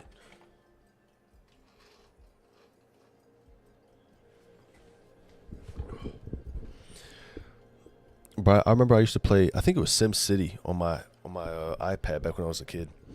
I used to be really into that type of game. Like, I always loved games that I could, like, build a city out of. That should be so much fun. That's why, I'm not going to lie, Fallout 4 does keep me in because I could basically build a city in a Fallout setting. And then Minecraft, too. I just love building. I don't know. Like, I wanted to be an architect when I was younger. And, I mean, I'm sort of trying to get into mechatronics before. Or if you want to play with 1 or 2 of your own people, become the strongest fighter on Kenshi, go around changing the course of Kenshi's history, anything you want. Nice, it sounds like a lot of fun, actually. Okay, let me check this out. Let me see here. I'm gonna keep this saved.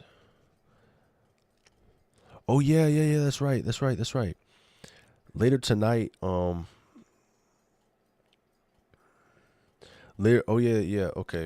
So this is what I'm gonna do. I'm gonna react to 4 videos. I already reacted to that other video.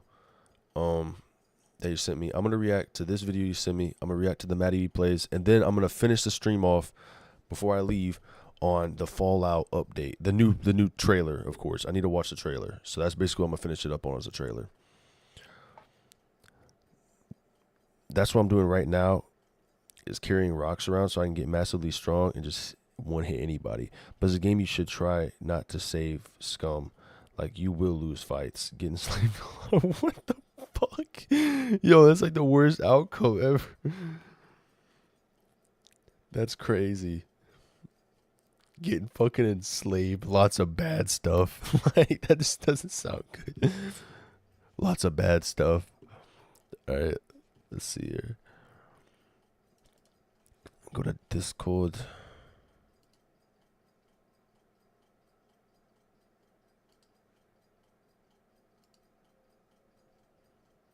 Let me exit out of this real quick. Already this does look... This has like a Fallout New Vegas type of feel to it. I'm not gonna lie. Let me start recording. Click that too. Something you have to appreciate about Kenshi are the various scenarios at the start of the game. You can sort of write yourself into some really interesting situations and tailor an immersive backstory to your playstyle. Holy Sword start? You are now in possession of a sword that wouldn't look out of place in someone's endgame save. Torso start? I don't know, man. Some people like to pretend they're a human nugget. Cannibal start? Yeah, I did this. And I also claimed it was the hardest start, but you know, I lied. So today we're going to do the Holy Nation slave start and my immersive backstory? I failed an anal cavity inspection and the authorities found my contraband. He put his hand in my ass. Ooh. And now I understand. that my ass just don't expand. My ass has been destroyed. So you see, with the cannibal start, all I have to do is find a way out of my cage and run away. The cannibals were not really heavily armed like the Holy Nation Paladins, and they don't run as fast as the Holy Nation Paladins, and the cannibals might beat and eat me, but the Holy Nation Paladins will simply put on a rubber glove and inspect my ass, putting me in a cage. Bro, what the fuck? What the fuck?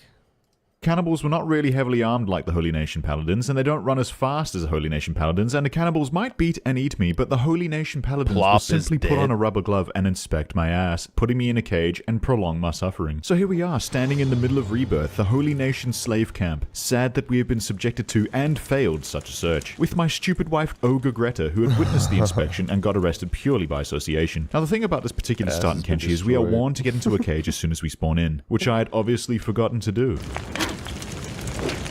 We've already had the shit kicked out of us, and we are bleeding and not doing so good, but I get it, I understand. And while in the state, we are made to work the mines. You see, we have a job called Obedient Slave, which will make us perform various tasks around Rebirth, and if we're seen deviating from these tasks to heal up, or we remove this job, we will be mercilessly beaten and re-enslaved. So while my boy Upal Borbanus is out here having his head shaved by the Holy Paladins and working the mines, our wife Ogre Greta regains consciousness and is traumatized. What? That's insane, bro. So you have to build your way up, basically. By her newly acquired grievous head wound, not to be confused with the grievous head wound she sustained in her childhood. But you see, I have a masterful plan, and that plan requires that we simply survive until nightfall when the guards all go to sleep. And you can use this plan too. It's so easy, don't worry about it. So we work. We wait. I observe the boy band guarding this exit out of Rebirth. I noticed that a guard has decided to knock Ogre Greta unconscious for apparently no reason. And that is because, shocker, Rebirth is not a slave camp that believes in equality. This is because the Holy Nation dislikes women. She is taken to a cage. She does not understand what she has done to be taken to the cage. She has done everything correctly. With our first day survived and under the cover of darkness, I begin to sneak. I am immediately spotted. In order to survive the imminent onslaught, I place myself in this cage. This, logically convinces the guards that I can do no wrong, that I am not suspicious at all, and they leave me alone to go to bed. And so begins phase 1 of my master plan. Food. In Rebirth, you are property, goods to the Holy Nation. They will not let you die, but they will also not let you thrive. If you are beaten unconscious, they'll jail you and then heal you. They'll put their hand in your ass to confiscate any stolen goods. And they won't let you starve, but they will keep you hungry. Being hungry debuffs your stats across the board, so to be able to sneak, run fast, and be strong and eventually escape, we are going to need a supply of food. As such, I'll be eating whatever the paladins leave out, trawling from building to building to see what I can find that is edible. At 1:40 AM, we enter the first building. Cooked vegetables. We consume this instantly. 2:30 AM. Upal Anus Borbanus skulks into the second building. We find dried fish. We have already eaten, so we smuggle this into our inventory. Ask for later. Building number 3. We wake the guards. Old mate spots Upal Anus Borbanus, has flashbacks to working retail, and mans the front desk. Remembers it's 3 AM, then chases us outside. No! Okay, I'm in a cage. You're legally obligated to leave me alone. I know my rights. No. Okay, fair enough. You want me near when you sleep? I better throw this on the floor. Conduct your cavity search, paladins. You won't find anything. You'll never look for the stolen fish on the floor. 4 AM. I escape. We pick up our fish. Upal Anus Borbanus lives to fight and smuggle various miscellaneous goods in unspecified places another day. 5 AM. Building number 4. The guards try to go with the brutalization technique, but we counter with the submissive man in a cage strategy. Now, there's not much to say about day 2 or anything that happens during the daytime, really. This is undercover hours. Obedient hours. Ogre Greta is hobbling because she got beaten that one time despite doing everything the guards asked of her. Such is her lot. The various tasks we perform, we do so on autopilot. It's as I said, nothing really happens during the day. These are the obedient hours, the hours we bide our time until after dark, where we hunt for food again. A paladin snuck up behind me, then he put his hand inside of me and whispered in my ear, "What do we have here? As a slave, I have duties including but not limited to working the mine, looking at this wall, being tied to a post, sometimes put in a cage, being tied to a post, sometimes put in a cage." Play hand in the ass music. In my ass. Bro, and now I understand that my ass just don't expand.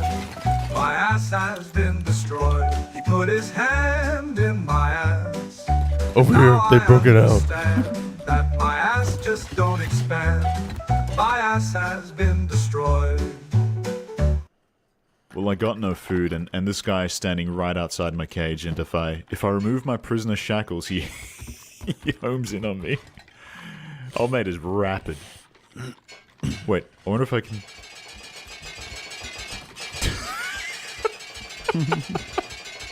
Guy's just screaming like, ah! He's escaping!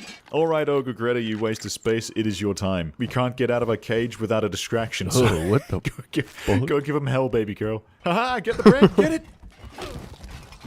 Oh yeah, we've eaten the bread!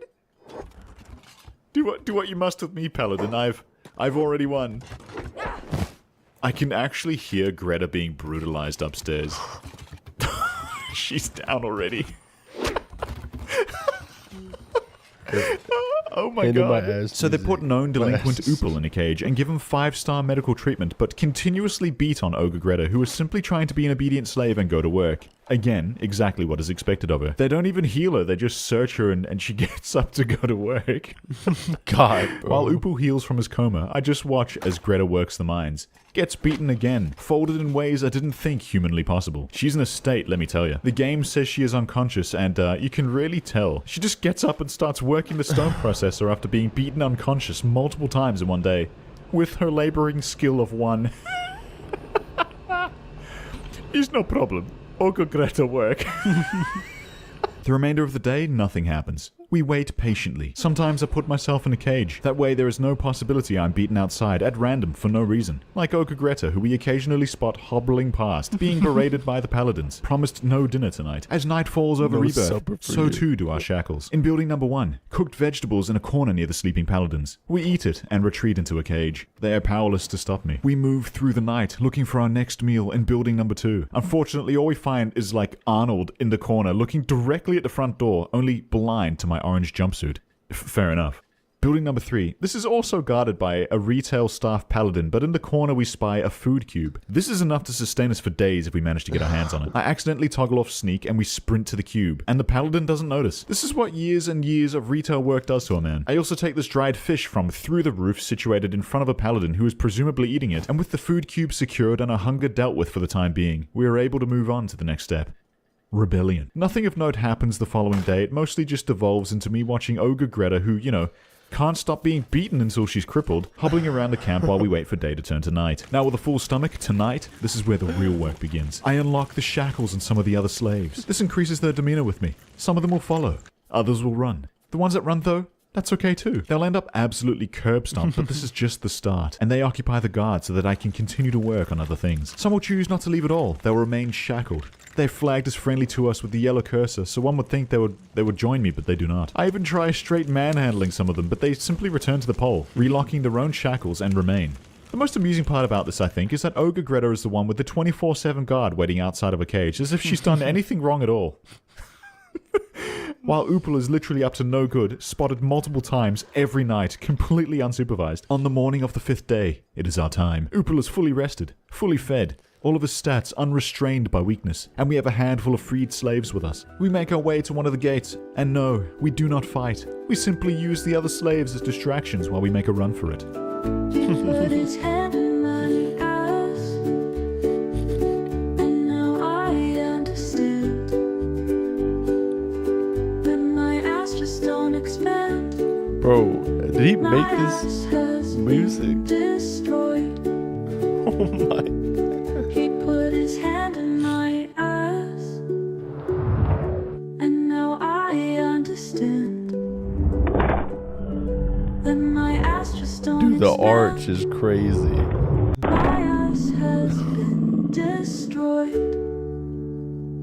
Though we may have failed, I have inspired the slaves. Watch on as this man I have freed feels liberation for the first time. Emancipation so powerful that he urgently picks his way out of his chains, all the while sustaining grievous head wounds, much like the ones Ogre Greta did in her childhood. Speaking of which, She is still monitored 24/7 despite only ever doing They made exactly all as the three. I Holy was about to Paladin say, these are like custom songs, bro. What a Hunchback, dumbass. Ogre We'd just be Greta. bing chilling, and we'd see her walking past, working the mines, with her entourage of angry guards just behind her. At nightfall, we continue to work as we had before, completely unsupervised, and work on breaking the chains of the other slaves. Perhaps with greater numbers we'll succeed. Unfortunately, so few people join me that I end up repeatedly trying to release the same people who had rejected my rebellion previously. And because they all have unmemorable, ridiculous names such as Pin, the only way I can tell them apart from the ones who do join me is by pulling their pants down. We release so many prisoners, and I cannot express enough how many people are beaten for following me in the night, as I am repeatedly spotted and they decoy for me, receiving the beating in my place. In the mornings I would be spotted, I'd run into the cage, and then watch on as my devout followers get bodied. But such was my plight, such was the weight on my shoulders. Our great escape would not go without sacrifice. My stupid wife Greta looks like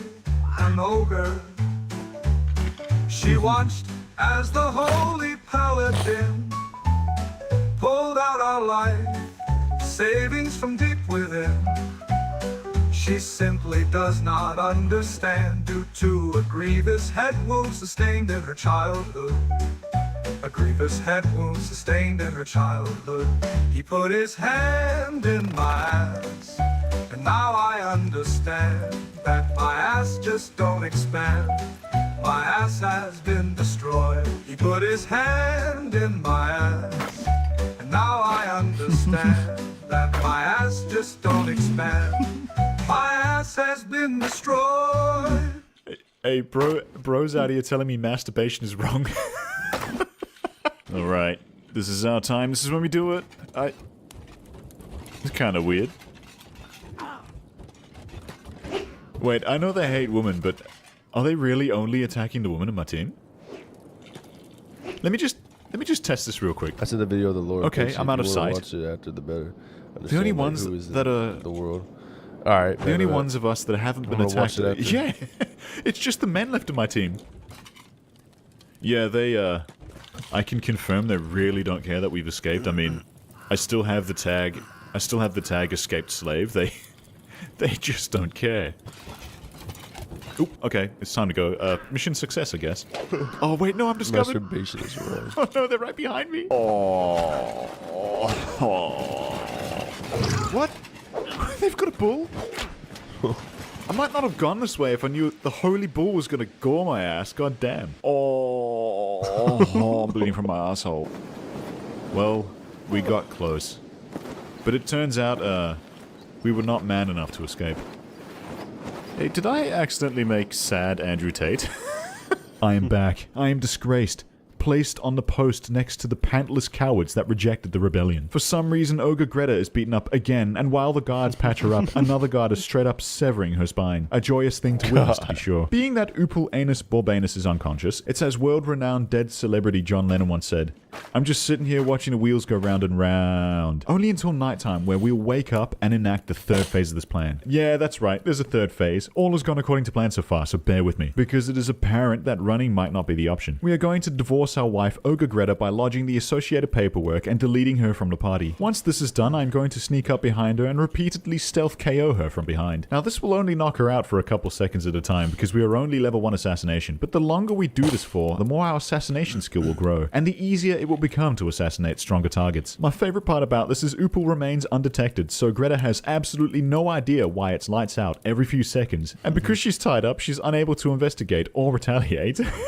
Being that we are working in the dead of the night, my followers, my fellow rebels, all flock to me ready to escape. But what they do not know is I will not be making a run for it this night. We are simply knocking our ex-wife unconscious multiple times so that we become stronger. And as we get stronger, it's lights out for her for longer. So for uptime, I train on 2 captives. Hey, worry not, guys. We're doing this for freedom. Oh. I have been whacking her on the back and the front of the head all night, so as a truce, I release her so she may roam free. And as she wanders off, I knock her unconscious once again. Eventually, Ogre Greta makes a run for it, but she's downed fairly easily being that she's such a big, stringy, gangly beast. And so she may finally rest in another cage, a cage of her own. Or so she thinks. You see, I am becoming bold. I am becoming a menace. I decide to stay operational during the day. I have all my peons to draw aggro away from me. I place Upul Anus in the cage next to Ogre Greta. And then the guard picks me up and places Upul Anus in the cage next to Ogre Greta. All of my fellow rebels are caged with us. I stealth KO them as well. Nothing will stand in the way of my journey to higher power. Assassination. Can't forget Ogre Greta though. Unfortunately, this really upsets them, and the paladins all disobey the laws and decide that once I have placed myself in prison, that they will still beat me up simultaneously, instantly putting me into a coma. 10 of them patch me up in unison. This time he will stop, they think. This time Upulanus obeys.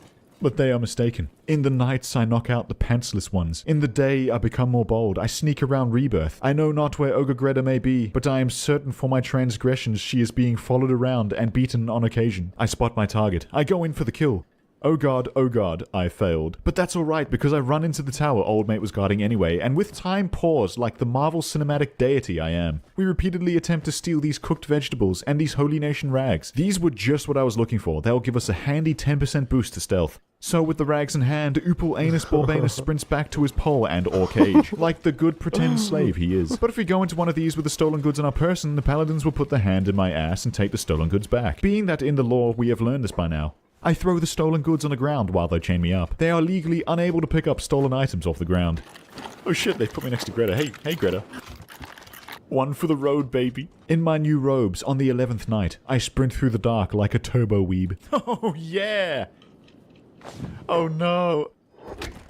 Stick your hand in my ass all you want, officer. You'll find no contraband there. You're welcome to search, though. Continuously, with more vigor, with every search. Whisper sweet nothings in my ear.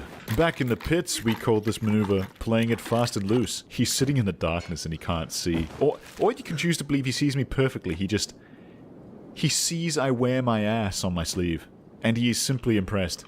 The age of Greta is over.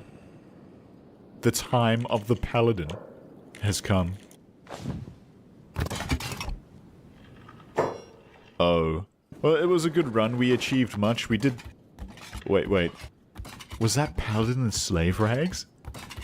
He was all like, Carl, it's me, it's your buddy Steve. We sleep in the bunks next to each other. And they just slap chains on him anyway.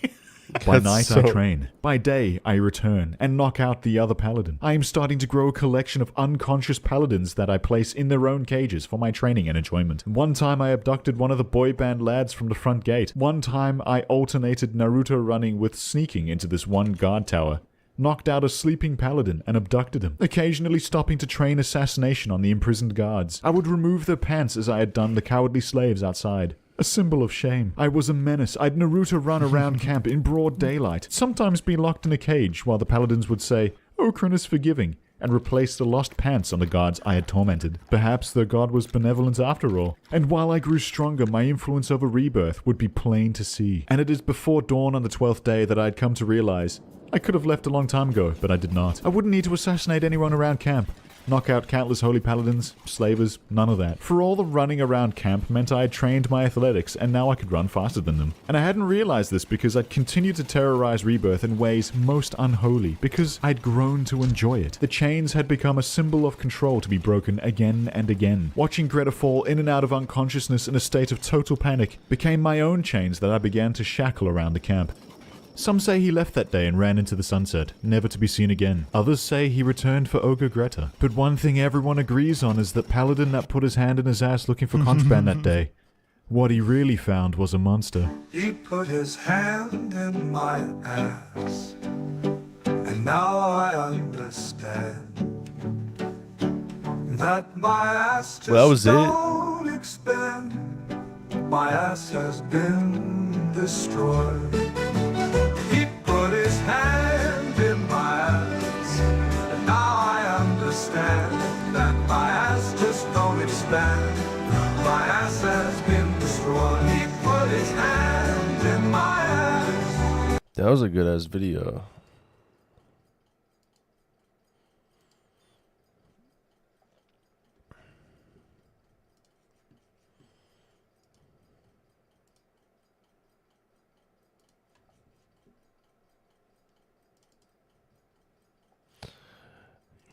Mm-hmm. 33 minutes. Oh, 23 minutes. I was about to say, I was like, holy shit, 33 minutes.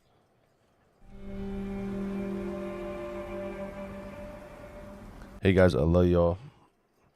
I'm going to watch some of a movie and get some sleep, guys. You have a great day, and I will see you around midnight tomorrow. Love y'all. Love you, Greg. I'm gonna see you tomorrow at 12, hopefully, bro. But let you know, bro, man. Have a good night, man. Plus, I have a doctor's appointment today.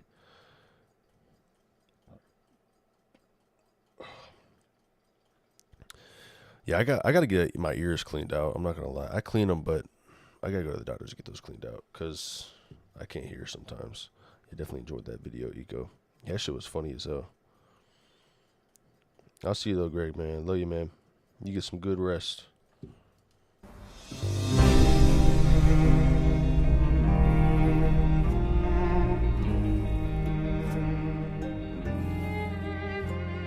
Once a prosperous, thriving home to an advanced civilization over thousands of years, the title-locked moon of Kenshi. I'm not gonna lie, I do see myself playing this game is this like an indie game or something?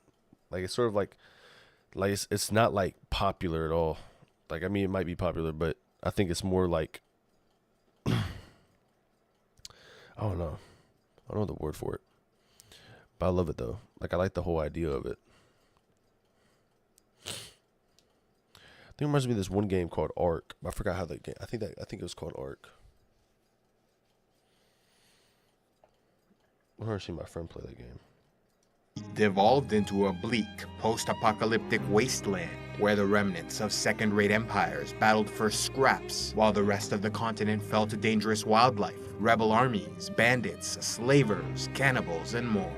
To a poor soul born around the fall of Bast, looking up into the night sky, they appear to live on one of two moons orbiting a planet, but so much it's an indie knowledge game. It started out with a lost, single guy making it. Now they have a certain. team of 35. What few scholars remain during this age of primitive ignorance, that's what I was thinking. hired mercenaries and tech hunters to sift through rubble and ash, braving the dangers of open land to seek treasures from the past.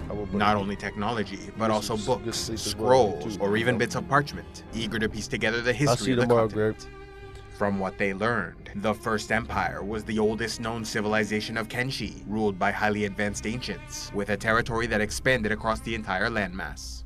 Thriving thousands of years before the fall of Bast, it is believed the sea levels were far higher in those days, and ship travel common. Little of their civilization is known with certainty, but they may have had a caste system which served as a dividing line between the two known races that populated the empire.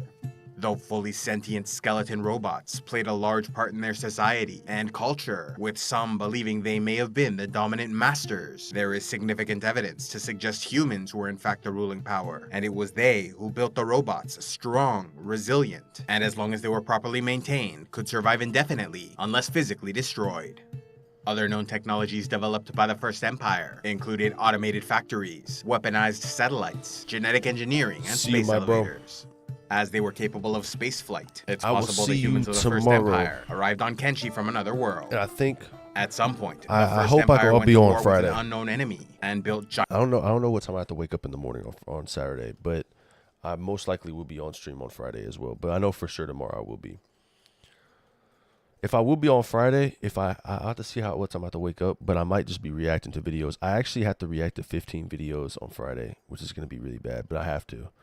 Because I have to prepare for the whole week. I have to get all those scheduled out throughout the whole week because I'm not gonna be able to post any videos. So, Greg, I don't know if you have Discord or not, but join up on this Discord too and just send me as many videos. All y'all send me videos. I'm just gonna fucking on Friday, bro. Oh my gosh, I'm on 15 videos. Actually, no, I'm planning on posting 3 videos a day, so I might touch down on.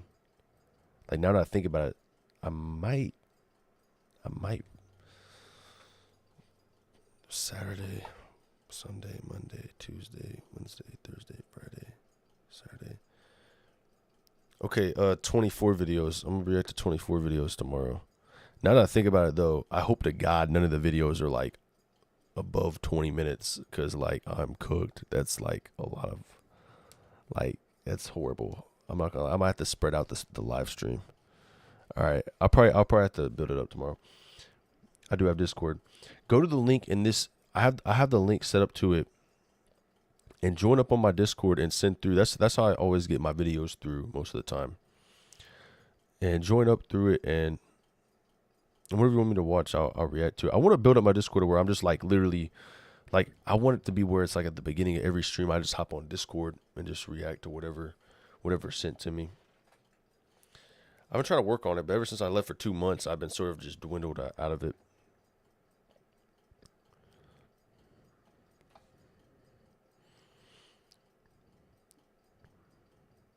Greg, you gotta sleep. Oh, yeah. I'm not gonna lie, yeah. If I go back right now on this chat, I guarantee like 2 hours ago, it was like, I'm gonna go to sleep. And it hasn't been like that. But, facts though. I love you, Greg, bro. Just make sure to go to sleep. You can just join up tomorrow, bro. Don't even worry about it. Don't even worry about it right now.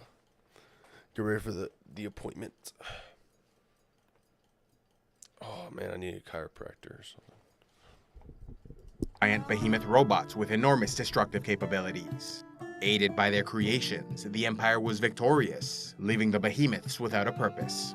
Growing fearful of what they made, the giant robots were ordered into a massive pit where they were buried in metal.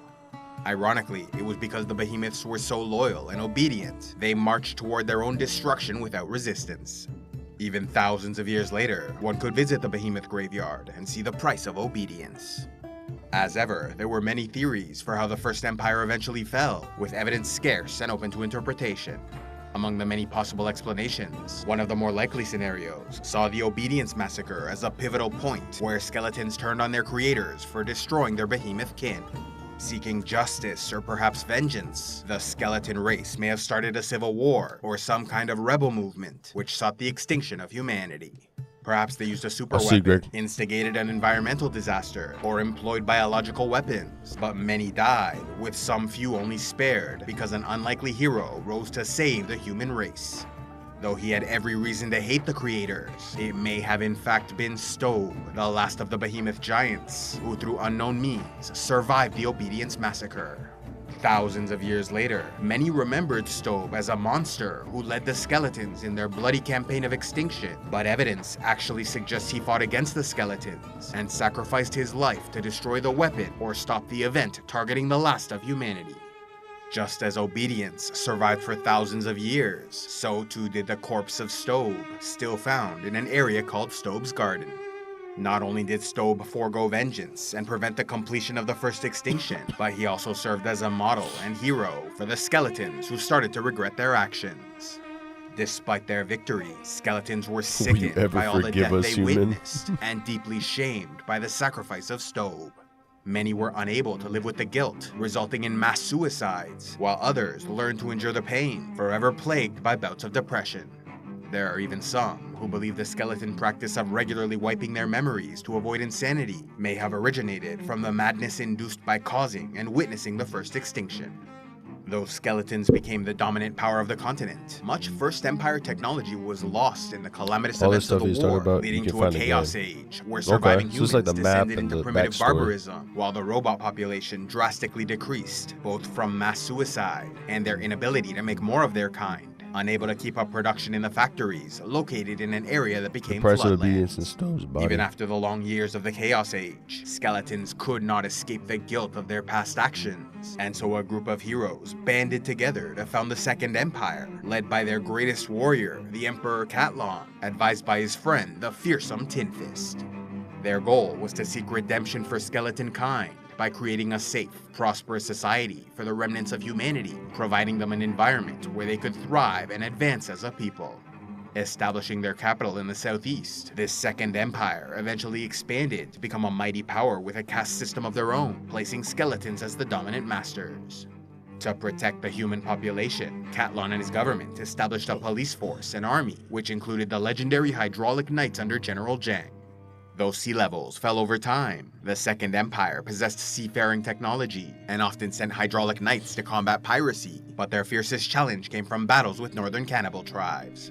As the extent of the war was unknown, its possible skeletons acted only defensively, or else perhaps the enemy cannibals simply proved too numerous to entirely eradicate. In any case, the tribes ultimately survived and continued to prosper in the northwest of the continent. Yet even so, the skeletons did so much damage that over 1,000 years later, the inedible one returns. Protect the Grand Wizard, the one which cannot be eaten. Like, what the fuck? People still told tales about the terror of hydraulic knights. Among the technological advancements possessed by the Second Empire, they were adept with genetic engineering, and so enhanced some humans with the traits and minds of warriors, so they might serve in a caste of enforcers, possibly acting as a branch of the imperial military. Though Catlon's nation prospered for many years, the growing human population started to present larger problems for the government. One of the greatest threats to civil order came from a steadily growing human cult that worshipped Stobe, the last behemoth who sacrificed his life for humanity. As the cult's origins are unknown, it may have started in the Second Empire or earlier in the Age of Chaos, but over time it spread among humans. Yet while this cult revered a giant robot, they also hated the skeleton robots who nearly wiped out their people. Eventually, the name Stobe was lost to history, replaced with Kitrin, and so the cult started interpreting their own history as follows. Long ago, humans lost faith in their great and powerful god Kitrin. Yet when a great calamity arose, they repented and begged Kitrin's help. A merciful deity, he forgave his children and sacrificed his life to cleanse the planet of sickness. Kitrin was then reborn in two forms: Okran, the god of day, warmth and renewal, and Narko, god of night, cold and destruction. In reality, Kitrin was likely Stobe, the good robot who saved humanity, while the hero god Okran was associated with human males, and Narko represented females, skeletons, and eventually all non-humans. Possibly learning from the example of Stobe, much of the cult's early teachings revolved around peace, personal responsibility, and kindness to others. But over time, with so much of their true history lost during the Age of Chaos, the Second Empire cultists forgot that Kitrin, or Stobe, was also a robot, and so associated Okran with humanity, encouraging their more extreme elements to hate technology and discriminate against anyone who wasn't human, considering them potential agents of Narco, including all skeleton kind. Organizing themselves into more of a proper religion, the cultists started to follow a leader known as the Holy Phoenix, who acted as lawgiver and messenger of Okran. Upon his deathbed, the Phoenix declared his spirit would return in the first male child born after his death. It was in this way the second Phoenix was chosen, and this tradition continued for over 1,000 years. Although the exact origins of the rebellion are unknown, at some point, the cultists started creating disturbances and clashing with the government. Seeking to restore order, Catlon chose to be punitive and crush these state enemies. The court of Okran, or Holy Nation, were the people who were enslaving that YouTuber. Oh, damn.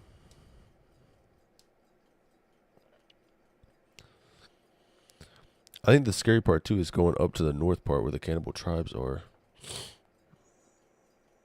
But where he's located, it's the Okran Holy Nation. Is that down here? Is that over? Is that on this side? There's no way it's up here, though. Sending General Hat 12, leader of the police force, to deal with the problem. Yet his iron-fisted approach only inflamed tensions and further increased the popularity of more extreme factions within the cult, who spread the message skeletons were agents of Narco, hoping to destroy humanity in a second extinction. Though this division caused great harm, Emperor Catlon refused to compromise and escalated to using military forces like the Hydraulic Knights against his own citizens in an attempt to eradicate the rebellion. It's possible the enforcers were also sent against the cultists, which may explain why they grew to hate any who were not pure-blood humans, which in their eyes only meant lighter-skinned Greenlanders and dark-skinned Scorchlanders. Enforcers were considered violent beasts who served Narco, which meant mixing with their kind was akin to bestiality. The rebellion went on for centuries. It's just south of the cannibal tribes. You will see better map as the video goes along. Oh, damn. So you really could just fuck around and get eaten alive. Slowly weakening the empire and pushing Catlon to new extremes, becoming an oppressive tyrant who increased focus on the military while ignoring the administrative duties required to sustain a prosperous civilization.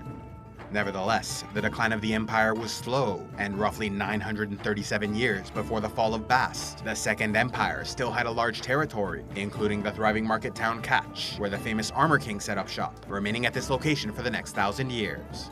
At some point, the cultist rebellion grew so large and powerful, they broke apart from the Second Empire, establishing the Holy Nation in the fertile lands at the center of the continent. Far from his dream of redeeming skeleton kind, Catlon only grew more aggressive and tyrannical to the point he started killing innocent citizens while locking human children in cages. Yet while Catlon charged forward with his anti-human agenda, the rest of skeleton kind saw his madness and understood how far they strayed from the original plan. Many started to leave the Second Empire, including the Emperor's longtime friend, Tin Fist, who still desired to help humanity, and so went on to become a liberator of slaves and popular folk hero. Meanwhile, Catlon's empire continued to decline. Unwilling to allow any further betrayal, Catlon committed his most shocking act yet by removing the sentience of many remaining skeleton followers, turning them into mindless robot slaves. Wow. The final catastrophe for the Empire came when a great famine struck, and Catlon was unable to find a solution. Desperate to survive, the state dissolved as individual peoples migrated to more resource-rich lands, or else simply ended their association with the Second Empire. As all this occurred, Catlon remained sat on his throne in the capital, surrounded by mindless thralls, unable to stop the fall of his empire. Yet even so, he refused to see the error of his ways, stewing in anger and bitterness for the next 1,000 years. Those few skeletons who were not thralled, yet remained loyal to Catlon, formed the Skeleton Legion, continuing to patrol the Ashlands in the name of their mad emperor. Yet the legacy of his reign could be found across the continent, with even their common currency, cats, named after the emperor.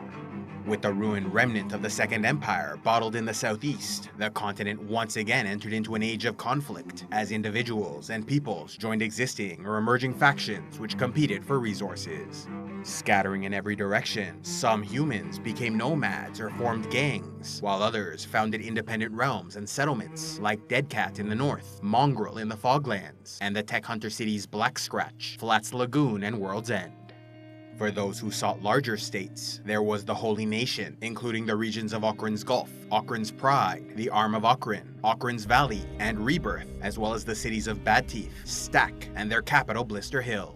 Their government, ruled by the Holy Phoenix, not only discriminated against non-humans, but viewed women as property and demanded religious obedience from all their citizens. Is this can I get this However, on PS5 they also or had no? This strong is walls and a fearsome army that offered decent protection, in addition to holding some of the most fertile lands on the continent. This has to be a PC game. Over the years, environmental conditions worsened across the landmass, turning many territories into wasteland. But the fertile soil of the Holy Nation remained prosperous, becoming increasingly rare and valuable. This meant that the benefits of joining the Holy Nation included walled cities, the protection of armies, and plenty of food. Aside from the Holy Nation, those humans, or anyone who sought a non-religious state that did not discriminate based on race or gender, could join the United Cities Empire, formed as a successor state to the Second Empire, through an alliance of cities in the south and northeast, including Drifter's Last, Clownsteady, That's all I think Catan, it was just PC. Morn, Brink, Heng, Bast, and the great desert cities of Shobatai, Stoat, Bark, and Heft. In addition to offering walled cities and samurai armies for protection, the United Cities had no interest in the religion or day-to-day lives of their citizens, so long as they followed the law. Yet this state also had problems, as it lacked many fertile lands, and was run by an overprivileged emperor and alliance of nobles in league with the Traders Guild, who sought to increase their wealth and power at the expense of the population. While the Holy Nation and United Cities were large nations that could provide some measure of protection for their people, both were also massive slave states that fueled their survival and growth off the backs of those they captured and forced into labor. They grew so dependent on slavery, they not only captured foreigners, but also domestic enemies for their workforce. In the Holy Nation, the region of Rebirth became a massive slave camp, where many were sent to toil until death, while the United Cities nobles grew so corrupt and wealthy from slavery, they eventually made it illegal to be poor within the empire, giving them an excuse to arrest even more of their own citizens. As a result of all this brutality, rebel factions emerged, like the Holy Nation Outlaws of the Hub, the Flotsam Ninjas of the Hidden Forest, the Rebel Farmers of the North, and the Anti-Slavers of Spring, ruled by Tin Fist and his Fist of Justice. A slave rebellion even claimed the mining town of Morn, which became independent under the influence of tech hunters. In addition to battling rebels, these great states also went to war with each other, eventually resulting in the Holy Nation's invasion and destruction of Bast, turning the area into a highly contested war zone with the United Cities. While humans spread far and wide, most enforcers remained together, migrating to the Sten Desert, Border Zone, and Spider Plains, including the cities of Squin, Last Stand, the Great Fortress, and the capital Admag. Over time, enforcers veered further away from their human kin, not only in culture, but also at some point in appearance, growing bone plates and spikes all over their bodies. Embracing these changes, they let horns grow long as a sign of their prowess, while those defeated in battle had their horns cut off, leaving them second-rate citizens of their society. Becoming known as the Shek, the legendary hero Kral first united the tribes to form the Shek Kingdom, providing the basis for their warrior culture, strict honor code, and philosophy. After Kral's death, they continued to be ruled by their greatest warrior and discriminated against other races until individuals proved themselves in combat.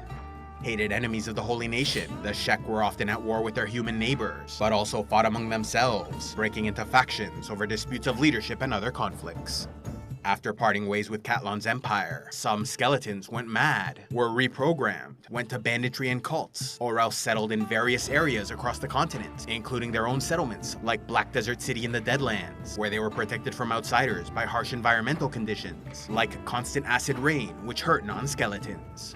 As many of their kind retained memories from long ago, some robots became scholars, like Io, the second in command at the Great Research Lab in World's End, who made it his mission to hide certain parts of their history, presumably in an effort to avoid further discrimination and hostility between the peoples of the continent.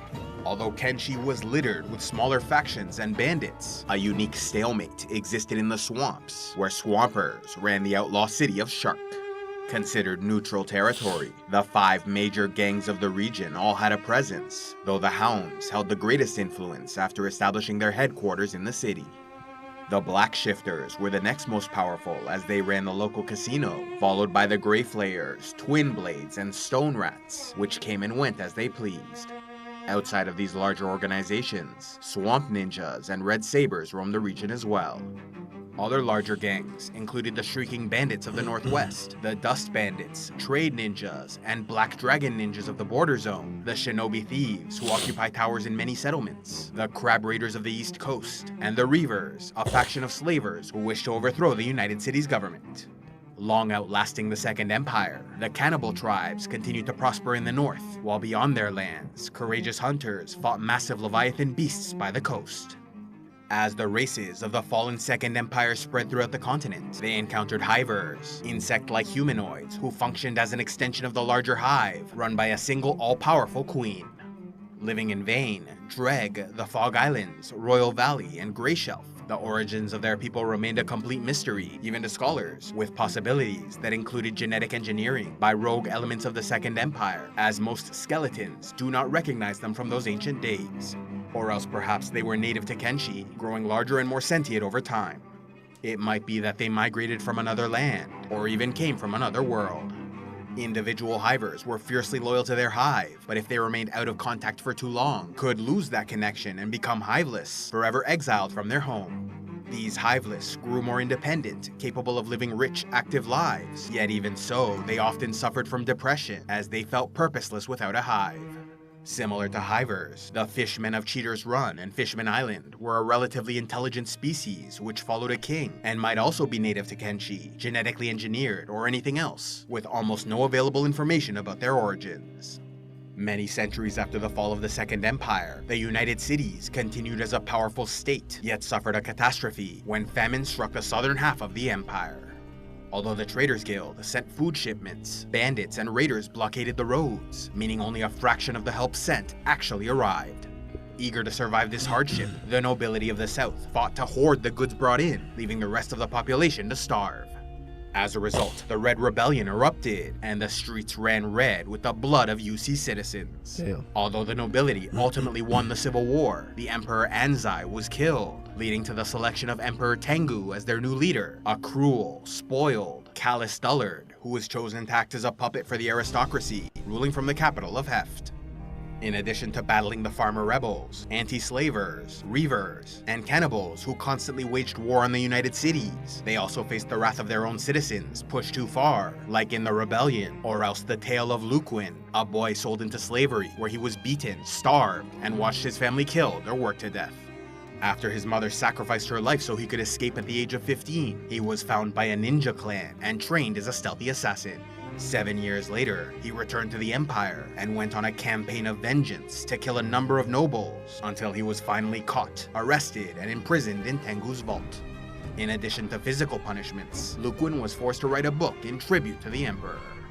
West of Heft, the Holy Nation continued to prosper, though they were often at war with the Shek Kingdom, the Holy Nation outlaw rebels, the women and ex-slaves turned flotsam ninjas, the cannibals of the north, and at times the United Cities, with the most recent war erupting in Bast, ending a long stretch of peace between these states. At the time of the invasion of Bast, the Holy Nation followed the 62nd Holy Phoenix, raised all his life for the job. He was so devout that at the age of 16, he sentenced his own family to be purged in holy fire. Over in the Sten Desert, King Shagger of the Shek Kingdom continued the legacy of his predecessors by relentlessly attacking their Holy Nation enemies, in addition to waging war against the United Cities and any other enemy that presented itself. Yet this strategy was failing and their people falling to ruin, losing the Great Fortress, the old front lines, and other settlements in the fighting.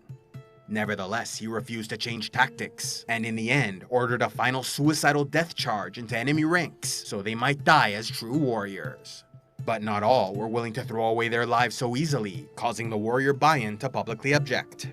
To everyone's surprise, Bayan was then backed up by Asada the Stone Golem, a member of the Invincible Five, considered one of the best fighters in the kingdom. Understanding there was only one response to this challenge, Shagger and Asada fought an epic duel, ending in the king's death. Now ruling their people, with Bayan as her advisor, Asada pulled back their armies, made peace with the United Cities, and opened their borders to trade. Though she still valued their warrior code, she was determined to reform their society and ensure their long-term survival. Yet even so, the Sheks still had many enemies, including the Bugmaster, a mysterious man controlling spider insects to the south, as well as the Holy Nation, and a series of rebel groups, like the Berserkers, who wish a return to the old ways, Kral's Chosen, who follow Flying Bull, a loyal friend of the fallen King Shagger, and the Band of Bones, a bandit crew who followed the disgraced warrior Tora the Fearless. The final major power of the continent were Hivers, who split into the peaceful, trade-loving Western Hive and the hostile, meat-eating Southern Hive, as well as the Fogmen, who appear as mad roving Hivers without a queen. Declining for thousands of years from the age of the First Empire, the continent descended into an unforgiving wasteland, where life was nasty, brutish, and short, where every day was a struggle to survive, and slavery was sometimes preferable to freedom. Yet for those with ambition, cunning, and a means to earn cats, it was possible to live a decent life, and in some cases thrive, making meaningful changes and a lasting impact on the continent. In truth, with enough experience and luck, anything is possible on the moon of Kenshi. Damn. That's crazy as shit. A special thanks to all those who contribute to Civilization X, like Day. That's crazy.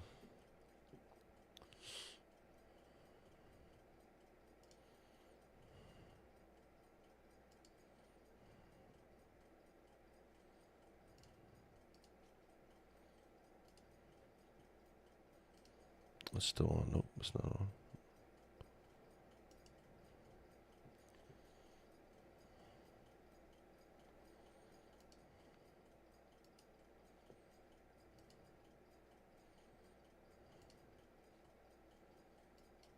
That's a crazy video, though. I need to get Kenshi after that. Oh, I can see myself playing that game. Salutations, everybody. It is Maddie here today. Good Lord. Dude. All right. I had high expectations after Fallout Season 1, right? Season 2. I need to. Is I it can't free? find the words. Like, I just am so absolutely giddy about this trailer we just got. I wanted to break down everything I saw, how I'm feeling about things. It's coming out. That game low-key makes me feel like I could make a game. I'm not gonna lie. Honestly, that would be a dream to make a game. I have to like learn how to do that type of stuff, but I feel like I come up with some type of story. I have to look up. I have to look up at that if it actually has. Does it cost money? See how much it gets on Steam. I'll just play that on Weekend Variety. Salutations, everybody. It is Maddie here today. Good Lord. Dude. All right. I had high expectations after Fallout Season 1, right? Season 2. I can't find the words. Like, I just am so absolutely giddy USD, about this trailer we just got. I wanted to break down everything I saw, how I'm feeling about things. It's coming out December 17th, so your boy's working this holiday, that's December for sure. 17th. It's going to be weekly, which I'm curious to see how that goes. We had a whole season thrown at us in a single day, and we were able to pick it apart. There was no waiting, no stewing on an episode, especially if there's like a low episode, a lackluster episode. There's no ability to just jump right into the next one. None of that. Amazon getting their bag for sure. They're like, you're here weekly for this. So I'm curious to see how that's going to go. But look, this trailer was packed with more fan service than the original season. Like, I thought they went pretty hard with the props and the set, but now you're touching on New Vegas. And so I'm seeing all these locations faithfully recreated, and even little elements that I was begging for in season 1 going into season 2 that we are finally getting. Like, hey, slow-mo kill cams from the Vat's point of view. You see Lucy doing that at the end of the trailer, and I'm like, yes. Like, even down to those granular details that we as players get, they seem to have nailed. So I am just really excited about season 2. I don't think it does require. Get your thoughts down below. It looks like Please I can run fire it. Away. Other than that, let's begin. What stood out to Maddie? First off, more flashbacks. This is a real big part of what makes the Fallout TV show click, I think, for new fans, but also people like us, people who have been playing the games for a while, because the pre-war, it's so much writing, but none of it we've actually seen. We want that visualized, and we're getting a lot of it visualized.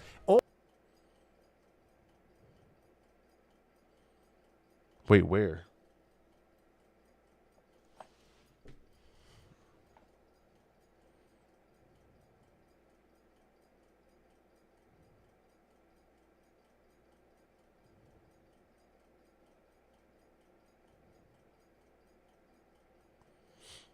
Wait, where? Bro, I need to react to this like immediately after I get done with this video. I have to react to this. All the way to the New Vegas Strip, which if you've been watching the channel for a while, you know, as we've covered the leaks and rumors, that this was going to be something we were going to see. The pre-war New Vegas Strip. Oh, but yeah, what I Dickie the didn't dinosaur. expect to see in a pre-war segment was Cooper Howard going to war. The Battle of Anchorage? Dude, are you kidding me?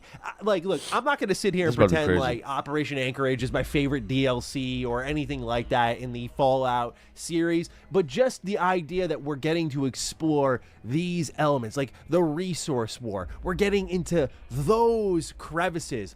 I love that stuff, man. This is what makes the series tick for me, and especially this TV series. The fact that we're diving into that stuff beyond the fan service, like the set, but all these locations. That could be Boone. I'm not gonna lie, that actually is really good. That you have a good eye right there. I didn't realize that. That's crazy. That might be Boone. Faithfully recreated, and even little elements that I was begging for in season 1 going into season 2 that we are finally getting. Like, hey, slow-mo kill cams from the Vat to be something we were going to see. The pre-war New Vegas Strip. But what I didn't expect to see in a pre-war segment was Cooper Howard going to war. The Battle of Anchorage? Dude, are you kidding me? Like, look, I'm not going to sit here and pretend like Operation Anchorage is my favorite DLC or anything like that in the Fallout series, but just the idea that we're getting to explore these elements. Like it might be Manny then. It might be Manny. If Boone only does it at night, then it might be Manny. That would be crazy too if it was Manny. Resource war. We're getting into those crevices. I love that stuff, man. This is what makes the series tick for me, and especially this TV series. The fact that we're diving into that stuff beyond the fan service, like going into the deep areas that people like me want answers on, and they're going to be meaningful answers if season 1 was anything to go by. I'm really excited about that. Now, during Gamescom opening night live, one thing that Jeff talked about with the cast and crew of Fallout was about how Lucy could influence the ghoul, but also the ghoul could influence Lucy, right? She's looking for her dad at the end of all of this, but you really don't know how she's going to handle it when she finds her dad. Is she going to take that wasteland vengeance that we've seen and done many times in the past, or is she going to be that same innocent, forgiving girl that we saw at the start of season 1? Like, that character transformation is going to be so interesting to watch, but it's all centered around one man, and I feel like Fallout has to have some of the coldest one-liners thus far, because last year when we got season 1, it was just about people want to save the world. They just all disagree on how. And this season, it's that the end of the world started with one man, and then they show a now recasted Robert House, Justin Theroux. Honestly, like, perfect. This guy fits just right, sounds just right. So given there is a recast here, some people went a little about it, and I understand. But to me, what this signifies from an exciting point of view is this is going to be someone that they feature a lot in this season, especially if they're getting like a big name actor for it. That means to me there was a bigger plan in place for him, which is what I wanted. Like, as a huge New Vegas fan, I want a lot of Robert House. Obviously, that brings about the question of, like, which ending will be canon, which Bethesda and Nolan's team have all been clear, like, we don't really want to do that. But as this trailer revealed itself, like, look, we see post-bomb falls Victor and about, howdy partner, pleasure seeing you here again. Like, dude, come on. It's kind of leaning toward House always wins type ending. At least that's the vibe I'm getting a bit here. We'll see how wrong I am about that, but I feel like you can't do this season without leaning in the direction of being conclusive in some way, shape, or form. Otherwise, the season can't justify its own existence. So I feel like maybe they're being a little guarded on that just to prevent outrage and overreactions. That personally wouldn't surprise me at all. But we see, like I said, a ton of fan service here. Lucy in Vault 21, like, waking up there. Again, I just mentioned Victor. We see pre-war Robert House. That means that the see Mr. House Legion ending is canon for sure. Kings way later down the timeline here, where they're ghoulified, and Lucy and the ghoul. Whoa. What the fuck? They're ghoulified. Pre-war Robert House. We see It the has Legion. to be canon. We even The see Legion the there. Kings. Okay. The Legion do look like the Legion. But I don't know. It might be the vibe. The vibe of the Legion is like, it's something about it. I don't know. But it definitely fits, though. It definitely fits. Way later down the timeline here, where they're ghoulified and Lucy and the ghoul are fighting against them. So I'm hoping this isn't like stomping out factions. Like, I want to see glimmers of hope or just some semblance of life for all the New Vegas factions we know and love. Like, the Kings can't be permanently gone, right? I mean, it looks like Novak is. That place looked torn to crap. Like, you see this one shot where Cooper Howard pushes someone into a pool, they blow up, and when you get that pulled out shot, you just see, like, Novak's in ruins, dude. Like, fuck. No, please don't be ruined, bro. I don't know, bro. I just, like, for some reason, I want to look at this and be like, it's like a feeling where you're going straight through the game, and it's like you're in the perspective of the character. Like, you're going to each place and they're populated, and you're just like, even though I get it though, it's like they want to decide what's going on. I personally think they should have placed the year before, so they didn't have to come to a conclusion. Compare Leagate to that guy. By the way, if you look back at that Legion guy, that is 100% Leagate Lanius' armor. That's also something I would think about too. Is Kaiser wouldn't be alive anymore, would he? He would be dead. He wouldn't be alive. Because it's tumor or something like that. Where is it at?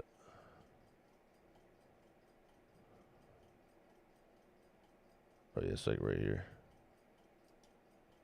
All. But we see, like I said, a ton of fan service here. Lucy in Vault 21, like, waking up there. Again, I just mentioned Victor. We see pre-war Robert House.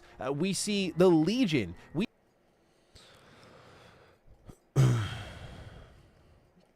I was really looking for Vulpes. I'm not gonna lie, I was looking for Vulpes. Like, I thought Vulpes could be blended in somewhere around here. Hard to see that. We even see the Kings. We're yet to really get see, like, Novak's in ruins, dude. Like, that no one's sucks. been here for a while. But if there's no hope for a faction in this TV series, look, man, is Bethesda going to do it in this economy?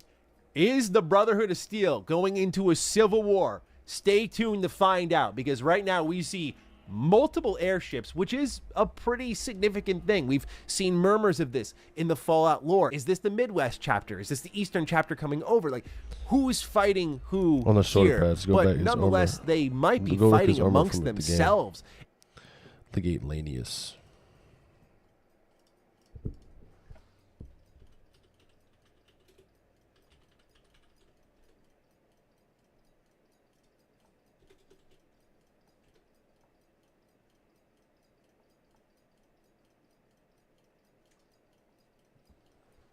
It's just without his helmet on. That's the only thing. He just doesn't have his helmet on. Because that I noticed that, but I just didn't see his helmet on, so I just didn't. Like I just don't see his helmet on. That's We just why it's mentioned like, Victor. We see pre-war Robert House. We see the Legion. Like he has the same. He has everything's on. It's just he doesn't have. I don't see it. Wait a second.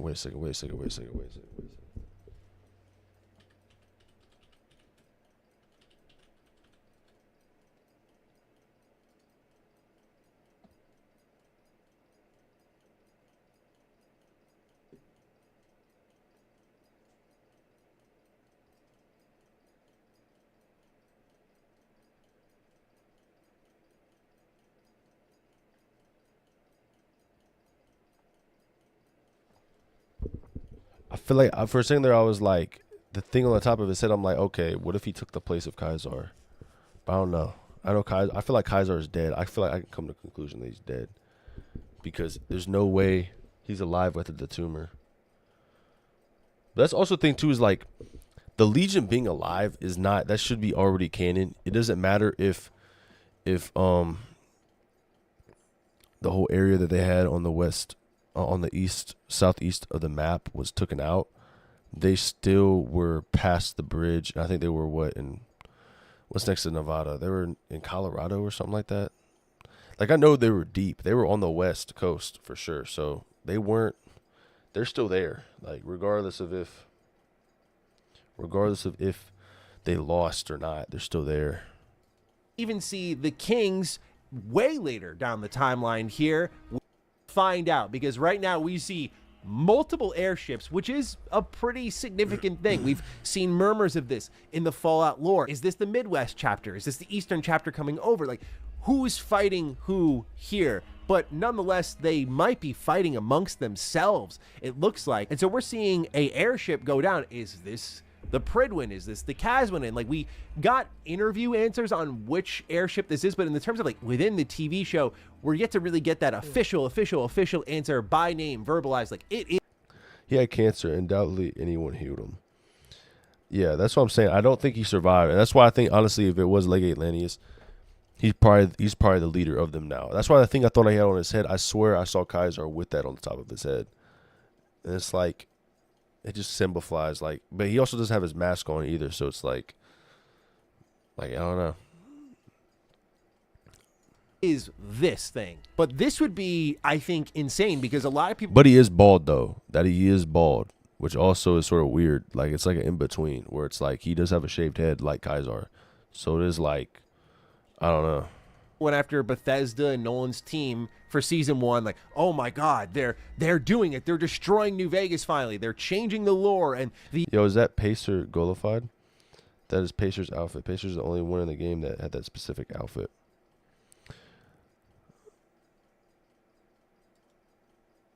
Wait, you're talking about from the Kings?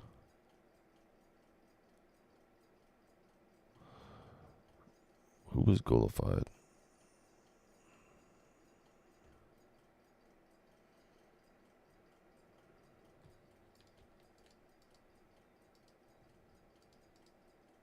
Perform, otherwise the season can't justify. We see the Legion. We even see the Kings way later down the time.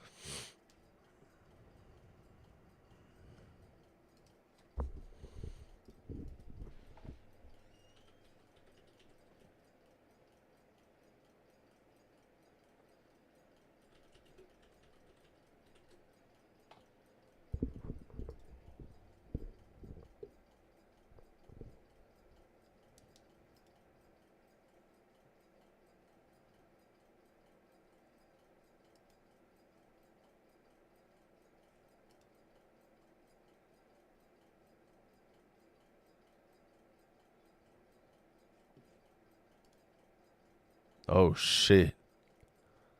No. This right here.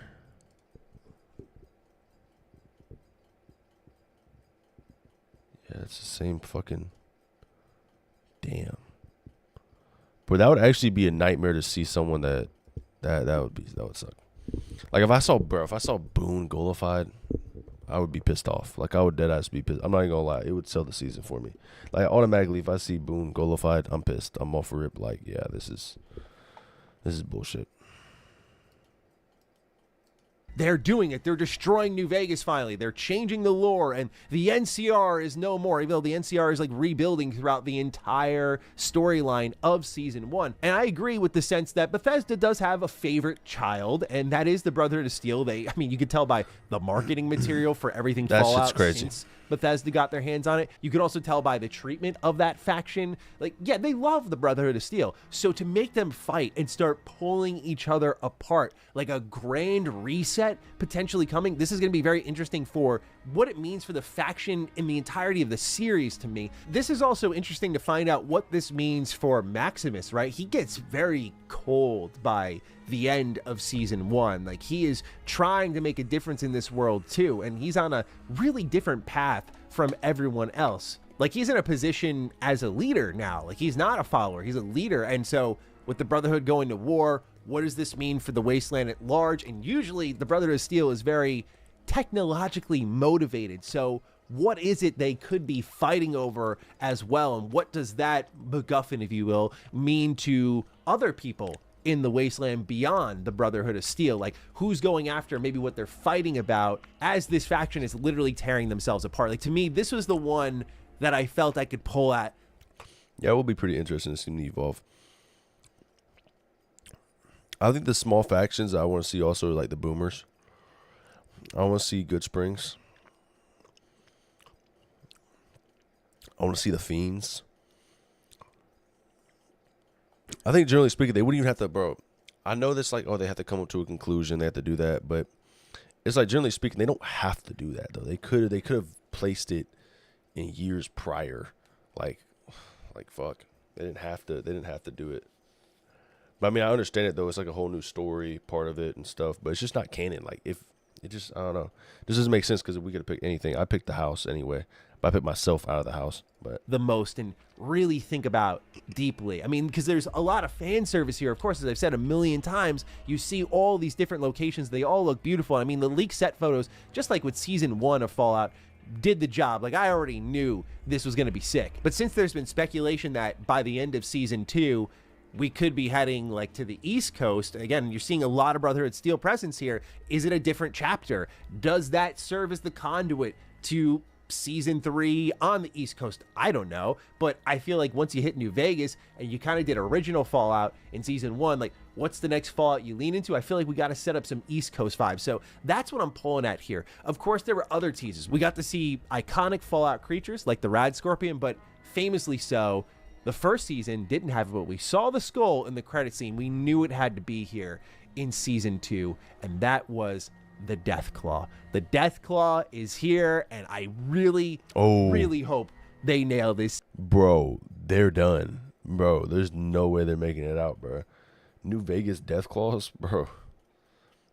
If they don't nerf them too, bro, there's no plot armor at all. Plot armor does not exist. They're fucking fried.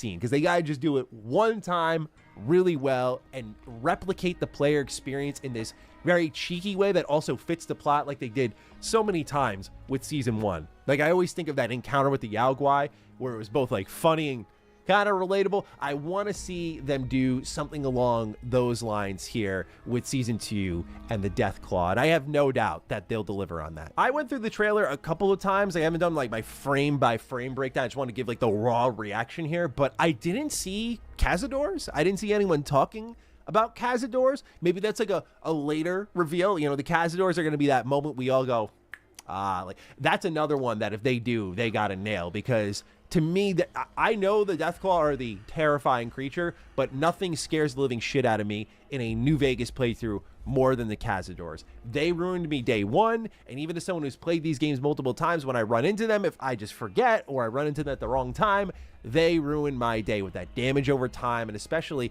in the early game, they'll absolutely wreck you. So I think this would be another comedy opportunity to just ruin someone's life in season 2 with a Cazador and have everyone running scared from this thing that's not even a Deathclaw. I would love to see that. But yeah, man, like it just again feels like they get it. I do have thoughts about weekly episodes because one thing that I mentioned when season 1 came. Do you think the cons end up getting assimilated into the Legion? Also, there's an image of Cooper falling out of the Atomic Wrangler window. I don't think the cons, I don't know. I feel like they might find like what's left of the cons, but I think what happened with the cons is like if the Legion won, they died. If NCR won, they either left or died. I mean, either way, it's like they either left or died. Or they probably, honestly, they were in such a far part of the map, even with Jacobstown, it's like, I feel like they were sort of untouched. I'm not going to lie. Like, I feel like they could have gotten out of there. They always somehow, they're like cockroaches. They just scatter off, like they survive. So I feel like they survive somehow. I just don't think they're going to be a part of any, like, in the Legion. I don't know. They might be, though, but as I remember in the playthrough that they didn't, whenever I play, they don't get, like, the Legion doesn't fuck with them. They're just like, yeah, you could join, yeah, just to get their help, and then they never really cared about them. I think it was funny though because the Kings actually, Khazar wanted the Kings to be part of them, and then the Kings were like, "Fuck no, I don't want to be a part of your bullshit ass clan." And then the next thing you know, they killed them, enslaved them, or they all ran away, something like that. I think it would suck though if they like. I think there needs to be a piece of every community. If they're gonna really like basically be like, oh, it's the end of New Vegas. They need to have like a piece of every faction at least or something.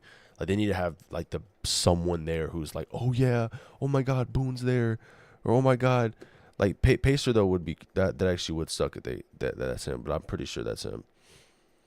Like if they got rid of from Goodspring, they got rid of Tracy or Sonny. Or they got rid of Doc Mitchell. Like they got rid of Doc Mitchell. Like they got to have somebody who's like, we know, like, oh, there he is right there. That's cool. The Boomers, I'm not really too fond of the Boomers. I mean, I only had one playthrough where I actually talked to them. The first 4 times I ever played the game, I always like avoided them at all costs. I mean, I never even did playthroughs with them.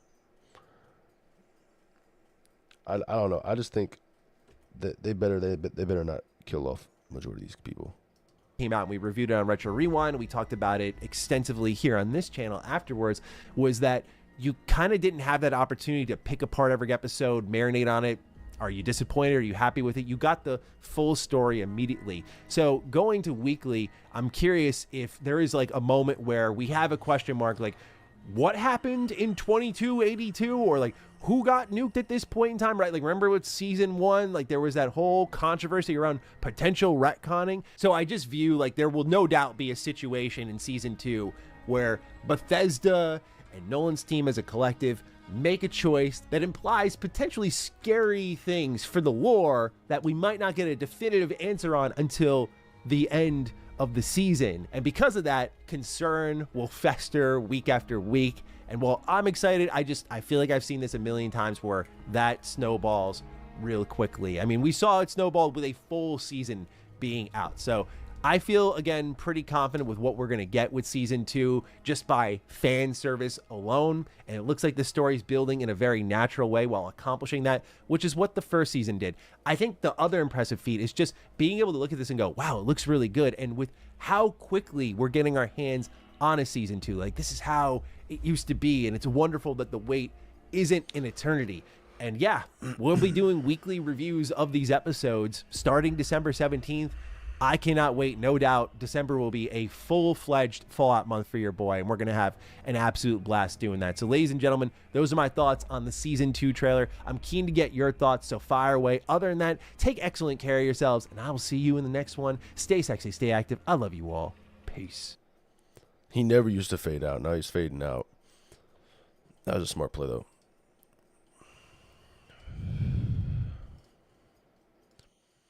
But I don't know. I do think though that they're gonna be running. If it's gonna be weekly, then depending on how many episodes there are, wasn't it like 8 episodes last season? If they do the same thing, it's gonna be 8 weeks. So this should last all the way to damn near February. Damn, we gotta wait 4 months.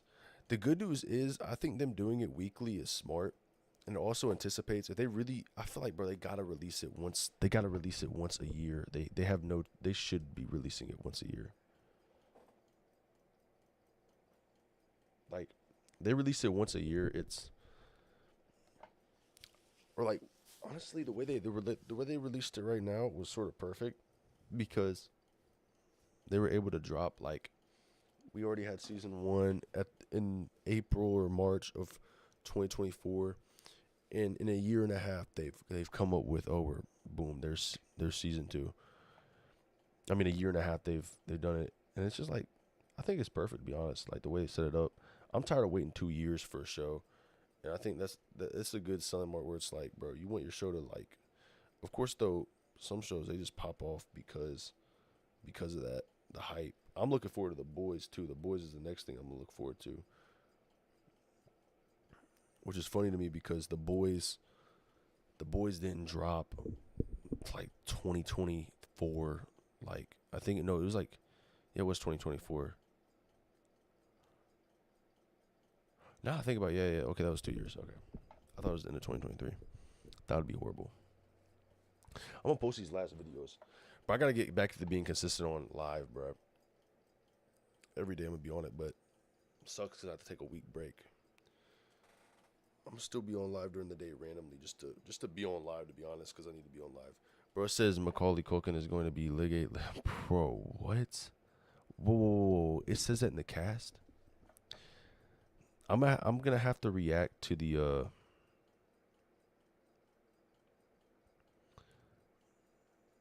I'm gonna have to react to the video tomorrow of the trailer, because there's no way I can react to that right now. Cast. They got season 1.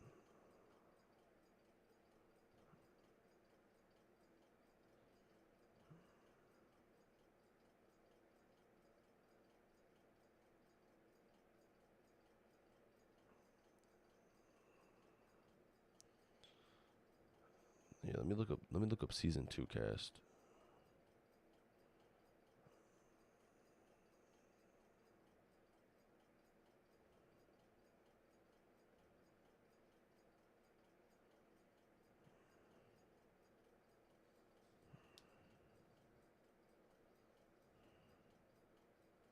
Chet.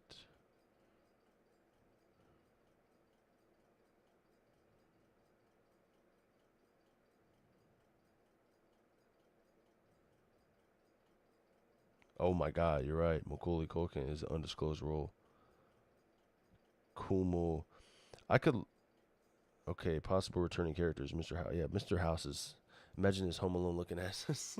No, that would be crazy. Kaisar is a potentially played by a new actor. There's no speculation on that, but Kumo. Who is Kumo playing as? Kumo Nanjiani.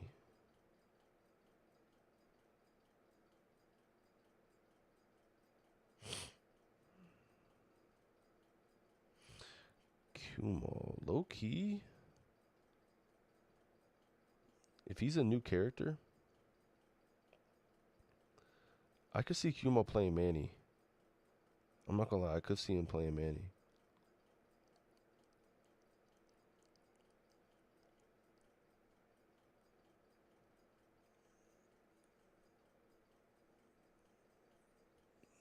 Yeah, repair traps at 100 facts. I don't think he fits the build of that, but they're gonna have to do what they got to do. I'm gonna post these last couple of videos and go to sleep. Call it a day. Just based on how they 100% copy Leggett. There's armor in video. I think it isn't Kaisar. I don't think it is Kaisar.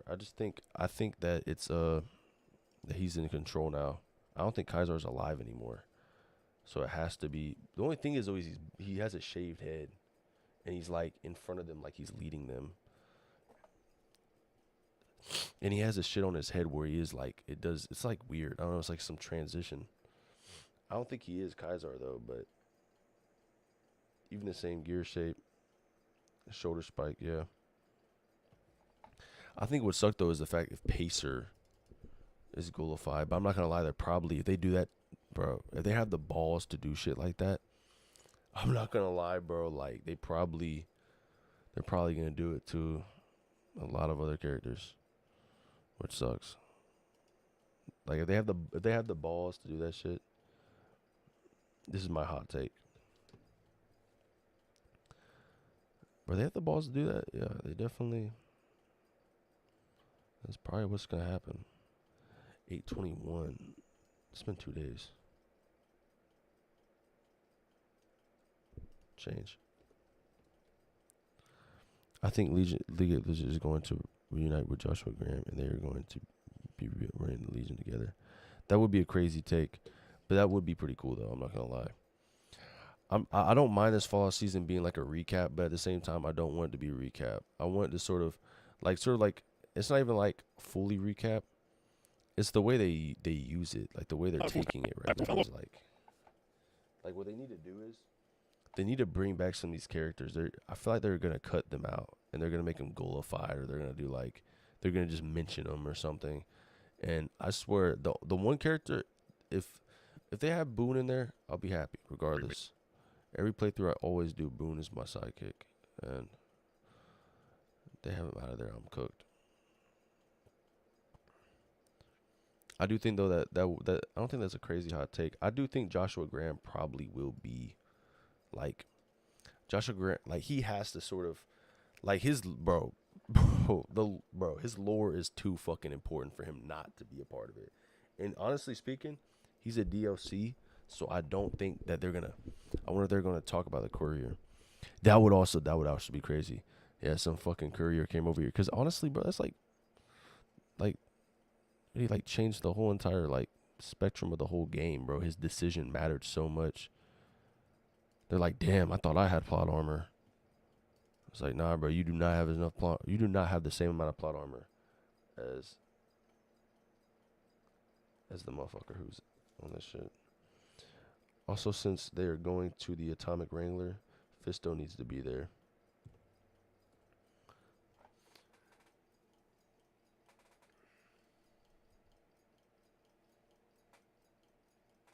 Who was that guy? I got sent into the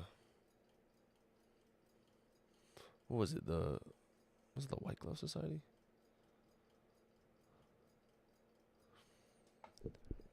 I'm not even too deep in on what they should do on the inside of the strip. I'm more deep on the fact on the outside. I feel like even the Mojave Outpost too.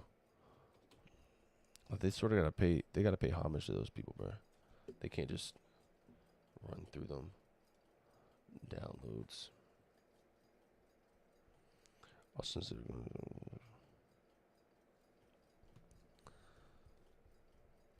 But they mentioned the courier. It's crazy though. Yeah, we do have to wait 4 months though.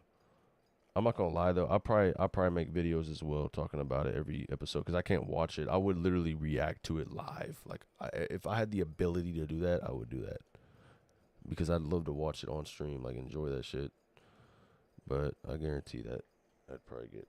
Oh yeah, I'd definitely get my shit taken down for sure. So it was a sex robot.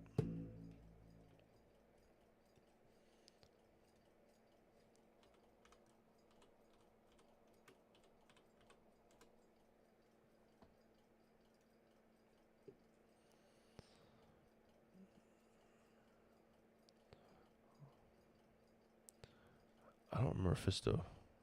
I remember like when you mentioned Fisto, I was like thinking about the fucking. I was thinking about the fucking Power Fist. I was like, oh shit. T8. Bro, I got fucking 4 videos. Damn. Save T8. Bro, that's way too many videos to post. James Gertie requested the courier go retrieve a Protectron and code it show its robot arm up his ass. Bro, I'm gonna watch the trailer tomorrow. Ugh, fuck. I basically just got a whole rundown by him though. I'm not gonna lie, I like basically know what's gonna happen. Fallout Season 2.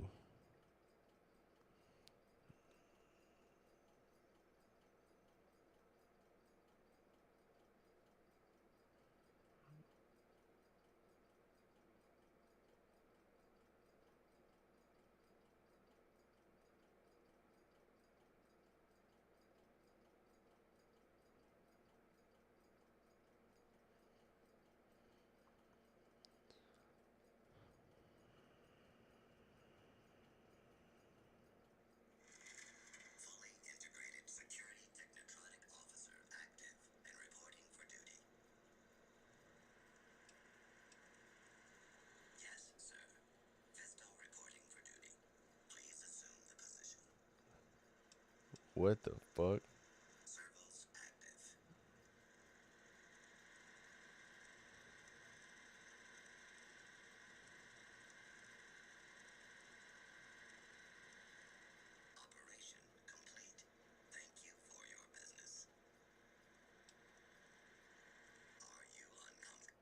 What the fuck?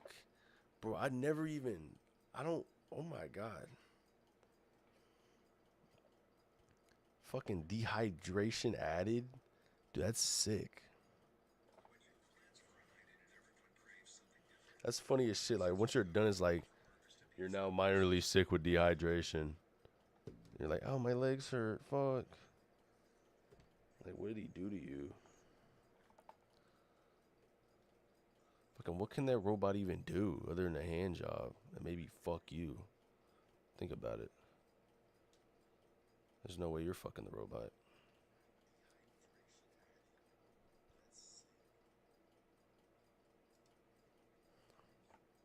Some sick ass shit. But I never even knew that.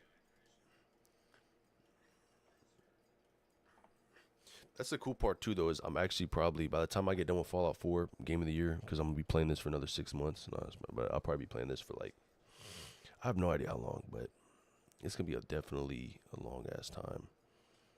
I think I'll probably be playing Fallout New Vegas in November, hopefully.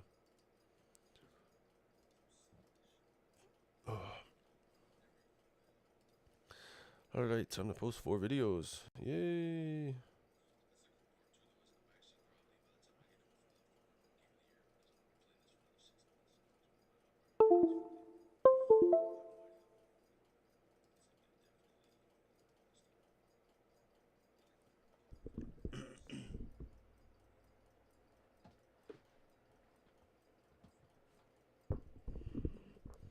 There's a whole nother video from him. The Bethesda rumors are heating up.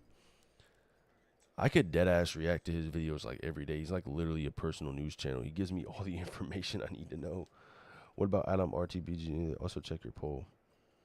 Okay, I'm gonna check my poll. Give me a sec. I'm gonna add this title real quick to this. Or actually I could check it real quick because I'm on Chazawol. I'm about to finish posting this post. Fucking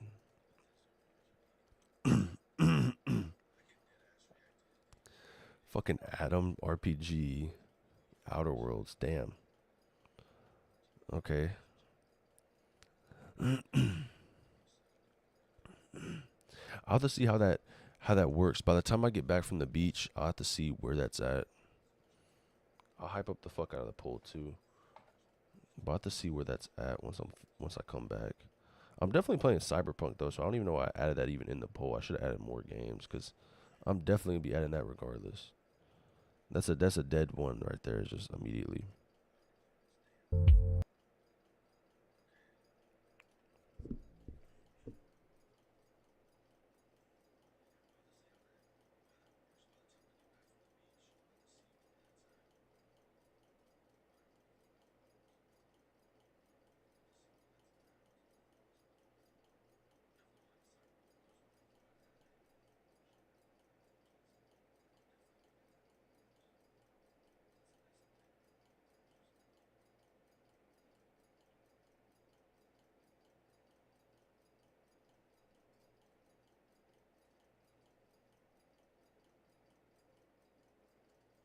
But what was the first video I reacted to? I swear I reacted to. Okay, so the last video I just reacted to was they're doing what? Plus new trailer. Okay. Then pleasures. Okay, that was the second one. History is in that one. What was the first video? The first video was a video you sent me, which was it's not popping up in my shit for some reason. It's weird. Oh shit. All right, I'll see you, Eco. I'm gonna post these last videos and then I'm gonna go to bed. I gotta get done with these 4 last videos. The last video you sent me won't pop up in my recently upload. Okay, let me check this. But I'll see you though. I'll see you though tomorrow though. Hopefully, bro. Love you though, bro. Have a good night, man. I'm gonna react to more shit whenever it gets sent. I'm gonna react to the trailer tomorrow. Appreciate you for stopping by though, bro. I haven't seen you in a fucking long ass time. It's been a big hiatus. And as you can see, I gotta grow back. I gotta get back in it. I'm not gonna lie. It's my second day in this shit. Later, bro.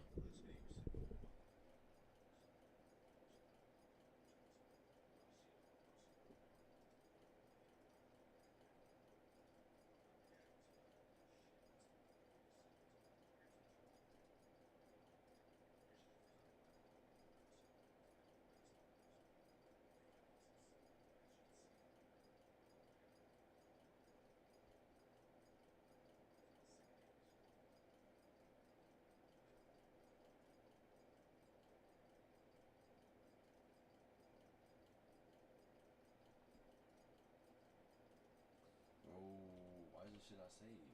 This shit should be saved.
Something you have to pay.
This video is taking forever. I might as well just start fucking editing.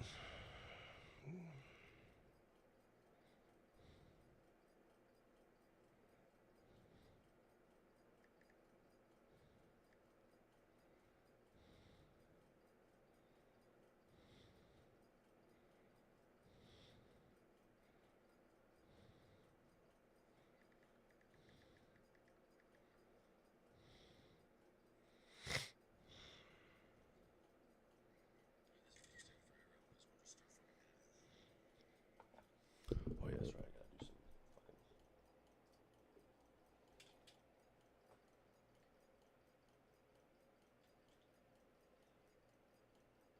I gotta do some fucking. Gotta do some thumbnails.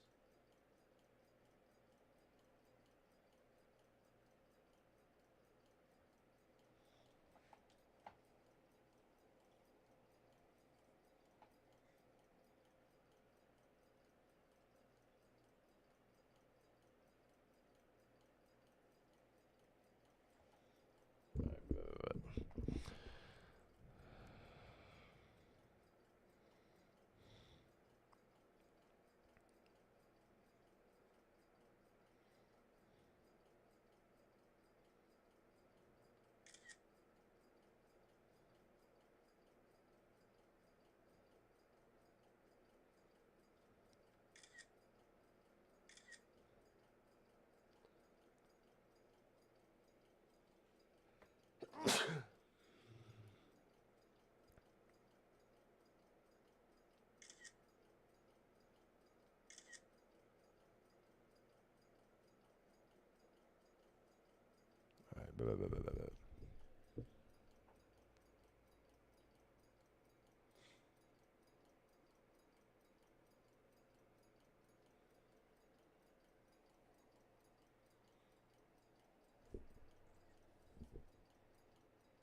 Plus, that's all shit.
That's just crazy.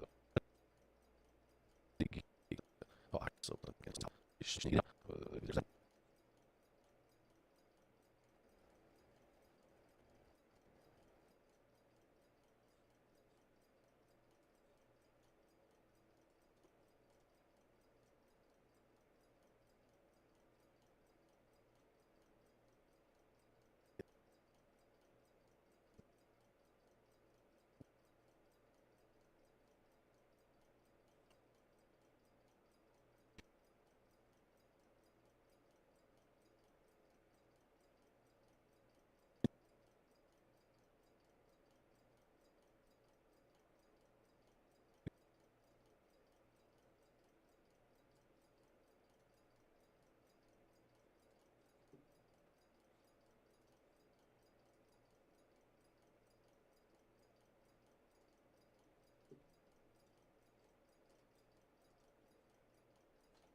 Hmm.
Oh.